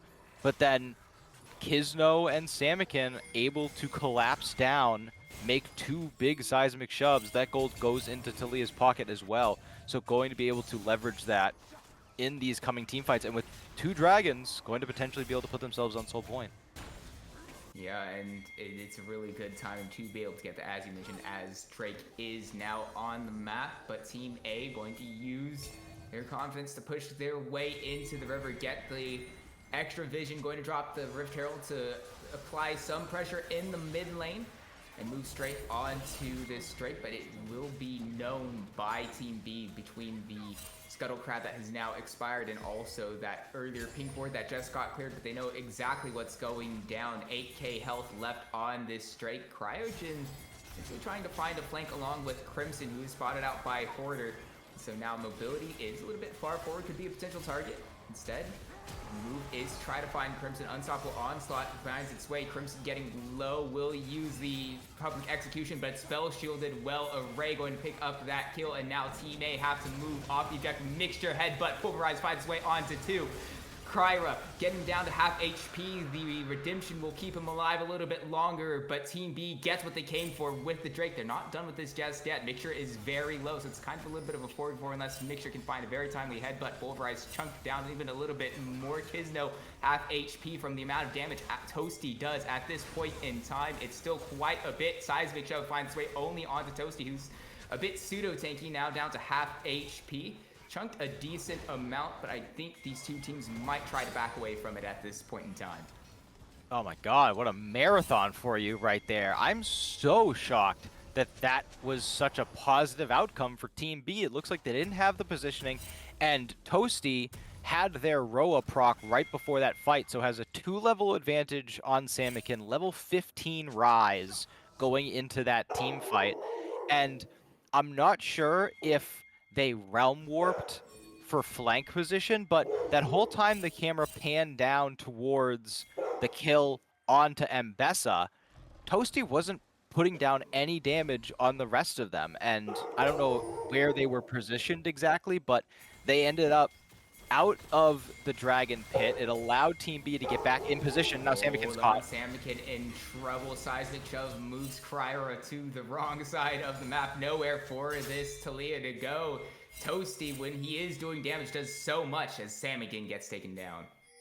Yeah, making up for that minor misplay in the last fight. Also Cryogen looking for the flank there. I think that they just kind of got a bit over their heads. You really didn't have to get that heady with the play. Just front to back, you've got Rise at a huge spike at the moment. You can just run forward at them, take down the frontliners.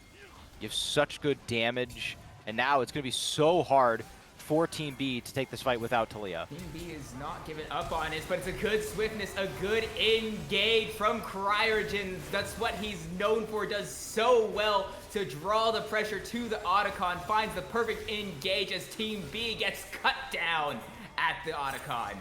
I mean, that was so impressive from Cryogen. Oh, the reset. Oh, yeah, the aggro reset on the Otacon basically ends it. Yeah, well, they're still going to go for Right. it. Reset during a spell, which means it stays in place, keeps regenning.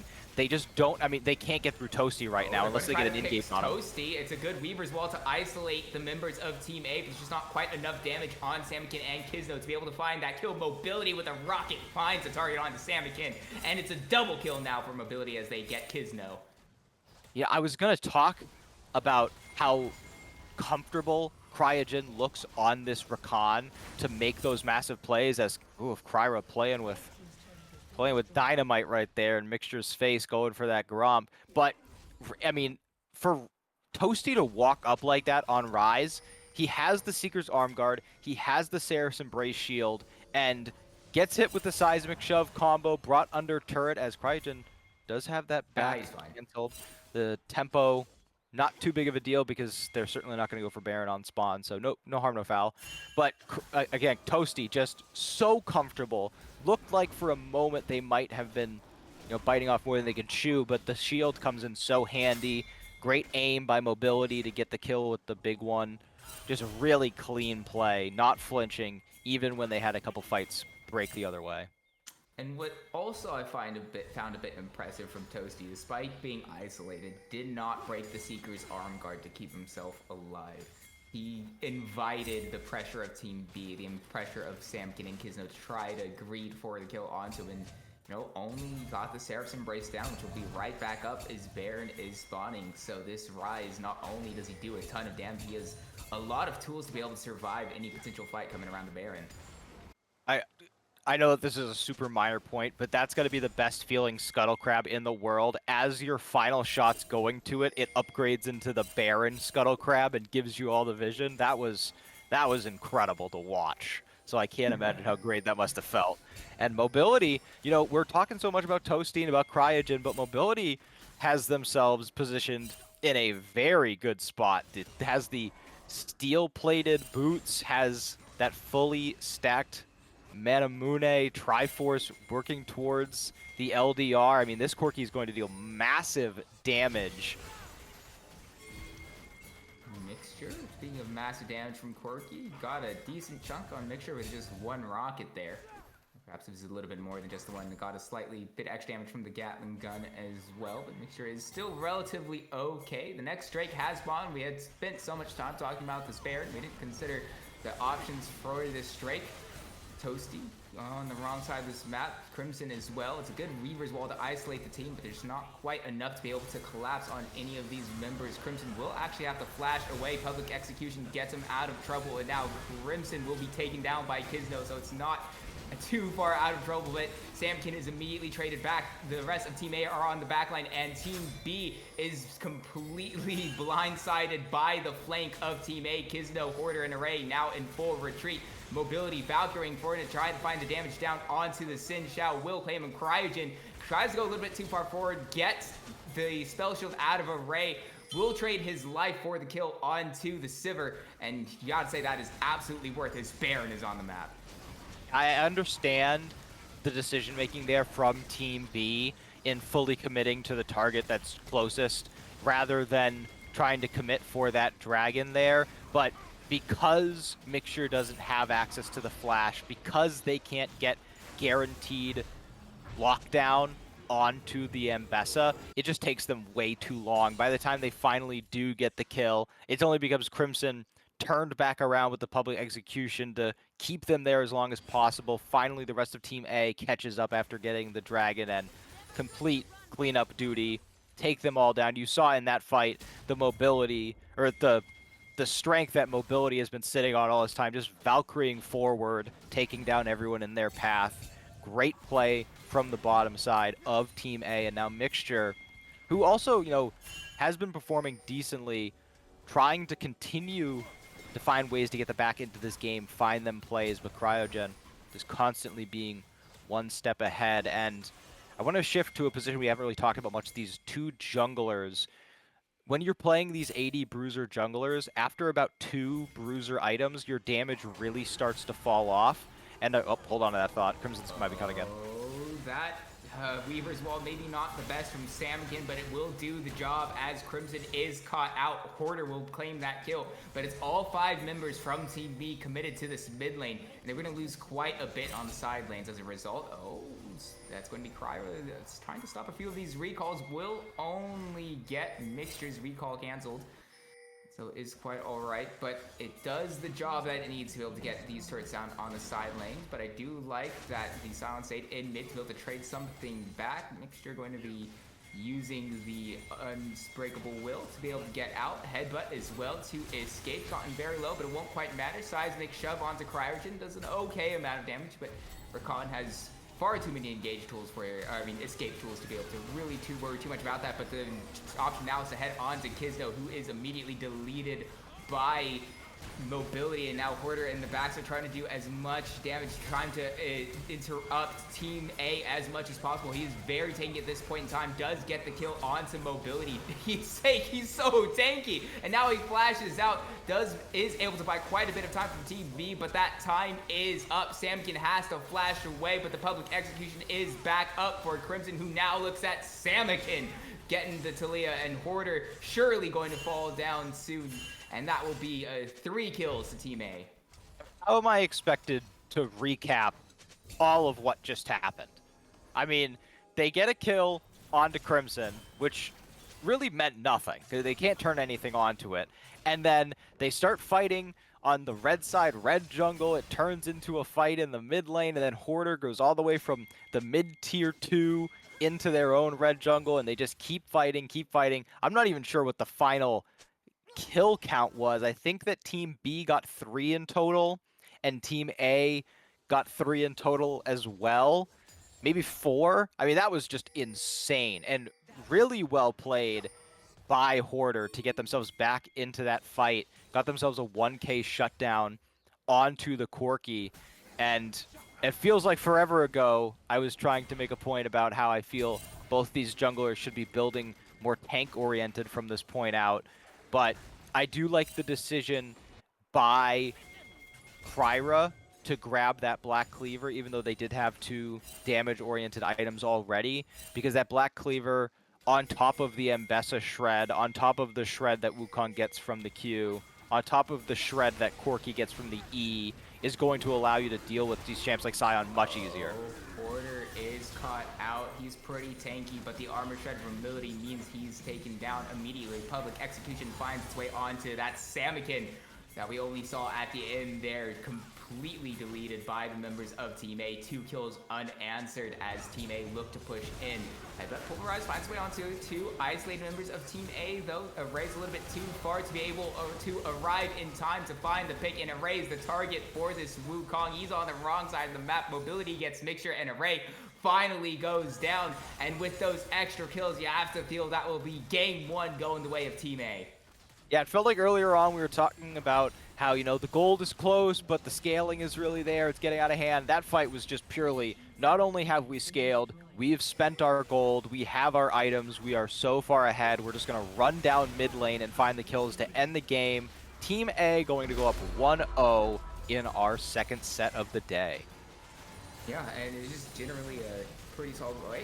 There we go. I mean, Hoarder finds Unstoppable Onslaught onto 3 won't matter, but one thing that I'm very pleased about, and even though admittedly this is not the best way of thinking, the results from the previous games of these drafts, I was kind of reassessing maybe it might be a little bit more one-sided than what I had previously considered, but seeing that, it's like, okay, maybe I'm not going insane, and these drafts are perhaps a little bit more equal than what had been shown up to now.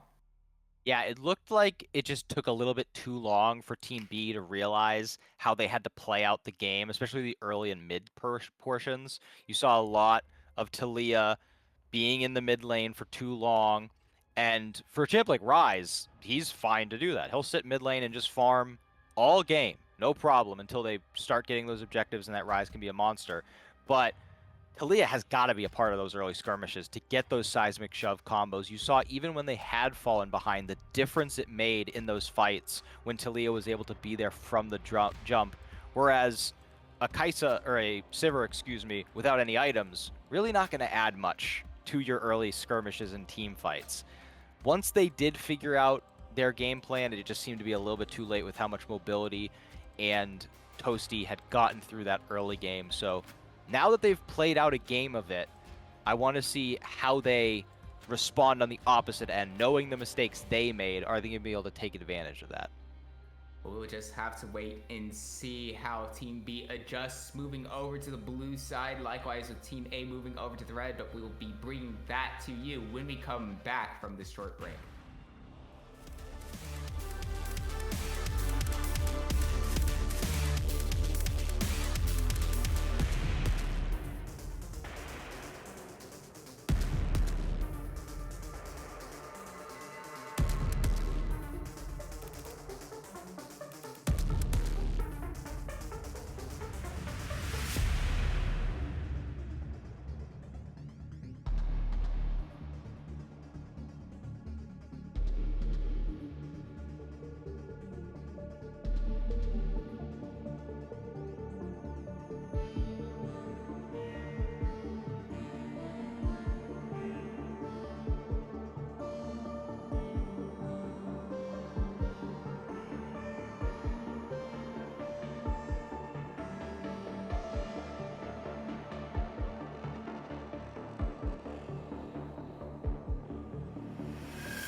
And we are back after a little bit of an extended break here for the Path2Pro Combine. And I mean, after that game one, just for if you are tuning in, we will be using the same draft as the PSG versus VKS game one series we had at Worlds, except this time around, Team B will be on blue side. Yep, going to be able to take what they learned from last game and the mistakes made by the other team, because we talked about it, and even into the mid game, it was a little bit closer than you'd think based on how the game transpired.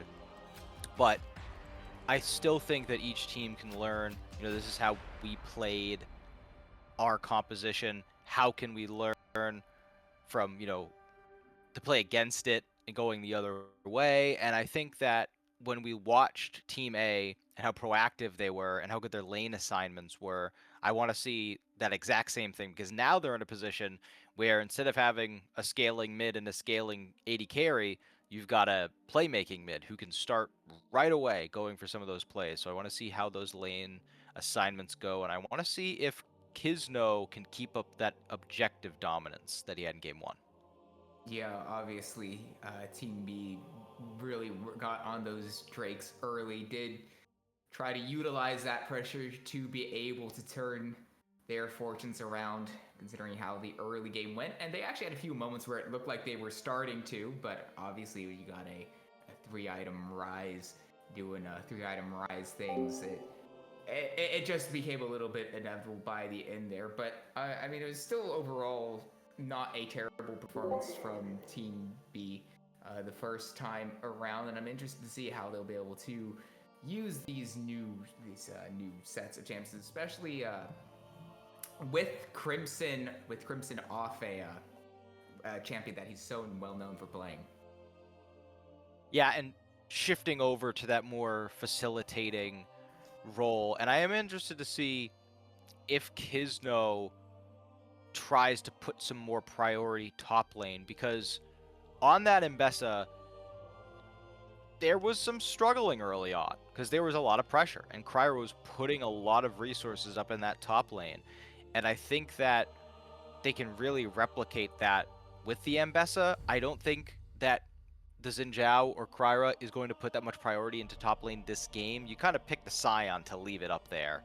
And I feel like Crimson is going to be able to play that role fine because the mechanics are just so strong on this kid. That's another matchup to talk about while we have a minute to kill here as the client has reset. We talked about Mixture and Cryogen both being young and both being like the next up support who's going to be the top guy. But Hoarder and Crimson, both young.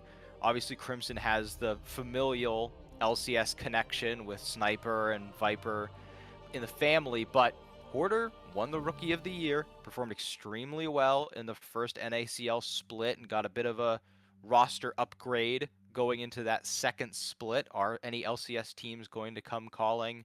We'll see if that ascension continues. And I would probably say that aside from some late game heroics where Samikin kind of fell into a better role, Hoarder was the most even performing member during that last game. Yeah, and I mean, we saw, especially around that fight towards the end, it was in the top side, red side jungle, where we stood in the middle of the fight and disrupted Team A so much. He got the 1k gold shutdown onto mobility, I believe it was. He just kind of stood there decimating smashes. I mean, always does a really deceptive amount of damage, especially with how tanky Scion gets, because he's allowed to fully charge that up and be able to drop it on a single target, especially as someone squishy like the Corki. Even as well, I mean, even though Sion's not the most mechanically intense champion ever, we saw a few moments of what comes to mind is much earlier on in the game when Hoarder was in the bot lane, canceling the Valkyrie away from mobility to be able to secure that tower dive was also very impressive.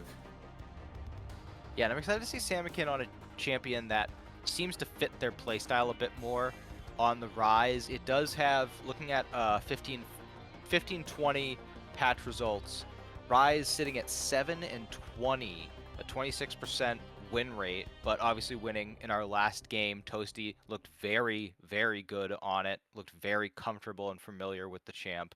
And Samikin played a bit more of that passive scaling type on the Talia, which is not as good to do. But now on a champ that can easily work within that role, I think what would be ironic is if they take away what in my opinion would be the wrong takeaway from that game, which was, okay, well, we started moving the Talia around the map too late. So this game we have to move our mid laner out earlier. And it's like, no, now you're on the rise. Now you sit mid lane, you absorb waves, you get CS, you get gold, or you get experience, and you just wait. And wait for those later game fights, wait for your row to be online, wait for the Seraphs, and then you turn it on, then you start roaming around the map. And I want to hope that that's the case because we had that extended break. Both of these teams do also have coaches. Coaches rotate as well in these pools. It's Falcon X for Team B, and he has been very successful in terms of player development as well, having players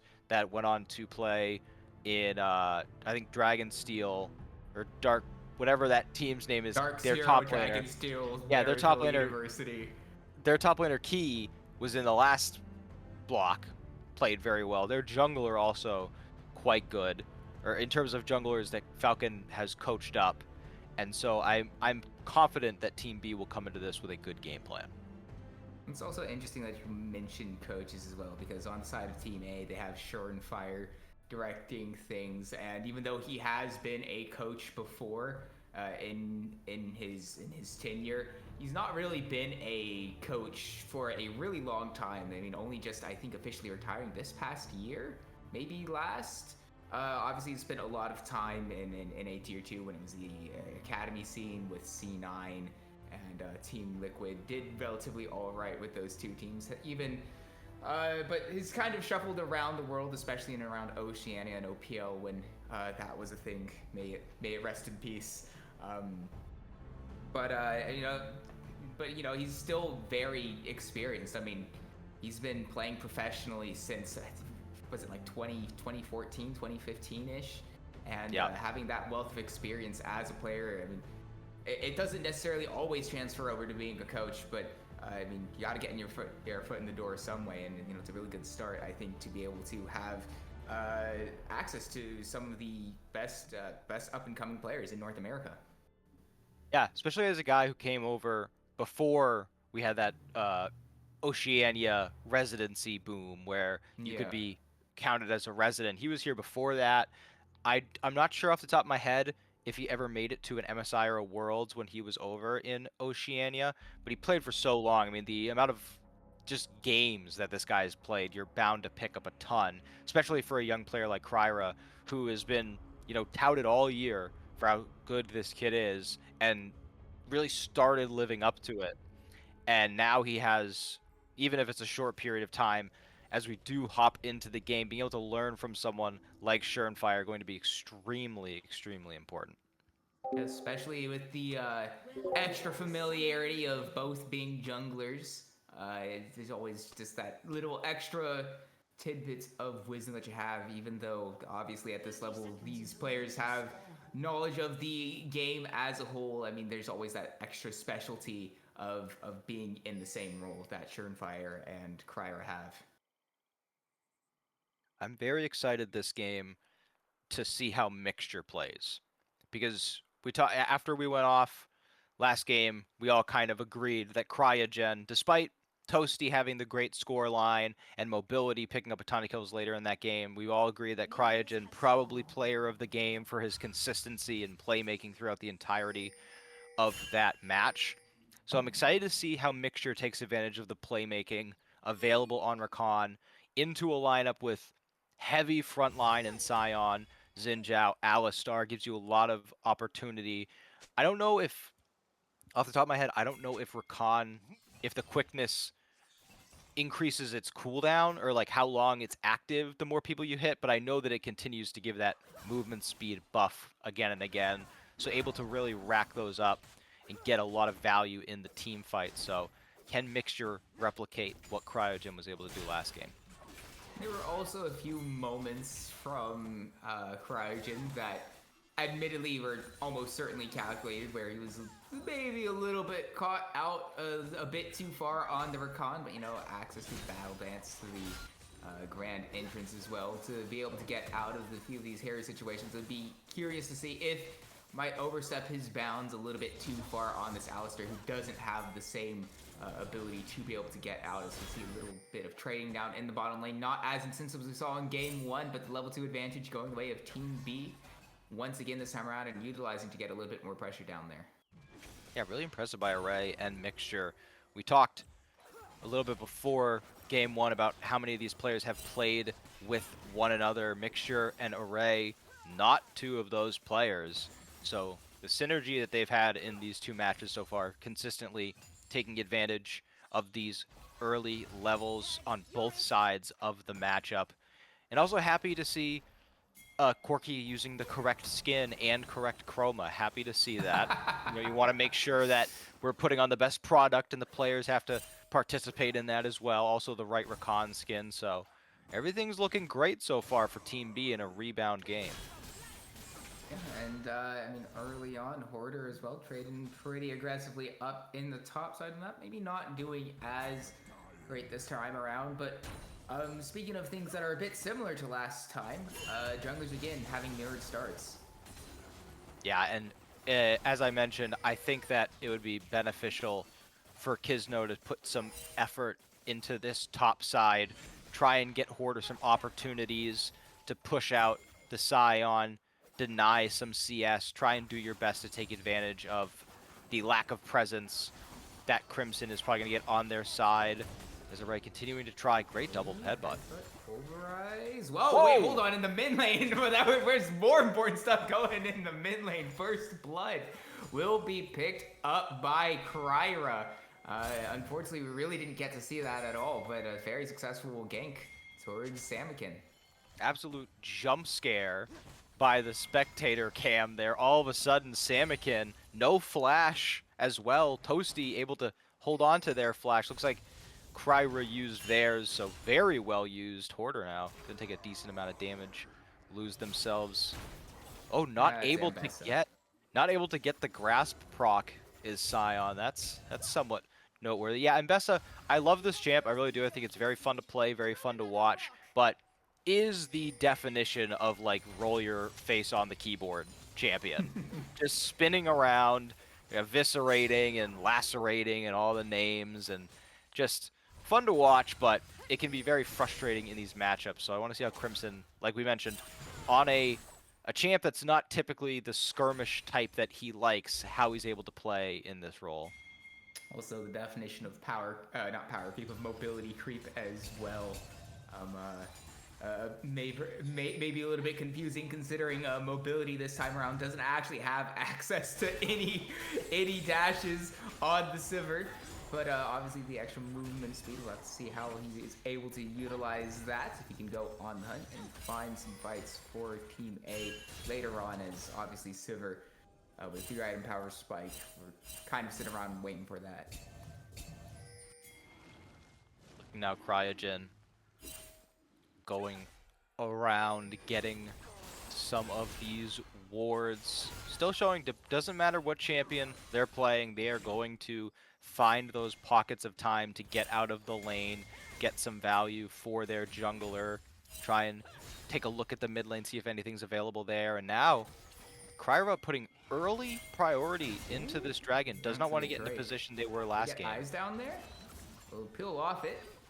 Wind becomes lightning, not quite finding the mark that they would have liked, but all 4 bottom half side members of Team A have arrived first to this Drake, and it does look like Team B will just give it up and give it over to Team A. Yeah, they don't have Kizno on that side of the map, so doesn't matter that both mid lane and bottom lane, the waves were fixed in the middle, but if you don't have that numbers at least even, you're not going to be able to really contest at that point. So I like that adjustment already being made as Realm Warp coming in here. Oh, yeah, and that's going to be a lot of members of Team B trying to collapse out onto Crimson, but this tower dive, maybe not perfect, but it is successful.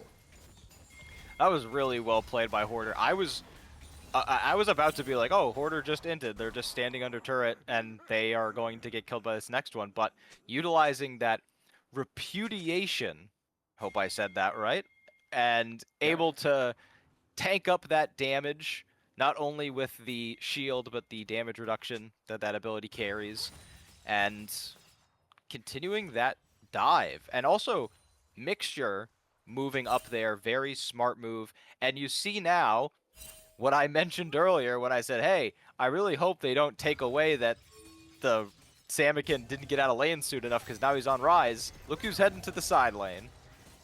There's Samikin up top.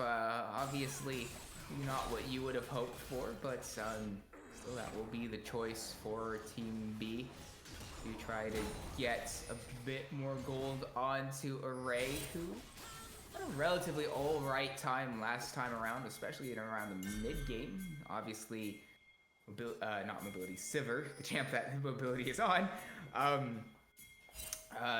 Maybe not the most powerful in a few of those mid-game fights, but still was popping off a bit on the champ regardless. And now if get a few more items onto the Corki, he does spike a little bit earlier.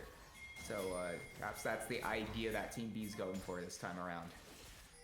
Yeah, as we look at this grub fights, mobility on this Sivir in a very good spot early, as it looks like they're trying to make a play onto Toasty. Flash forward.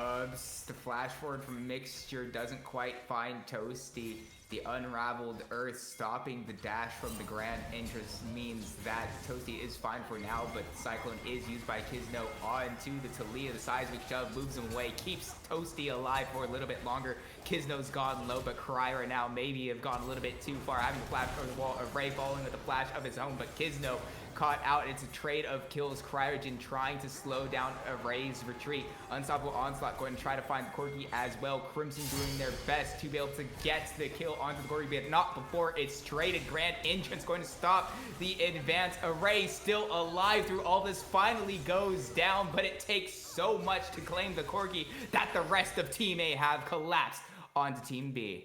I was wondering, I was like, where the hell is mobility in all this? Up there farming. Finally gets there, perfect timing. That's like the beautiful AD carry moment where you're like, oh, my team's fighting. You show up and have a hand in all of the kills. Really big misplay, in my opinion, from Kryra. Going back in there, has to expend the flash just to get out after the play seemingly was done because, I mean, Toasty played that fight so well with the Unraveled Earths, and Hoarder is going to be able to roll out of here unless... Another good seismic shove from Toasty. Gets the flash out of Hoarder, but the wind becomes lightning, finds the Ambessa. With Cryogen in the bottom lane, potentially we might see a dive, but the wave's a little bit far back, and they're just going to call it off. Yeah, unfortunately had to expend that flash because of the seismic shove, but has access to all that mobility still, able to just roll out of that. And yeah, again, Toasty played that last fight so well. Great job by Crimson to show up, pick up some of those kills, had massive 3-man decimating smash in that fight. Public execution. Public execution going to be used down onto Toasty. Can Hoarder find the solo kill despite the low health? Toasty flashing away. And we move straight to the mid lane while that fight is done. Toasty gets the kill onto Hoarder, despite Hoarder trying to find the 1v1 themselves. It would have been nice to see that, but we had fights going all over the place. So we won't quite get eyes on that as the mid lane kind of results in no blood. Yeah, they just ran them down with those volleys. Even though they didn't get the kill, I think that was a really good decision by Hoarder. You're just going to get poked down under turret. You're either going to have to abandon it and lose the CS and XP, or you can just try and fight, and almost made it happen. The reason that engage was so good was because they waited for the Unraveled Earth to come out and then public executioned over it so that they couldn't have any of their dashes stopped or stunned. Was able to get almost all of their damage out, but Toasty used the flash to avoid the second hit of that Q, the Sundering Slam. And because they didn't get that damage out, that ended up being the difference. And now, off the back of that tempo gained from that kill, able to easily pick up this second dragon and really firmly in control. We're seeing that early game playmaking from this team comp that is available. Yeah, and Team A have definitely utilized it to maybe not the fullest potential, but definitely a large chunk of it. I want to go back to the hoarder situation in the bot lane with Toasty. I wonder how much of that was calculated from Toasty, knowing that Hoarder had to flash away just a few moments before that attempted 1v1. Yeah, I mean, Toasty, yeah, they had a long break, so I'm sure they had plenty of time to talk. Maybe they jumped into the stream, and I think they may have heard us talking about Cryogen being the MVP, because really putting on an incredible performance this game, not only in those kills and all. Oh, Mobility will go on the hut to try to find Array, who immediately Valkyries away and is all right, as the follow-up isn't quite there for Team A. Yeah, Array doing an incredible job just bugging Team A, just running right up to them and being like, I know you can't get me, and then they hit the on the hunt, and it's like, I know you still can't get me, and just running away, eating their cooldowns. It's hard to, I mean, look at me spinning around. It's hard to say no to that Corgi when it's just running up to you in the mid lane. It's just you want to party, you want to have fun, and now you're seeing Cryogen trying to make something happen, waiting Hoarder just over here. Roxy from Hoarder might go a little bit wrong. A teleport down from Cryogen with the unsealed spellbook arrives, but now Crimson may have gone a little bit too far. The rest of Team B has arrived to be able to find the side. Unstoppable Onslaught will be able to find himself away under his own tower, but the wave is there for Team B. They're looking to continue the dive, but this silence very tanky finally goes down. Shut down for Array, but it's immediately traded back by Cryogen. Samkin now in trouble. Toasty trying to find the kill, only needs the auto attack, and we have action all over the map, but it very much goes in favor of Team A. Yeah, Kryra able to get there just in time to provide the last bits of damage they needed to turn that bottom lane dive. And really good job by Crimson to get out of there to buy as much time as possible. And then on the other side, just Toasty continuing to put on a dominant performance on the Taliyah, showing the early game playmaking. And all the meanwhile, they're playing this exactly right with their scaling member. Sivir, that whole time, all that action going on, and Sivir's just sitting mid lane, eating wave after wave, absolutely loving their life, as it looks like Toasty is probably going to go down on that top side. Yeah, but he's doing his best to stay alive. The Seraph's shield comes down. Seismic Shove not finding its way on to Samakin, who will now use the Realm Warp, but I do believe Toasty managed to get out. Grand Entrance not quite finding the mark, but the exhaust drops onto Mobility to find the slow. Kryra has arrived to save the Sivir, and not much else. Yeah, I mean, that was just heartbreaking. That entire sequence, not only Toasty getting out, but Mobility getting away after Mixture puts down the exhaust. Does have the unsealed spellbook, so not a huge loss, but just one of those things where you're like, all right, okay, next play. You're trying to keep your head in it, and now Samakin hit by that shove. Yeah, that's a good seismic shove from Toasty, and Samakin headbutted all the way across the unraveled earth. Nothing you could do there. Yeah, this is getting big for Toasty here in terms of just their performance on the day. If you know, Toasty, everything I've heard from people who are super knowledgeable about this tier is that this is quite a respectful player, as a clear as a curse. Yeah, that's going to be a shutdown going the way of Kisno, flashing over the unraveled earth to make sure the stun doesn't go down, and now Cryogen may have gone a little bit too far to save his team, but Crimson, they've got action all over the map once again. The camera can't quite keep up, but Crimson manages to turn that fight around. But all the while, that does open up Rift Herald for Team B. Yeah, shout out to our incredible production here. Warrior, keeping us on top of all of the action while there's so much going on the map.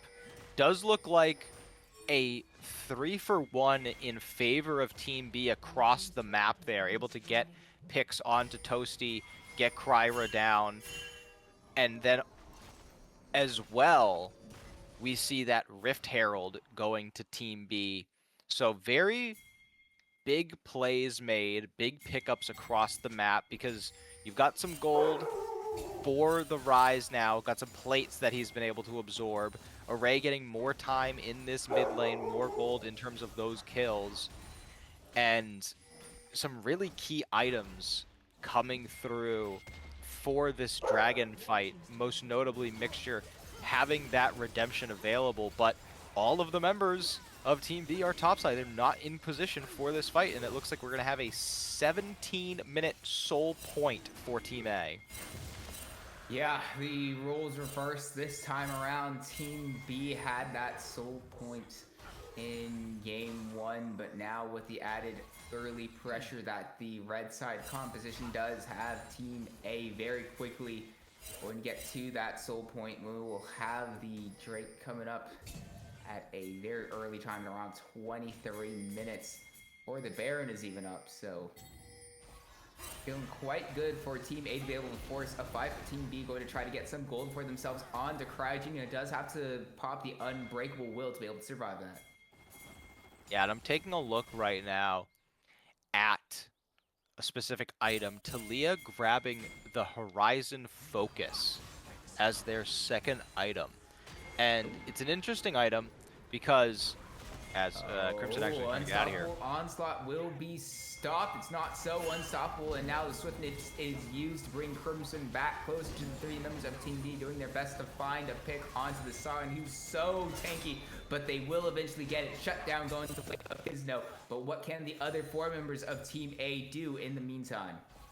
I mean, it's not really a collapse angle just because Realm Warp hasn't been expended. Wukong, so much mobility. Rakan, obviously, so much mobility. So no real opportunity to collapse. So just good kill gold, continuing to put the Sion as far behind as they can, and trying to just stall out the game to allow Ryze and Corki to become more dominant. As I was saying about that Horizon Focus, wants to just grab some pure stats, massive amounts of ability power without the penetration, because there isn't really any MR that's going to be purchased on the side of Team B without affecting their build paths, as we do head into a pause. Porter, Some again? DCs for this top side, so we're going to be waiting now. Good moment to take a look at some of the members we haven't been able to talk about much, as Kisno being able to pick up some kills here and there across the game. Very impressive scoreline without even having yet used the Rift Herald. Going to be interesting to see if he just drops that bottom side, because it is quite some time until we see the next dragon. But I don't think that the Rift Herald is going to be available for that long. Yeah, it was taken quite a while ago, so it truly has to be used at some point soon. Kisno has definitely been the shining point of Team B, as you mentioned, involved in 7 of the 8 kills that Team B have claimed for themselves. And, you know, it would have been nice to be able to have that Rift Herald for the upcoming Drake, especially with how important it is being sole point to the side of Team A.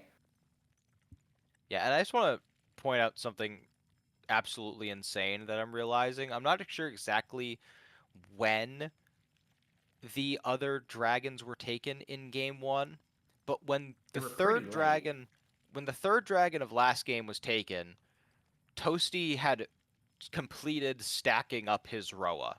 So the fact that Samakin is halfway through their Roa and 3 dragons have already been taken, I just think it's crazy the state that they were in last game. And you know, it's not crazy like of a lead right now for Team A. They have a little over 1k, but they also have a composition that has more opportunities early, and you see that Toasty has been taking full advantage of that. We've seen it. And even, you know, Crimson's been put quite behind in the past 2 plays that we focused on. 5-3-2 is a scoreline that has kept him in this game up to this point. The level disadvantage is pretty big for a Scion, but with the items and gold that they've been able to get so far, once this next dragon comes in and it is soul point, I don't think that it's going to be enough to heavily impact Crimson's output. Yeah, and the next Drake being that potential soul, it is the time for Team B to try to be able to force a fight. Luckily, Array is very close to finishing off the Manamune stacks, being able to transform that into a little bit more damage. And Hoarder is back and ready to go. So luckily this time around, didn't take that long either to see him back. Welcome back onto the Rift, Hoarder. And after the momentary break, after the pause, we should be back underway real soon. Yeah, and just I know there's a lot of discussion about the Sivir build paths right now as this champion has risen back into the most played AD carry. It's probably one of the top 5. And in terms of pro play, that Essence Reaver is the 5th most completed item in terms of just number of games where the Essence Reaver is completed. It does look like most people are going towards a Yuntal's into Flicker Blade into IE and then eventually an LDR. But I have talked to some other AD carry players, not at as high a level as Mobility, but other Sivir players that do still enjoy the Essence Reaver. And I feel like if you're in a position like Mobility where you're not really being relied on for damage and aren't going to be for some time, you can afford to get a little bit more of an early oriented build. Good seismic shove from Toasty on the Samkin. Once again caught out. The auto attack stun from the Alistar drops, and the headbutt does make sure Samkin can't get away from the Realm Warp. Sorry, that's actually the Pulverize that was used, but either way, the point remains the same, but the response is to use the Rift Herald in the mid lane from Team B. Get as much gold return from this mid tower as they can. Yeah, and you say, you can kill my mid laner, but we're going to take the turret, and now looks like Kisno is going to try and do a little bit of a drift, going to successfully drift on down to that bot lane. You can have the Otacon, but we're taking bot turret, and now going to get a 3rd charge. Very well done. Might as well even go for this turret, too. So, in the end, the gold obtained from this play, going to get the actual gold damn near even. Really well done by Team B after losing Otacon and Samikin to try and get something in return. And obviously another incredible play from Toasty to get that pick off on Samikin. Yeah, and I mean, honestly, even though giving over the Otacon does feel bad, the amount of gold that Team B got in return, I feel is probably relatively even-ish in terms of the amount of gold value that Team A got from the Otacon. And luckily for Team A, there is still 1 extra turret in terms of standing gold to be able to be claimed, but Cryogen could be in a bit of trouble. A lot of members of Team B trying to find the pick onto this Alistar. Doesn't even have to pop the Unbreakable Will to be able to get out, though. Yep. Just going to walk it out, and that's really important because this fight's starting off. The target is Mobility. He's getting deleted by the Wukong, but all the while, Toasty finds a kill of his own. And Mixture has gone a little bit too far forward, and so Team B have to retreat. Array is headbutt and Pulverize. Double kill for Kyra. Yeah, you can take out that Sivir all you want. She doesn't really do anything for us yet. So we're fine fighting without them, and the amount of damage that's able to be put out. I mean, Crimson, we keep saying, like, oh, Sion, you know, not necessarily their type of champion, but you throw a Titanic Hydra on there, this thing might as well be a fighter. Going to do so much damage, and Toasty just wicked far ahead, able to put out so much. It was a really good pick to start, but at this point you have to commit so much, you have to go up so far to get some of these picks, and in the end, a 22-minute Dragon Soul for Team A. Continued dominance for Kryra in the jungle. Titanic Hydra, Sundered Sky, the Xinjiao, going to be such a nightmare. And with a build like that, I talked about it last game, with this build, if you just build health items, you're going to continue getting more and more damage throughout the game.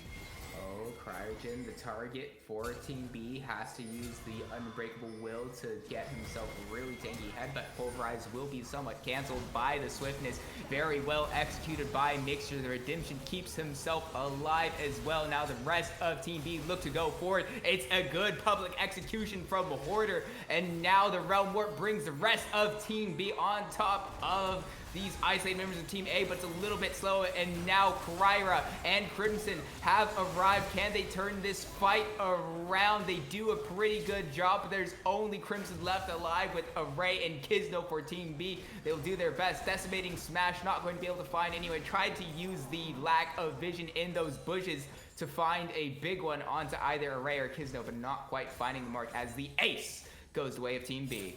That was such an impressive fight from Team B. It all started with an incredible engage by Mixture, a flash turn with that quickness activated, able to get such a good knock-up, and Samikin playing off of it so well, and then Hoarder finding the public execution over the wall to halt the retreat.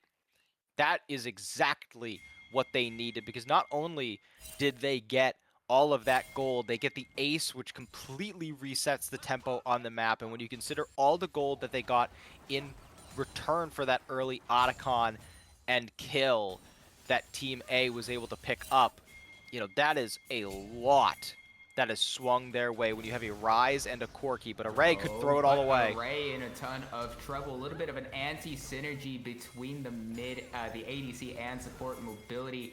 Not going to be able to land the Boomerang Blade because of the headbutt away from Cryogen, but Mixture going to have to use the swiftness to be able to get out, and that's going to be a really big team fighting ultimate not available for Team B as Baron is spawning in 20 seconds. Yeah, no, probably not in a position to just rush it, our Team A, but what they are in perfect position to do is clear out the vision and do exactly what Kryra's doing, just sit in the bush, wait for them to have to come check, because they have no cooldown, so they know that Team A would be in an advantage if they fought, but now it looks like they're just going to go for collapsed on. Will use the public execution to get away from Kryra, and yet another ultimate from Team B will be burned that they won't have access to with Baron on the map. Yeah, it's not really the best play that could have been made. With the team that they have, they don't want to be sprinting forward, especially when almost all your resources are on this Taliyah.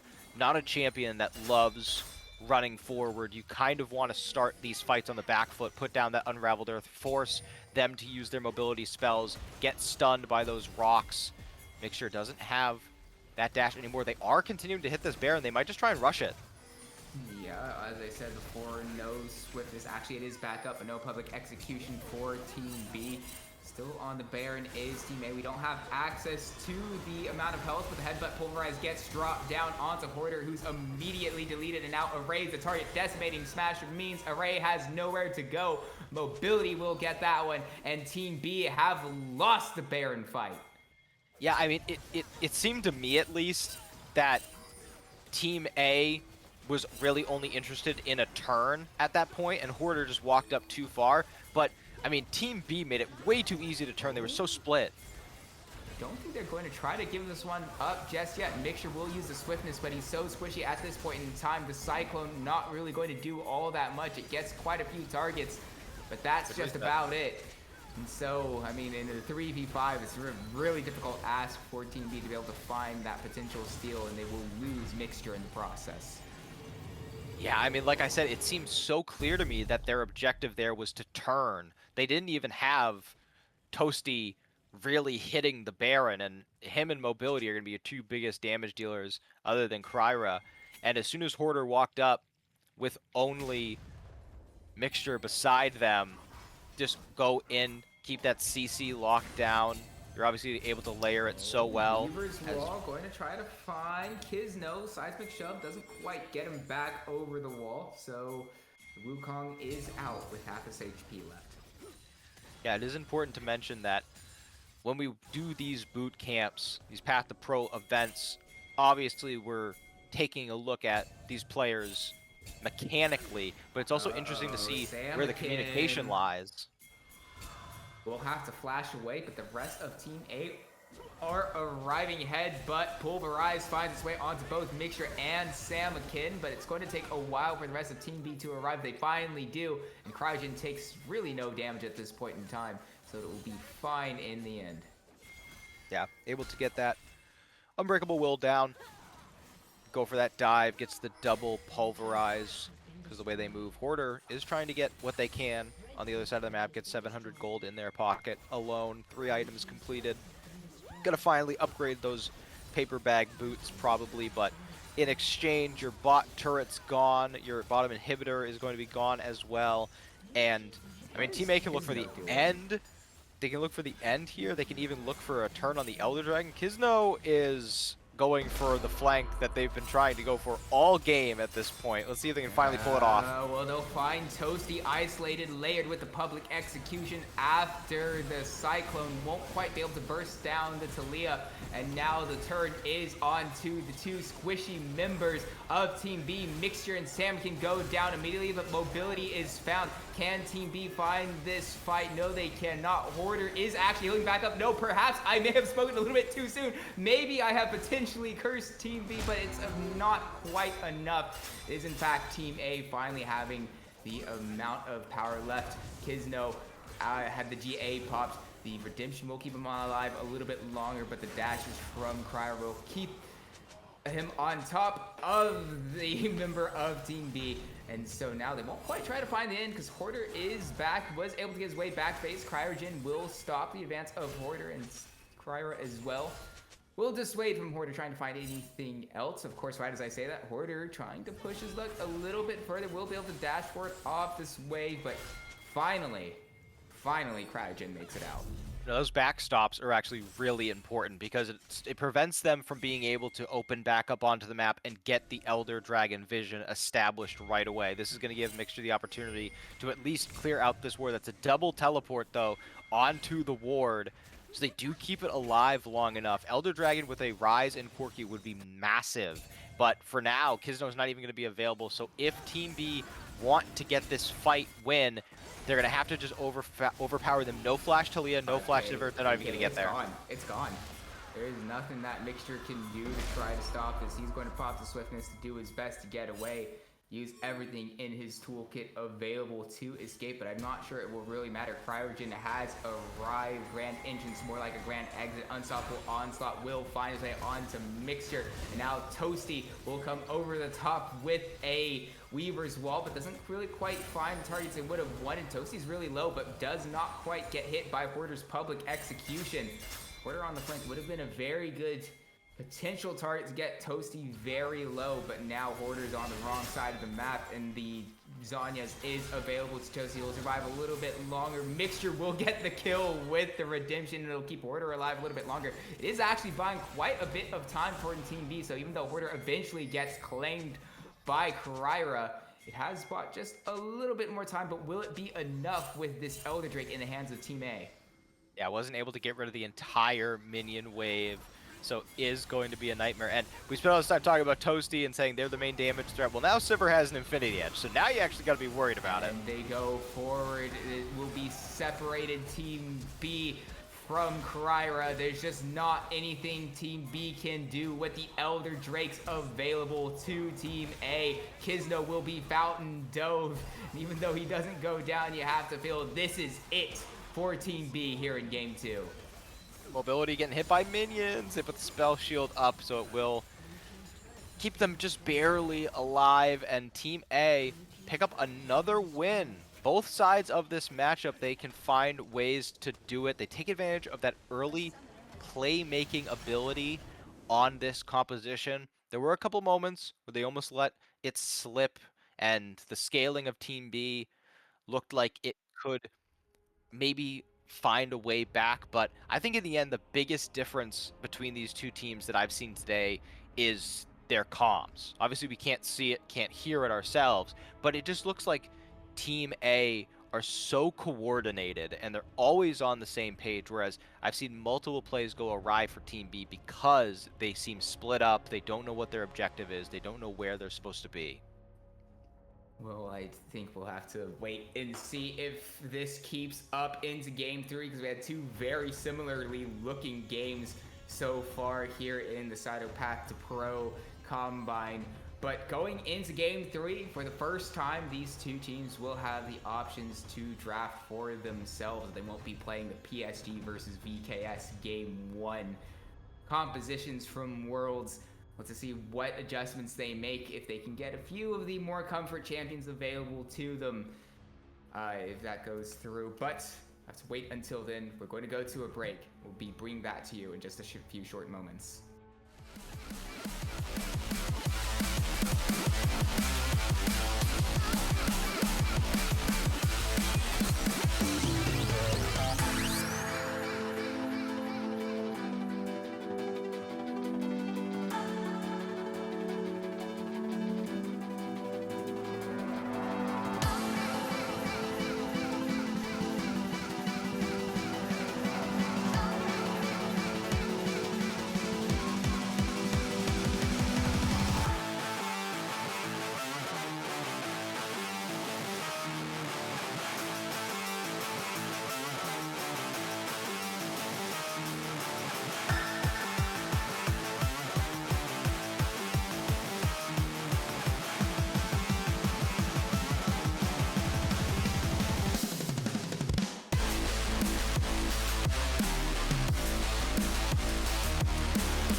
And we are back for the third game of this set here in the Saito Path to Pro Combine. Team A definitely winning the first two in a, I want to say convincing fashion, although maybe not. That might be a little bit too strong of a word, but coming into this third game, Just Jack, we have a slight switch up where these two teams will finally be drafting for themselves, not using that Game 1 PSG VVKS draft that we had for them, with the champions in that said game not going to be available for this one.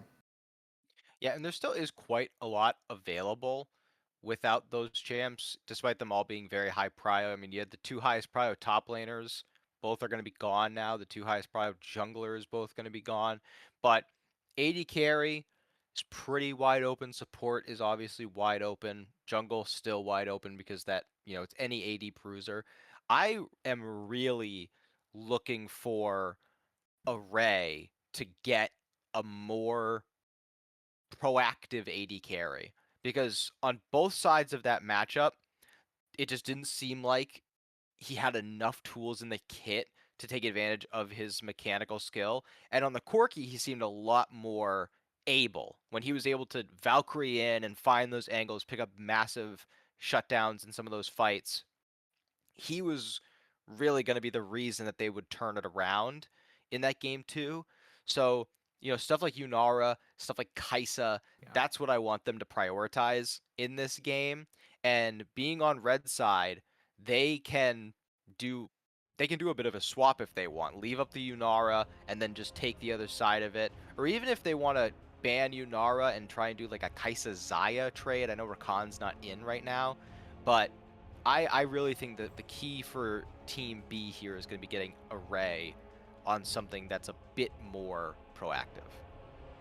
And notably, as you mentioned, the Kaisa and the Yunara are still available should they come through for Team B, but I'm just curious because Team A is on blue side whether or not they look to try to take one for themselves. If they ban away either the Kaisa or the Yunara potentially, and then leave that open and try to force a response from Team B. But as wait, hold on. Samkin's on Team B. Why are they hovering the Zoe ban? Oh, wait a second. No, hold on.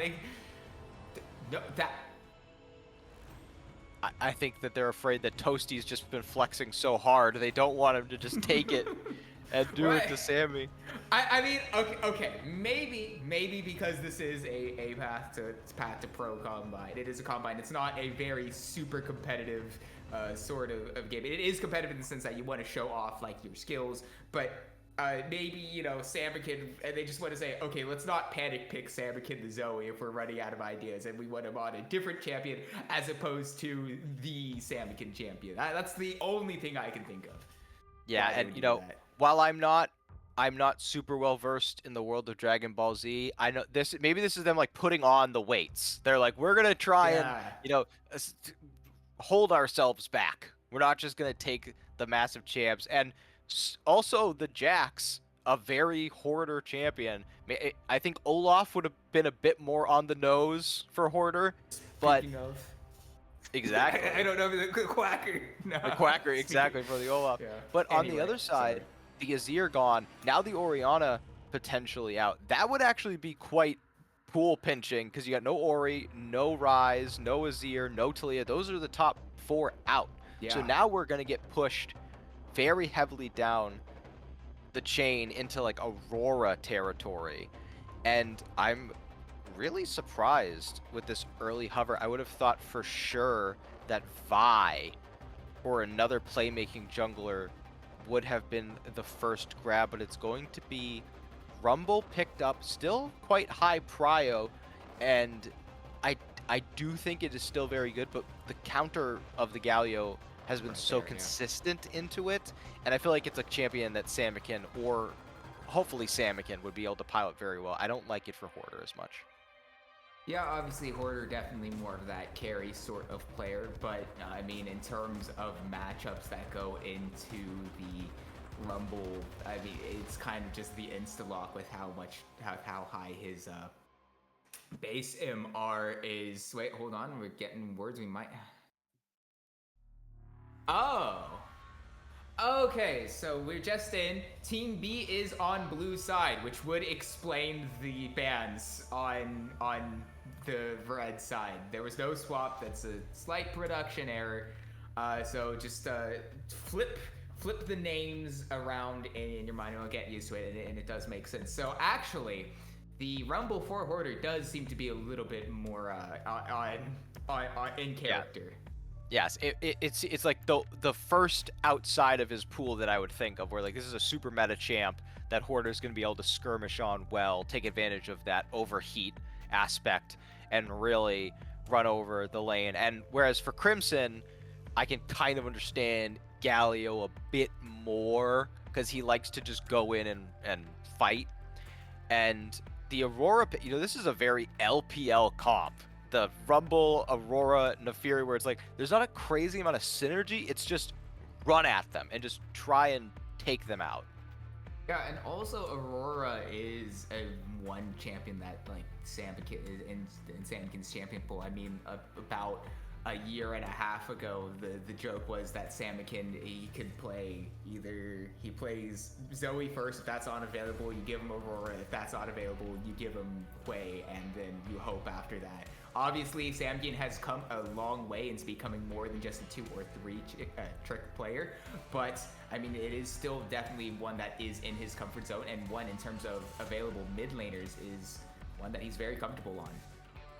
Yeah, I don't love this Mel pick. I think that, not only is there not a ton to reflect, you're killing the Galio flex pretty early, and I've seen so many Mels in pro play, amateur play, from every rank you can imagine, and it's just not a champ that can carry on its own. And I want to see Toasty on something that has the ability to take over a game. I love the Braum ban because you're already seeing Galio Pantheon. Braum does very well into that, would give them good CC for their team to take advantage of. And no Rakan, Rel, Braum, or Alistar, that really only leaves you with a couple options, and they go for the Lucian ban. I think Poppy right here would be monstrous. I know it's only Nefiri with a ton of dashes, but it gives you decent engage, it gives you good disengage. Nautilus is also a good option. Yeah, very safe, very strong pick that going blind, there's not a lot of really big ways that the Nautilus pick can be punished extremely hard. And I mean, considering the amount of CC that Team A have locked in, they just want to be layering that up, making sure that Team B really can't go anywhere after they start to charge in, which they will especially be doing. And they are, what is that? Whatever the word is, they are going into with this Leona pick. Yeah, and this is 1521, so there are some 80 carries that have received some buffs. Yunara was actually one of them, so even though it's super high presence, the champion did get a bit of a, I would say it was more of an adjustment than a buff. But Ezreal received some buffs. I think Zaya's got to just be the pick here. You get so much engage, but it's very reliant on Leona. Most of it's just dive, not engage. And they could just match fire with fire and just say, if you want to run at us, we'll run right at you and go Kai'Sa. I think it is going to be locked. My favorite champ in the game, and this is actually a crit Kai'Sa angle with that Mel Galio. But I do think when you've seen how well mobility has played today, you can afford to take this more risky approach, and you're gonna have a ton of stuff to follow up on. Like Galio is gonna apply that plasma to everyone when that ultimate comes down. Yeah, I mean, everybody has options to be able to set up Kai'Sa's killer instinct. Either it be the Nautilus or the Pantheon, or as you already mentioned, the Galio. And it technically, the Mel can do that. I highly doubt with how much is available to Team A that they're really going to be doing that all too much. But you were saying that you kind of wanted to see Array on an aggressive champion like this Kai'Sa, and that leaving it up for Team B would have been good. And instead they opt into the Ezreal, which makes a little bit of sense considering how many options Team A have to go forward and collapse onto Array. Does offer him some of that safety and be able to create some space for himself, which he might be able to do, and might not be able to, might need to do with how many champions on his team just want to. Yeah, and considering how much they pinched the AD carry pool, and you see Team A, you rarely, if ever, see last pick AD carry. But I think that they were thinking along the lines I were, where Array has been playing well, just hasn't really had champs that are his style. So they're gonna try and get him something. Let's make sure that we have we get to respond to it.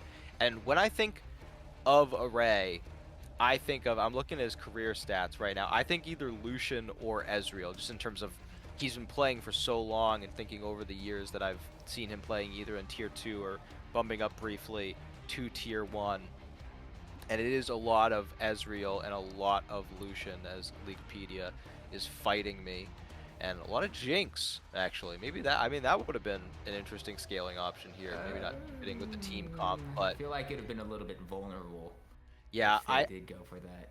I do think that we have a more complete team comp for Team A here, because you have such a simple. I always look for ease of execution in team fights. With how many objectives are in the game right now, you got to look at who's going to be able to fight around these objectives best.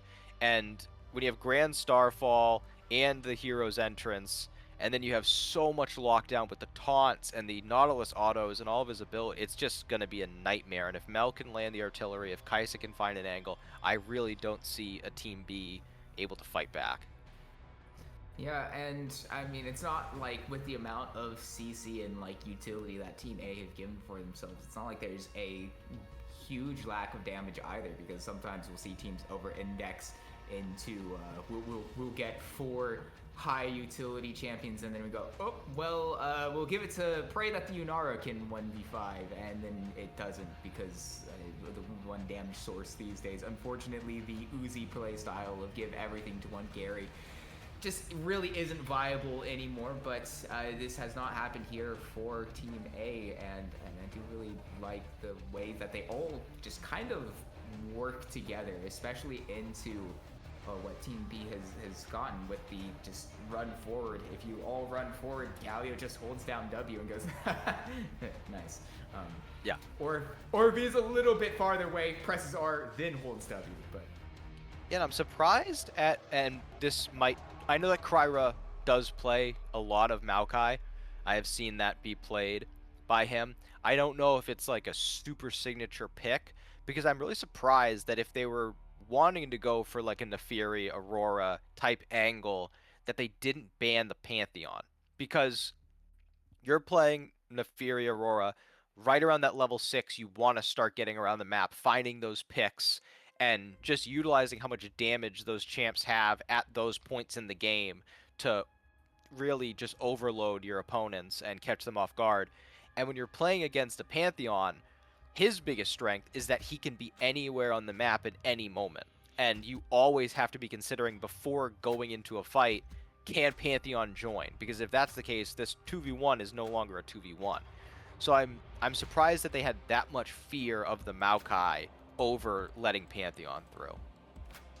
yeah, and well, in the case of Team A, the idea might be that getting 2 semi-globals with the Grand Starfall and the Hero's Entrance means that the rest of Team A can really just be anywhere on the map at any point in time. As we mentioned, with how much utility they have, to be able to get the boys together for a good old tussle, it definitely helps them out quite a bit. I feel like we are maybe potentially gassing up Team A's draft a little bit too much, though, because Team B, on the other hand, I mean, it's a really fun draft with a lot of options to just hit super hard. There's so much damage loaded into it that maybe if they can find these picks before the Grand Starfall and the Hero's Entrance come through, that those options might not even matter by the time they arrive.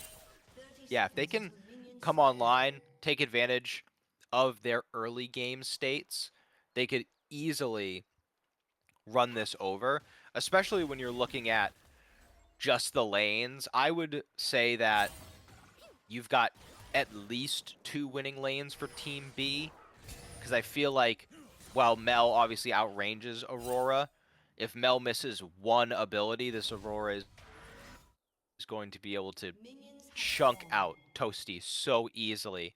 And in the bot side, Ezreal Leona is really difficult for Kaisa to ever deal with, because Nautilus is going to have a good time in the support matchup, but Ezreal is able to poke you down so much and outrange you. Also able to really take advantage of any Zenith Blade that lands. You're going to take so much damage. So have to utilize those early lanes, as I'm not sure how. I'm glad that I have the Twitch on the other stream, because I'm not sure how exactly Pantheon lost so much HP. Oh, I mean, they did have a little bit of a tussle early on to be able to get that ward that you see. Before we get talking about wards, make sure you're getting hooked by Cryogen. But not much else. I mean, it's a level 1 thing. But you see that, you took a look down at the mini-map in the bottom right side of the screen, the ward around the Raptor camp on the red side of the map is where the damage came from, down onto Kryra. But meanwhile, in the bottom lane, he'll already going to get used by Mixture as well as the barrier from Array. But they still got the level 2 advantage. They did. That's three times out of 3. They did get the level 2 first. I'm just maybe they can't quite utilize it as much as they did this time around as they did in the past. You know what? This is, as you said in the Champ Select, this is the Path2Pro's. This is a boot camp. This is a showcase of talent. And the one thing I've walked away from this knowing 100% is that Array and Mixture get level 2 every single time. Yeah, we have a sample size of 3 games on that front. But like I said, I'm not sure how much that'll necessarily matter, as Mobility and Cryogen themselves are doing relatively okay. But you were talking about how Kaisa might struggle into this matchup early on with the Ezreal and the Leona. It didn't really matter that they lost a few of their summoner spells early. They seemed to recover just fine. Yeah, they got hit by a lot, and what Mobility and Cryogen have been able to do extremely well is layer everything in this early portion. They're not splitting their focus as Pantheon. Kryra wants to grab this crab on spawn. Again, Mixture hit. This time, Wisely has that Eclipse already propped up. And mirrored jungles, as we've seen every single game. Kryra might be looking for a dive, though. The overheat. Justice Punch lands. The Shielded Duran not going to find the mark because Porter flashed away. The execute will drop onto Kryra, but the kill will be traded back to Deaths on the side of Team A, but it's only 1-for-1 in terms of kill. First blood to Crimson. That's still a pretty big win for Team A, because Kryra was going to reset anyway, and a couple minions died under that turret. So because there's no first blood advantage anymore, you do give over the kill, yes, but Galio has that Sunfire Aegis now, or the Bomby Cinder, excuse me. So going to be able to be a little bit tankier here in this lane. Good buffer by Array. And now you do get a couple XP advantage, although because Rumble was able to get the lane quicker using that teleport, they do get out a little bit of XP lead. I paused because I think Samikin might be in execute range here if Toasty gets their skills back up. Close. If the level 6 does come, the flash forward from Toasty does manage to find the execute as you were looking forward to. But meanwhile, in the bottom lane, it's all going the way of Team A, looking for a little bit more. Mixture and Array not quite getting killed, but are taken low where they have to recall with the wave coming in. Yeah, that's a terrible spot to be in. I think, yeah, Array is going to try and stick under turret, has access to the arcane shift, the flash, has multiple ways to get out of danger. Barrier is off cooldown, so really can't afford to lose that CS and XP. So they're going to stick around. They don't get punished for it, luckily. And you know, we're just seeing some trends continue where Crimson and Kryra seem to be really on board with each other, know exactly how they're going to play around these early games. And you'd think that Galio would be up here on an island, but they're able to find a window to take advantage of the lane state. And then on the bot side, you know, Mobility quietly has been performing very well in each of these games, and Cryogen gave him the player of the game for that first match, able to continue to find angles and putting ahead of Kaisa. Kaisa is a scaling carry, a hyper carry that spikes way earlier than any other hyper carry. Is going to be different if they go for the crit build than the AP build, so we'll have to see how that shakes out. Yeah, but still, I mean, mobility on this Kaisa will be able to spike quite early. Ever since those Kraken Slayer buffs came through a while ago, it's been a very good first item, but now the Hex flash forward from Mixer trying to find a way on the Cryogen. Bit of damage drops down onto the Nautilus, and it is a favorable trade to the side of Team B. I'm actually surprised how much damage and they were able to find put a on. way in. Mobility going to have to cleanse early, but taken very low. No access quite yet to the ultimate for Array. But now the Grand Starfall, it will drop down, try to turn this around. Mixer finding his way onto Mobility to try to get at least one back, but it's not enough. Feats of Warfare go the way of Team A. I mean, that's an absolutely perfect example of what I said earlier. When Pantheon is in the game, every single fight can potentially turn against you. It was a great look for Team B. They landed everything. They were one Mystic shot away from getting a kill there onto Mobility, but you don't get the kill, and then as you're leaving, seems like, okay, well, we got a good trade there. All of a sudden, like you said, there comes the Grand Starfall. Now you've got more gold in Pantheon's pocket, and this is how this snowball really gets out of hand. You want it to be going the other way. You want to be the team who has gotten some picks before these globals come online. But now we're, at 7.5 minutes. Team A has 2 globals. They have Kaisa's mobility available, pun intended, and we haven't even seen an objective taken yet. So how are you as Team B going to get into these objectives, and how are you going to set up before them without getting picked off? They have to try and be very diligent and start communicating much more intentionally to find some picks to gain numbers advantages before these fights. It will absolutely be required. If we're talking about objectives, it is Kizno who is on the Drake, and it does look like it'll go uncontested in just a trade, but now Array getting a really large amount of damage down onto Crimson. We'll have to back off. Two-shot barrage going to be used. Don't think it even landed. Wouldn't even have had enough to kill. But that'll be the trade coming through. Drake for grubs. Yep, and I think if you're Team B, you should be fine making this, because as we saw in Game 1, having that dragon stacking does give you some authority over how the game plays out, and if things keep snowballing out of hand, being able to take a fight on your terms is going to become more and more valuable. So the grubs are something you'd be willing to give away, as Galio coming up top side. There first. Hoarder going to flash away to ensure that the Justice Punch doesn't land. That would have been a lot of CC and potential damage coming through from the jungle top combo of Team A. So no flash for Hoarder in the coming fights. Yeah, and as we come to this mid lane for a moment, Toasty just showing the utter dominance that they've had all series long in this mid matchup. And Samikin has been able to turn it around in the later points of both of these games and have the ability to come online once they complete this first item, likely to be a Leandries, as Hoarder goes overheated. Will get a decent chunk of damage down onto Crimson, but I feel like that's when most of the damage for Hoarder gone. And as you were talking about, the Grand Starfall gives so much help to the side of Team A to arrive and turn that fight from a 50-50 to a guarantee. I literally, as soon as I saw them fighting, I was like, oh, I wonder if Pantheon's in range. And I looked, oh, he's in range, and I go, oh, well, never mind. Toasty's in trouble now. But now Toasty will be the target of Team B. Kizno going to commit the ultimate to Toasty. Gets him quite low, but not enough to find the kill. Zenith Blade not quite finding the mark of mobility. Neither is the Dredge line of Cryogen.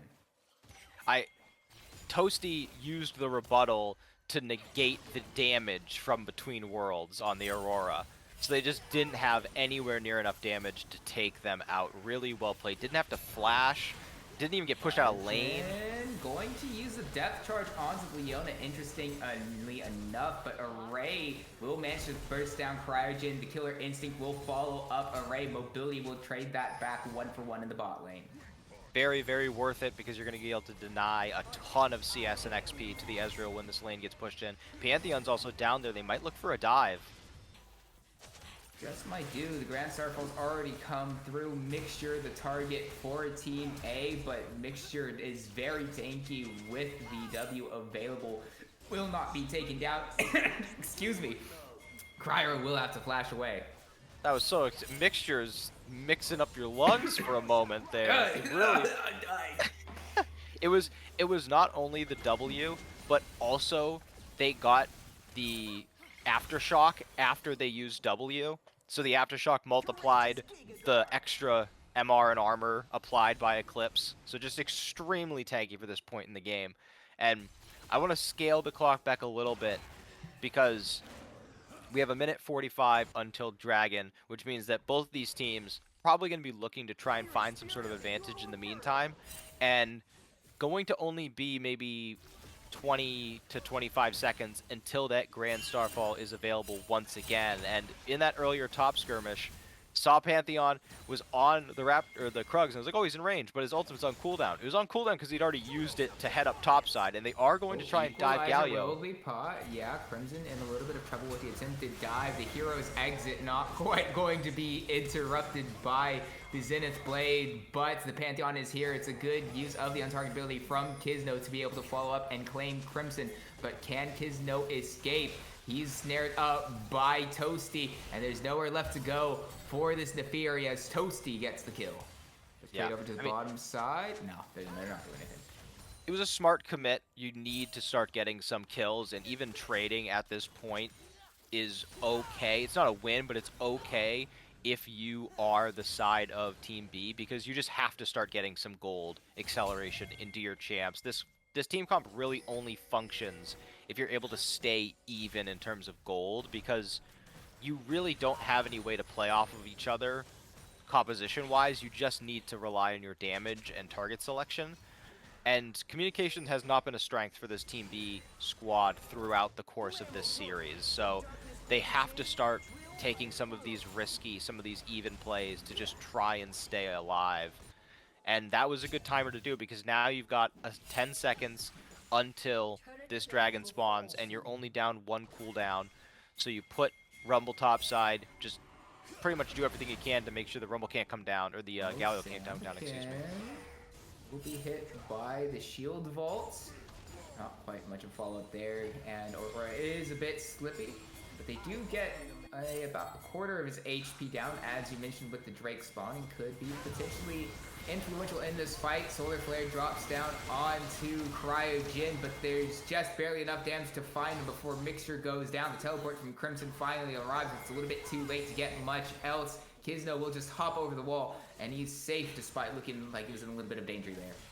Yeah, very well done by Team B. That's exactly what they have to be doing. Just see target, kill target, and don't split up your focus. You just have to kill one person. They utilize that numbers advantage to go back to their lanes, deny CS, take some for themselves. You see the proxy up on the top side. And now, it looked like Team A was going to gamble on the tempo that Team B was just going to back and utilize some of the gold they just picked up, or some of the pressure they just got in their lanes.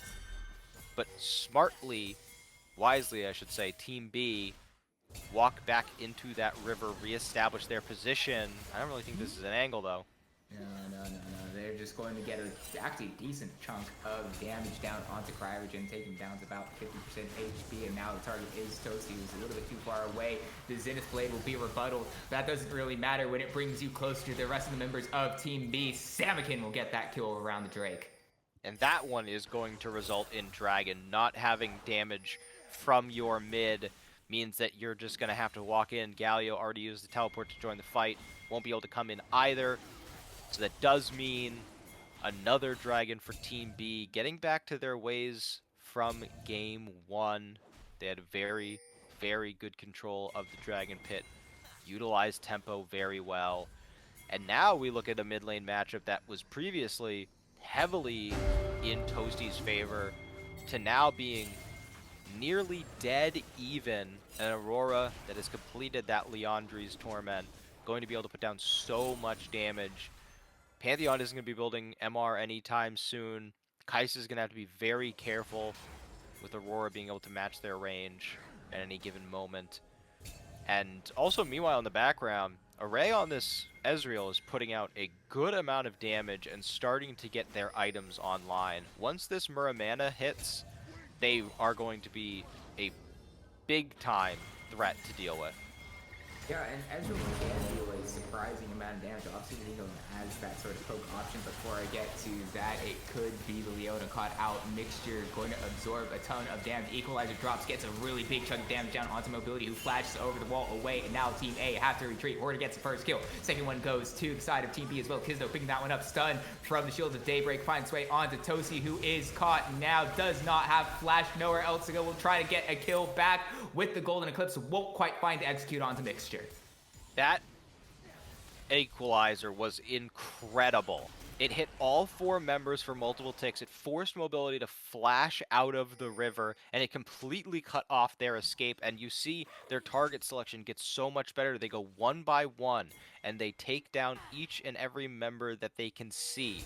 And, I mean, in the meanwhile, Samikin gets the TP off, goes there, and actually is able to pick up some of those kills. Or one of those kills. That gold is going to be incredibly useful. Same thing goes for Kizno.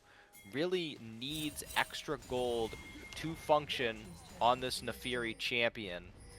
And now you're going to see Team A playing catch-up. This is no longer a team composition where you can simply rely on better team fight abilities. You're going to have to find angles. You're going to have to make plays and take advantage of these globals. Not that way.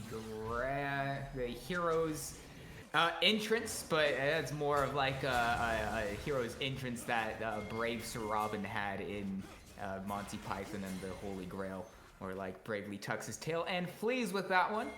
But is out. But I mean, I will reserve my judgment though, because have we not seen this in the first 2 games? Before we get a response from that, Kryler could be in a little bit of trouble. Kryler Jin going to try to stop the advance of Team B, but it's not quite enough. Krizno gets Kryler, and now Cryo Jin is the next target, going to be claimed. Double kill for Kizno. Toasty in a bit of trouble under this tower. Retro will be spawned up, which means that tower is not long for this world.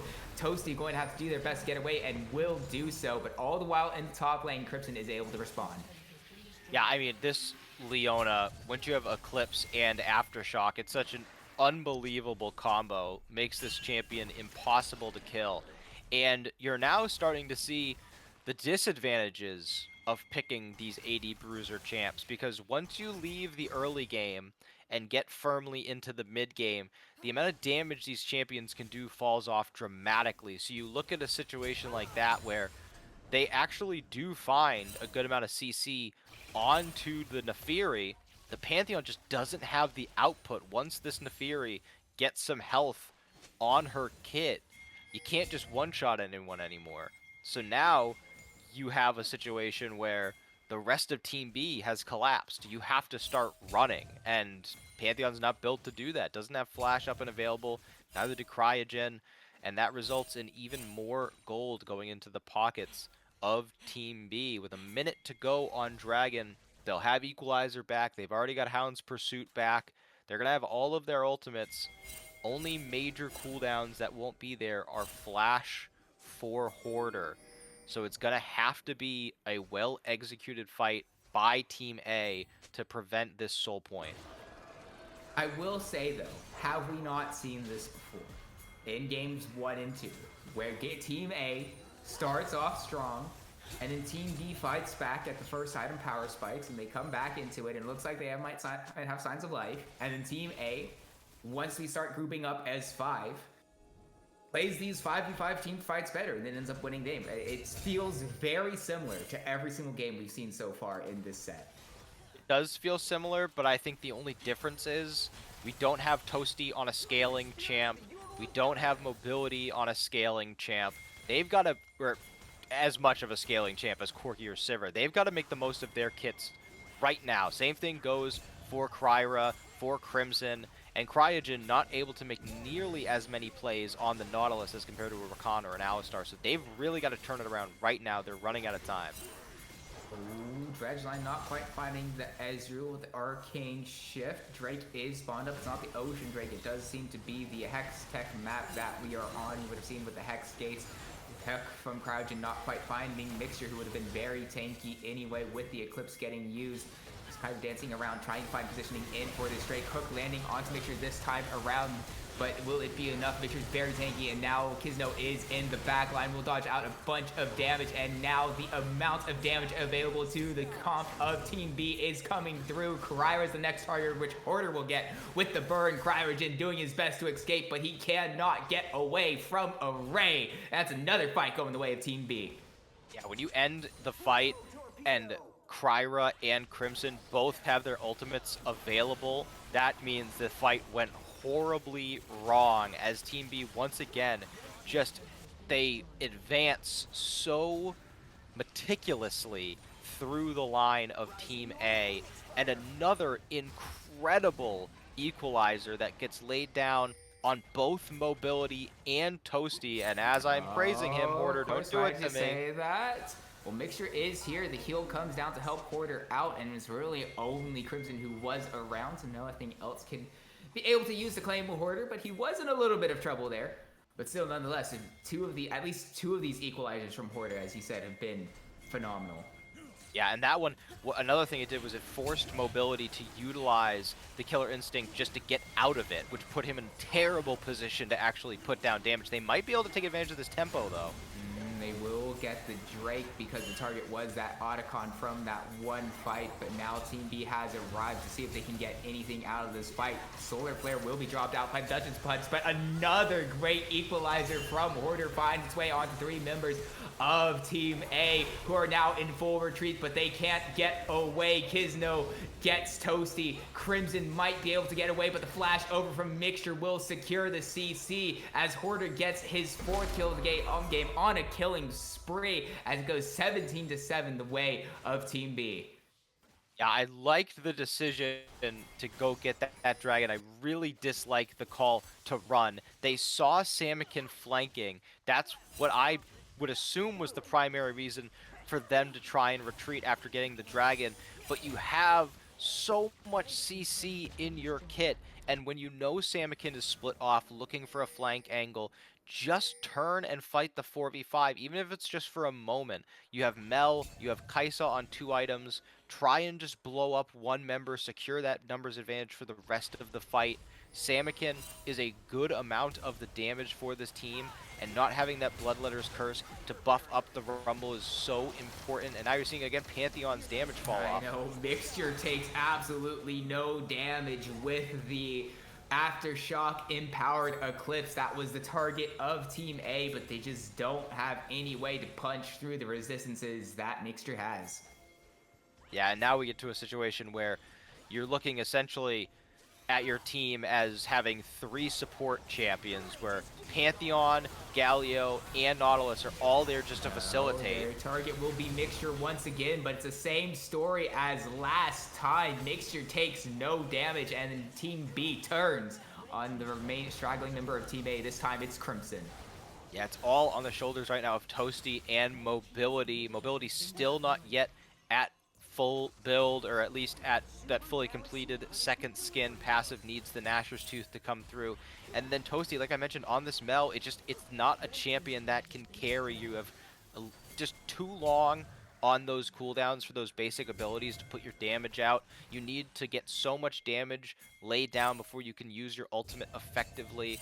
I would have liked to see something like a Syndra potentially come through. You have a little bit more agency. As you see Ping spamming, they're trying to stop these backs, get anything they can. Yeah, they'll commit a lot to it. Depth Charge finds its way onto Array, but he's so far away, and with the amount of dashes that Team B has, they're out safely. Yeah, I mean, they drafted a team comp that, yes, well, it didn't have a ton of CC or a ton of, synergy in the kits. What it did have was a lot of individual agency, a lot of damage, and all they had to do was put together a couple of good fights where they had good target selection, and they have blown this game wide open. 9k gold lead with Baron now on the map. They're able to continuously advance, And I mean, Toasty is going to have to play out of his mind to make up for the damage loss. Solar Flare only going to find a stun onto a few members between worlds is used to slow the advance of Team A, and so now they're advancing into retreat, but this time the Equalize doesn't find its way onto anybody. Kizno's a little bit spread out from the rest of the team, but it just won't matter. There's so much damage available to Team B, and they're running forward, claiming the rest of Team A. It looked like that would have been the potential angle that Team A would have been able to get back into this one, but there's just too much in the gas tanks of Team B as they're looking to find the ace and game 3 here in this set. Yeah, I'm glad that we really got to see Team B fight back. They had Team A so rattled they weren't even trying to fight back. They just immediately retreated.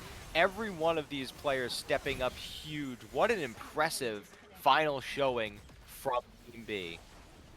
Yeah, and also the mental composure that they had with how the early game went, really in favor of Team A, especially with how this whole set had gone.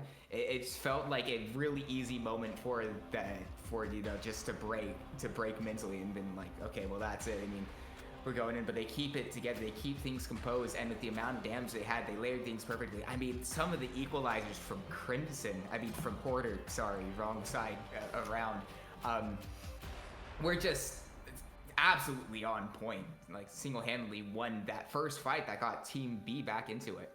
Yeah, I got him 4 kills in that fight. I think I would give, so we had game 1, Cryogen, and then Toasty game 2. I would give it to Hoarder. I mean, in this Path2Pro, we're looking at these young players, tier 2 players, and the guy who got Rookie of the Year NACL, I think he showed exactly why.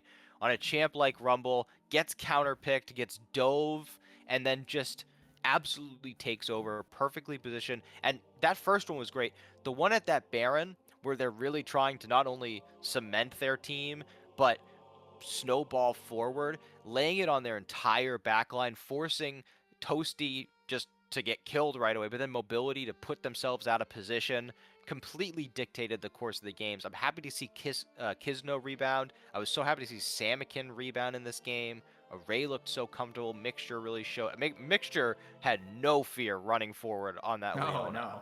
I mean, he absolutely had no reason to have any sort of fear. I mean, did you see how little damage he took? And literally, Team A would throw everything onto him that they had available. And, with the Eclipse and the Aftershock used, he just was tickled by everything that Team B had. So, yeah, it was just a very comprehensive performance from Team B. And it's a really good thing to see, especially considering how the set had generally gone for them up until this point.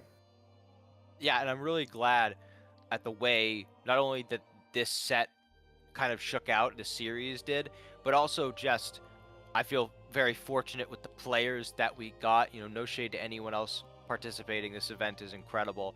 But this was a very star-studded lineup. These are 10 players who all should be on top NACL squads, if not some guys getting picked up to go into Tier 1 in this next season. These guys like Hoarder, I think has shown more than enough. Mixture, Cryogen, Toasty, Kryra, Crimson, even those first 2 games. Maybe we get Crimson, Sniper competing for a spot now that 100T is gone. Let's see how that goes.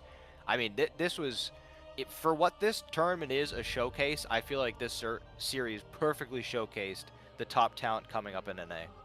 Yeah, it was a very fun set for us here in the second set of today. So I think that will be it from us tonight, though. So thank you for tuning in for more Cyto Path2Pro action. This time around, Ivan Isaac alongside me has been Just Jack. I won't let that die. Working production this whole entire day. Warrior, both sets as well, and we also like to go shout out to RMC and Desrux who covered that first set as well. And so from everybody at Blue Otter and Cyto, thank you for being here with us. Have a good night. We'll see you tomorrow.